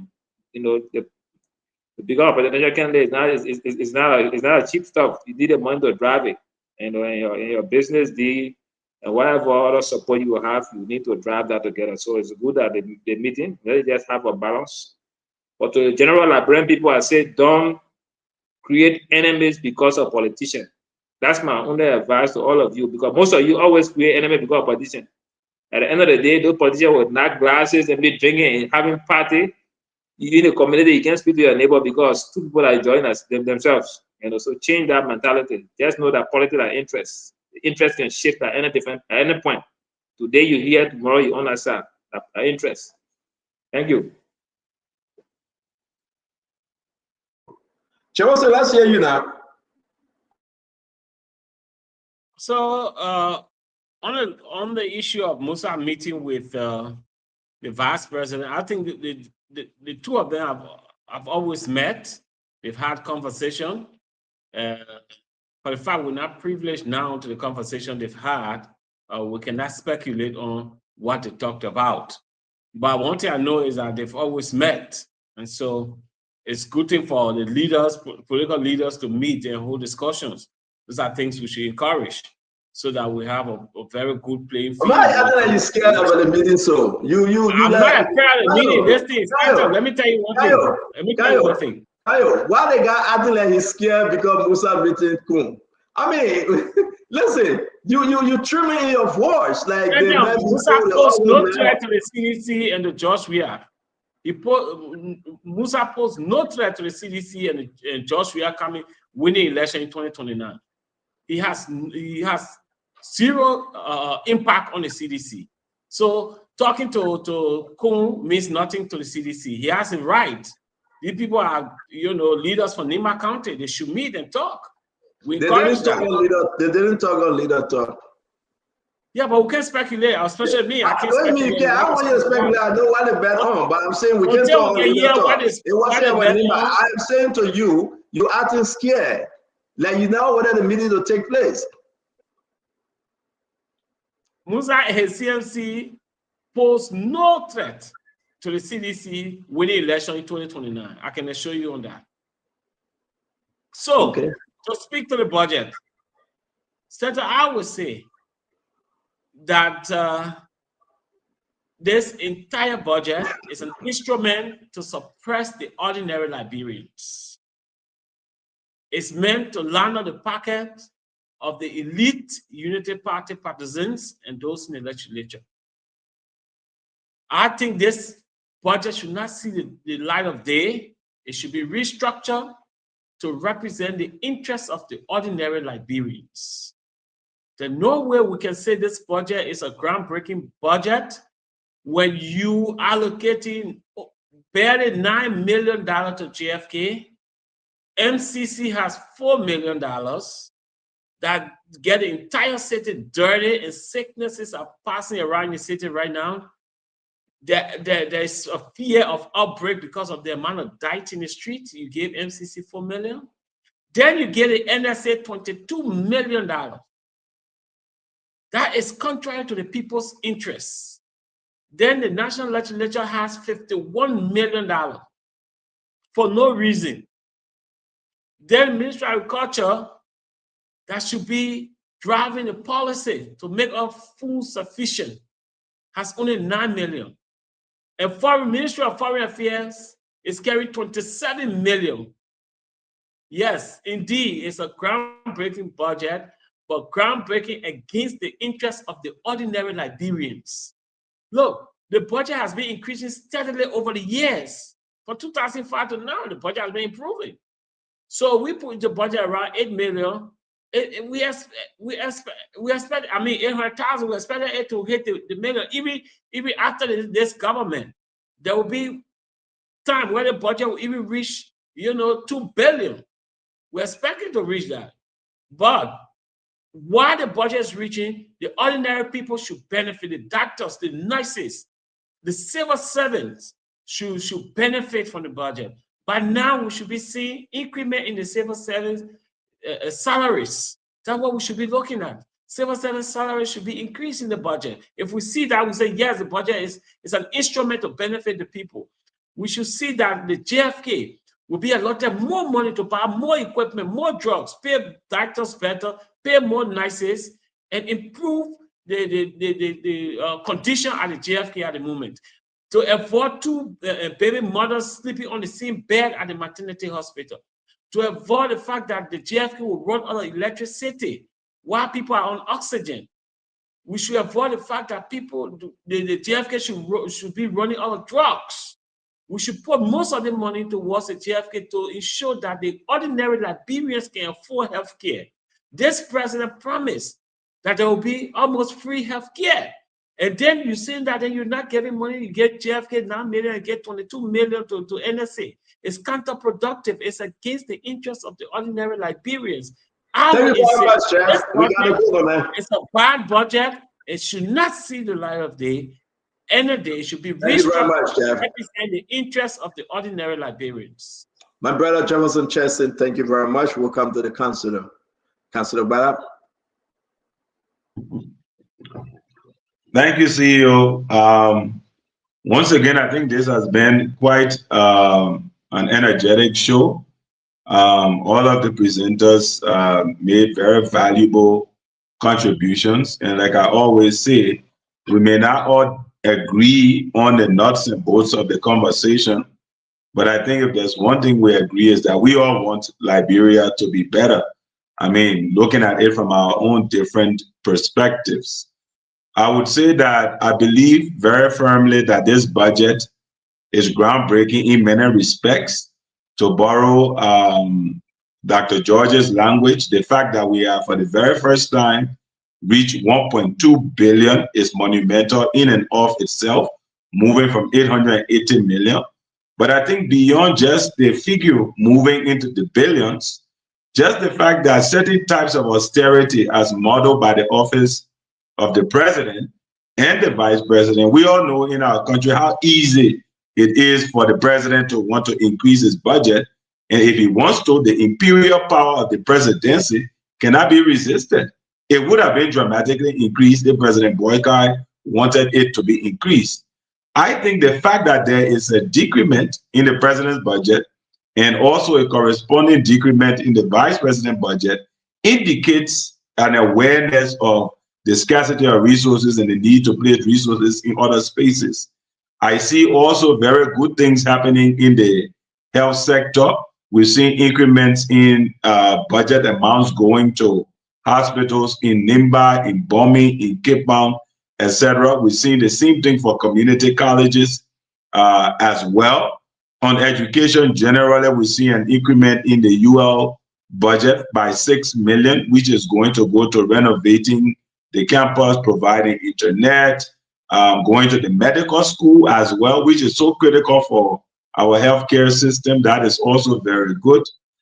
In the rule of law, Akaros asked the question, the DEA budget has almost doubled by 150%. So that is a clear demonstration that the government is taking the drug issue very seriously. The DEA budget, 150% increment. That means it doubled and there is still change added. That amount, I'm sure, is going to go to robust, checks and balances for drugs and apprehending suspects and that sort of thing. So rule of law is also very much there. There's a good bunch of money also going into the judiciary for court improvement, digitizing the docket so that cases can go faster. We didn't get a chance to talk about that, but I hope if we do get the chance to go sectorally, we can look at the rule of law sector in more detail. Even immigration got a bump in their budget by close to $1 million as well. That will help to strengthen security around the borders. And there's a lot that's changing in the budget that we can talk about. So on the whole, I think where the emphasis now needs to be placed, and I always come back to what the CEO mentioned, that there are good things in the budget. And where the emphasis now is robust implementation. Because having this budget at 1.2 billion and the way it's spread out does not mean that there is money in hand. We're going to generate revenue, we're going to finance the budget, but let's ensure that that money gets to where it needs to go. If it's going to Granjida, if it's going to Nimba, if it's going to Cape Mount, Bapolu, let's make sure it gets there to that community college. Let it reach the community college. Let it reach the hospital. Let it get into the local economies, not just in Montserrat. And I believe if we did that very well, it can portend good for our country and it can help our country. Finally, I'd like to end on my own sober note, as always, around the Putu mining deal. I don't know, part of the efforts we've been undertaking the last time, we wrote the National Investment Commission again, outlining what we consider to be potential violations of law regarding that particular deal, laying them down. We're hoping again that the president can look in that direction, because I will know President Boga, the minute he looks at something look bad, he's about to suspend. And when he suspends, jelly your own with God. So we're making some diligent efforts, all in the interest of seeing that the Southeast and the people of Granjida can benefit from this deal in such a way that it can be transformative. So on that note, it's been good. We're hoping to come back in characteristic CEO star. We go in, he just drops a bomb, and Jeff face just went white about these kind of consultative meetings. We hope to hear more about what is happening with the Musa Vice President Kun meeting. But of course, I mean, Vice President Kun is a very personable guy, gets along well with a lot of people. So I wouldn't be surprised that Musa wants to sit with him and to listen to him. So it's something to look out for. Who knows? Maybe the one Nimba thing will take over. But thank you, the CEO. I just want to ask you a quick question, Kanyo. It's very important. You talk about the Putu Mountain, right? You in the office of the representative, though. Why you guys still having problem with the information?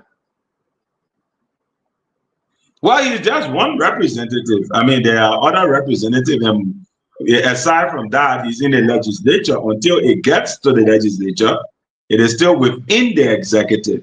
So we have to treat it in line with the different separations that exist. Are you there, CEO? I didn't see you when, so that means I'm here. Can you hear me?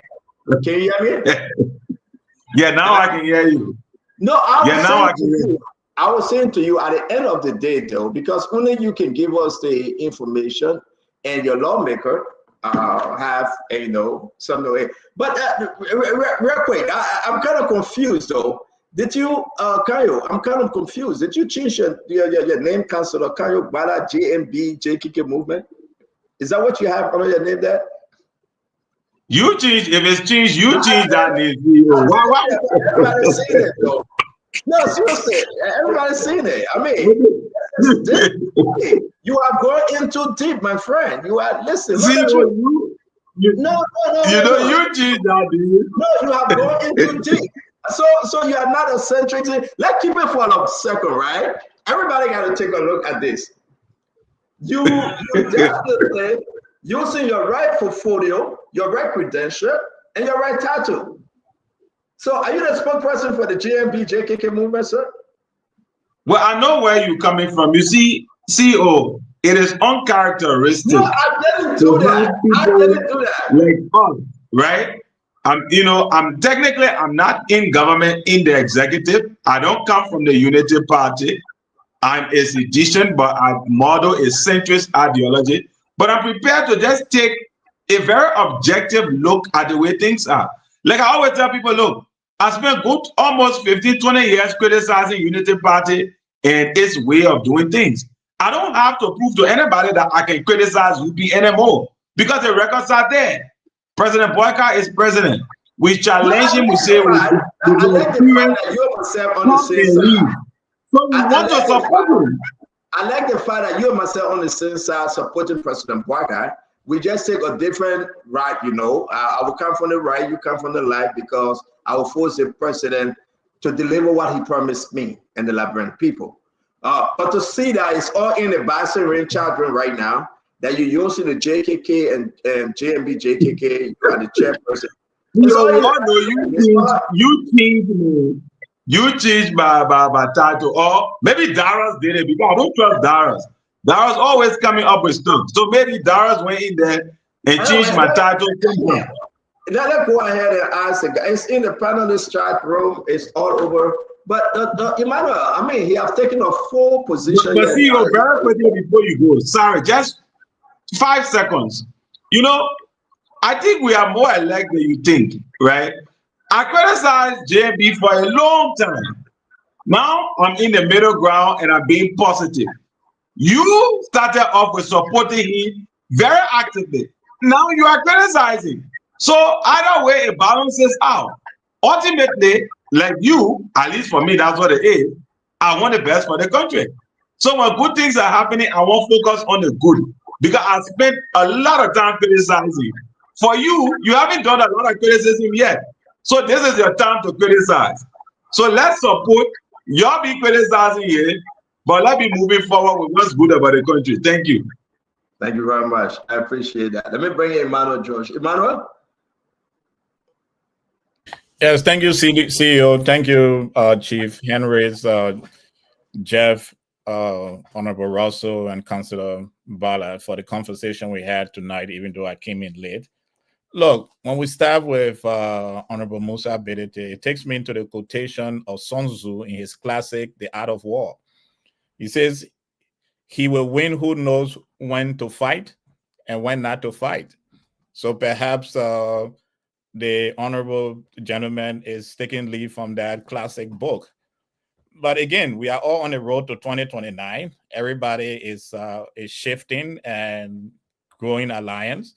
So conversation between Mr. Honorable Bidity and the Vice President will take place. And the Vice President is trying to solidify his ground in Nima County. So speaking to a federal lawmaker from Nima County, it's not a strange thing. And we'll wait till tomorrow to see the rest of the information. You have CEO to speak to it. But at this point, I believe as you consolidate, you have to interact with the players. Now, coming to the budget. A few years ago, a visionary leader, Alexander Benedict Cummings, postulated that our budget can be over $1 billion. Today, congratulations to the Boyka government. They have proven him right, that he's a genius. He's a man of vision. He's a man who knows tomorrow. So I want to congratulate the Boyka government for that. But there's a step we have to take forward. In his postulation, Mr. Alexander Benedict Cummings have stated very clearly that civil servant salaries can be increased to between $300 to $400 a month, minimum salary. That is what we are not seeing in this budget. Mr. Cummings have said that we should reduce the payments to the national legislature. Senator, when I was young, I remember driving with the speaker in his car to go to work in the morning.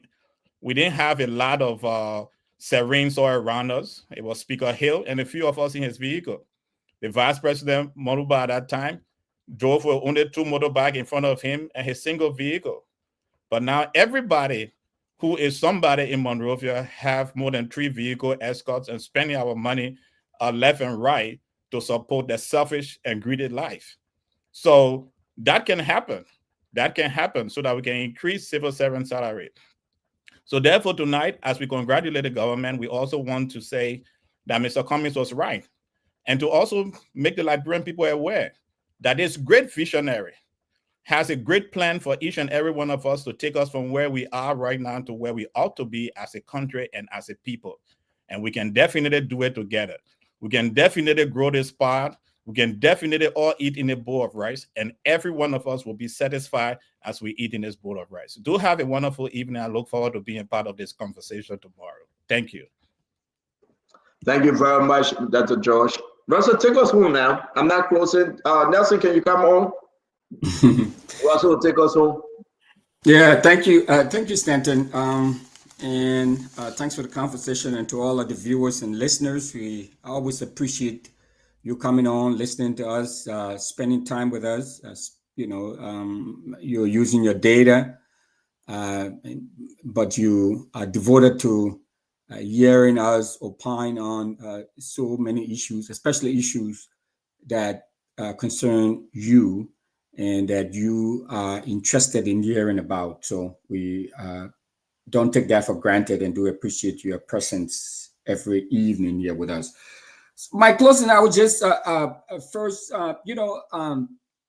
it's great. Mr. Cummings was one of the first prominent person to talk about the budget and had the vision and talk about the possibility of the budget of our national budget reaching to $1.2 billion. But you can have an idea, which is great, but the credit goes to the person who implements that idea. So even though Mr. Cummings came up with the idea, so nobody's looking at him, nobody's giving him credit because it was just an idea, and he's not had the opportunity to implement the idea. So we give credit to the Unity Party and the Boycott administration for implementing, quote unquote, Mr. Cummings' idea. Okay, in the interest of the people. The free port of Monrovia, it is very disturbing and quite problematic, and we must look deeply into this, Stanton. So speaking of the budget, to have a port now, I gave you the comparison between the port of Duluth here in Minnesota and the free port of Monrovia. The free port of Monrovia is way bigger, and it handles much more volume, a larger volume of commodities and goods, and it has a container berth, so it's way bigger than the port here in Minnesota. The Freeport is a major international port, unlike say the Port of Duluth. But the difference is that the Port of Duluth contributes $1.4 billion annually to the local economy of the state of Minnesota. And if we're operating a much bigger port than the port here, the port in Liberia is a major international port, and we're not offering anything, that's issue. That's an issue. That's a major issue that we need to dig deeper into and understand why that is the case. But in the meantime, there have been a lot of allegations flying around about the current managing director of the port. So we also need to dig deeper into that too, Stanton. Why is the port not in the position to contribute to the national budget, to the national pie?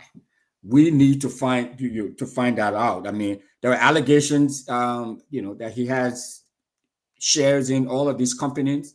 Why, being the port manager, that's a major violation, major conflict of interest that needs to be investigated. I'm not accusing of anything. I'm just talking about the allegations that have come out.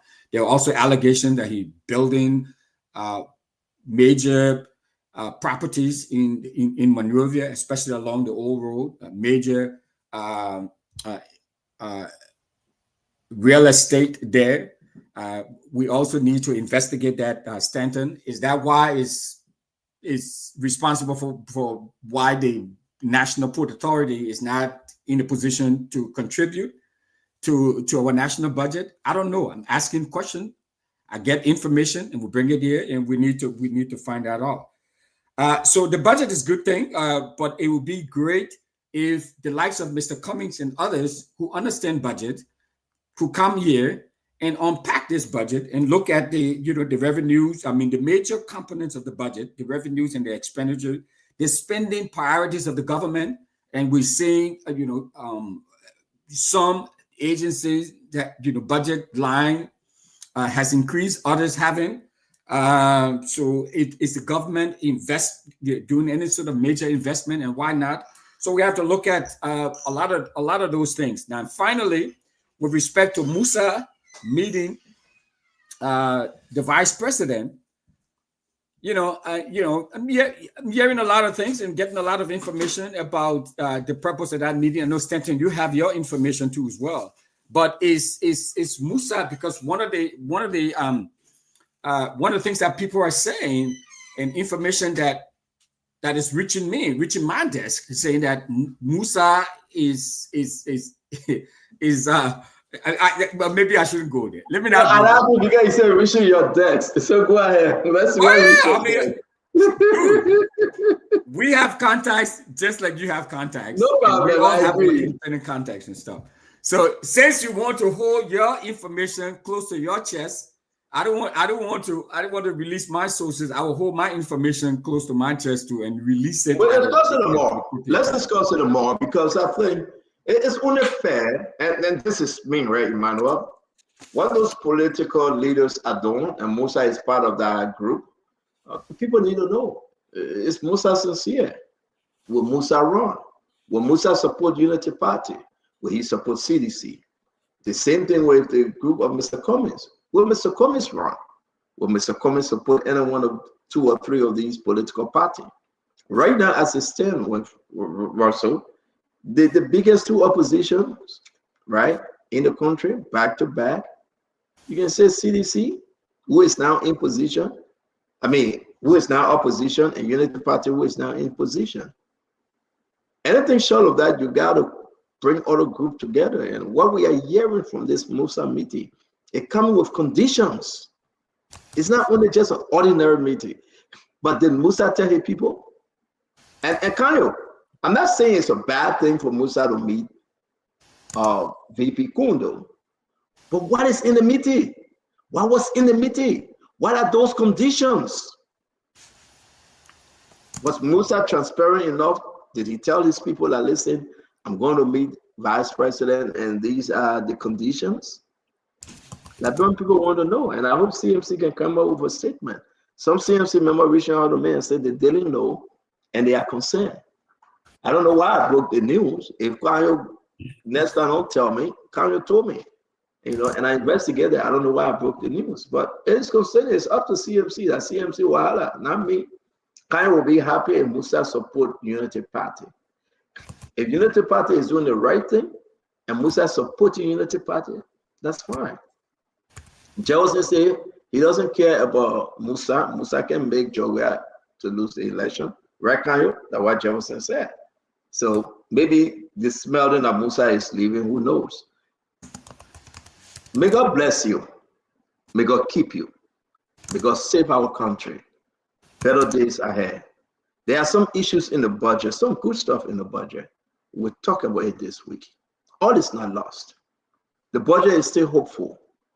But there are more bad things in the budget than the good things. So after we discuss the bad thing, we end with the good things. Have a good night. Be safe. Be blessed. Thank you, guys. Nelson Colette. Hey, Nelson, you are changing your schedule. I feel for you. Let me be fair with you. I think your schedule is conflicting with your job by going to the Senate. Right? No, but I'm good. I'm up. I'm awake. No, I know you are awake, but I say I'm thinking about you waking up in the morning, going to work. But I want to say pre-congratulations to you, Nelson. You will be graduating when? Can you tell the audience? You are graduating from which university and in what, It's on what Friday. discipline are you graduating in? Go ahead. Yeah, the graduation is actually on Friday, and I'll be graduating from the AMU University Mass Communication Department, and it's been a long journey. It's one that I'm grateful for. I'm so grateful to everyone who has been a part of the journey, the network as well, and yeah, I'm glad that the day is are we going live with your graduation on Friday? Probably. I don't know yet. Can we go live? We want to say pre-congratulations to you. We are happy that Yes. And you will continue to go. It's a great achievement. Like James Goodday, we are so proud of you, Nelson, and we wish you Godspeed. Go for it. Don't stop. And and AME, it's a great place to go to school. And we say thank you. And we know you're going to go live. We want to see you marching. We want to see you getting your degree. We want to see you happy. And we say thank you for everything you're doing continuously for the network and for the people of Liberia. I know we'll discuss here. I know you will be live. And also, we hear that Madam Titi will be graduating 2 days from now, which of course will be on Wednesday. And again, we want to say congrats to Madam Titi. And Diamond, I don't know, he has not sent us his information, but he should be graduating as well. Also, we want to recognize Lorena, who will be graduating also. A lot of graduates from the Spoon Network. And our hats off to all of you guys. May God bless you. May God keep you guys. And may God bless the network. Because of you, we are moving strong. And because God first, we are family. Congratulations to you, Nelson. Thank you, sir. We're happy for you. Thank you, sir. Yes. You're welcome. Have a good night. Yes, sir. Yeah. You too. Oh.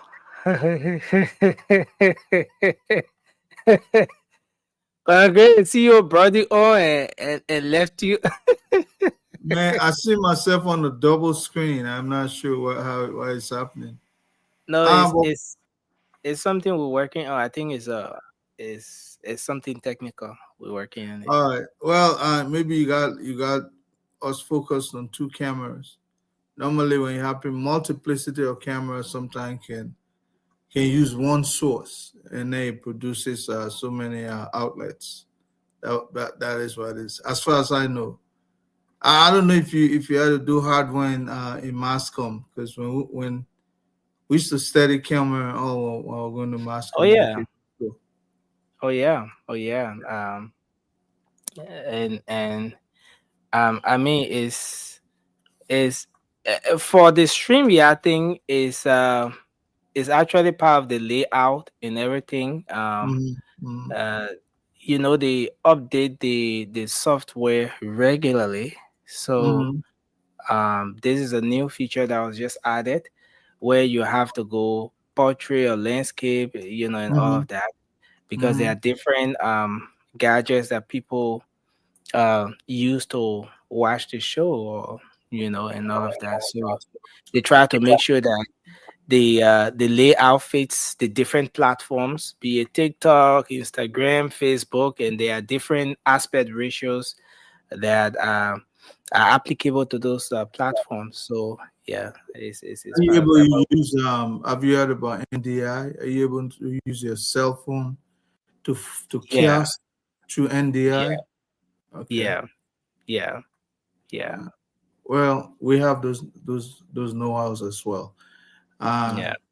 Yeah, but congratulations, man. I mean, why so? It's like all of you took off to study at the same time because you're graduating almost simultaneously as a group. Yeah, I don't know if all the other staff that sent on called, whether they're actually graduating, but you said Damo, you said TD, almost everybody, man. What's going on here?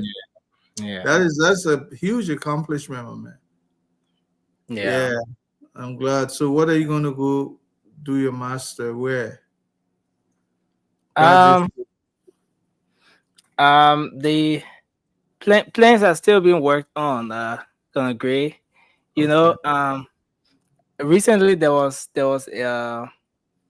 a souvenir book that circulated with this young man whose information had Liberia would decide, and it just speaks to the fact that we make so many plans, especially for university, for studies and all of that. By the end of the day, the reality kicks in, and sometimes it doesn't go as planned. I remember in 2016, I graduated with an associate degree, and so the calculation was that in 2 years' time, okay, I'll get my bachelor's. But imagine 2016 to 2020, 25 is about 9 years. almost 10 years. So, but plans are actually being worked on. Yeah. Well, I'll tell you what. I've seen some some reports coming out of the University of Minnesota, and they talk about the Graduate School of Mass Communication. I will look around there, sniff there, and see what they have. And maybe I can send you some of those documents. Some of those things, they are more flexible, especially the University of Minnesota. They're more flexible to foreign students. Okay. And when once they get you over here to make sure they cater to your tuition, they have philanthropists who are just waiting to help people, especially from countries like ours. So I can look there and then send you some of those information, and maybe who knows, you might Yeah. be a lucky guy, man. It's never too. It's not impossible. Let's put it that way. Yeah. Okay. Thank you, Conagre. And All right. yes, sir. Well, have a good And night, man. yes, Congratulations sir. again. Thank you, sir. Thank you, sir. You too. Yeah. Folks, we want to appreciate everyone for being here tonight. It's been a great show. Thanks for your respective contributions, whether calling in from the very start of the show or sharing the program tonight. Just being part of the show, maybe just listening. We appreciate everyone for being on tonight. Spoon Talk will be back tomorrow. You can make up time to join us. Until then, I'm Nelson Colette. Have a good night. Thanks to our partner radio stations as well, all of the stations that have been relaying the program, Voice of Liberia, and the many stations across Liberia. We appreciate everyone. We look forward to being here tomorrow. Until then, Archie Unbreakable Tabet, thank you for being here. John Fireman, we appreciate you. Otaka, thank you as well. Amos Moses Weaver, we appreciate you, Mr. Weaver. Nelson Amos Pai, thank you as well for being here. Jimmy, we appreciate you. Helena Flomo, thanks as well for being here tonight. Opio New Johnson, we appreciate you. Mark Vic, that's Vic Merck, thank you for being here. Robert Godne, thank you as well. Let's hope we can be back tomorrow. Until then, have a good night and bye bye for now. Yeah, those balls. Yeah, those balls. You from Panjama, Maryland to those balls. Yeah, to those balls. If you eat get found, crazy like my brother, to those balls. You got a small TV, you got a small radio, to those balls. Yeah.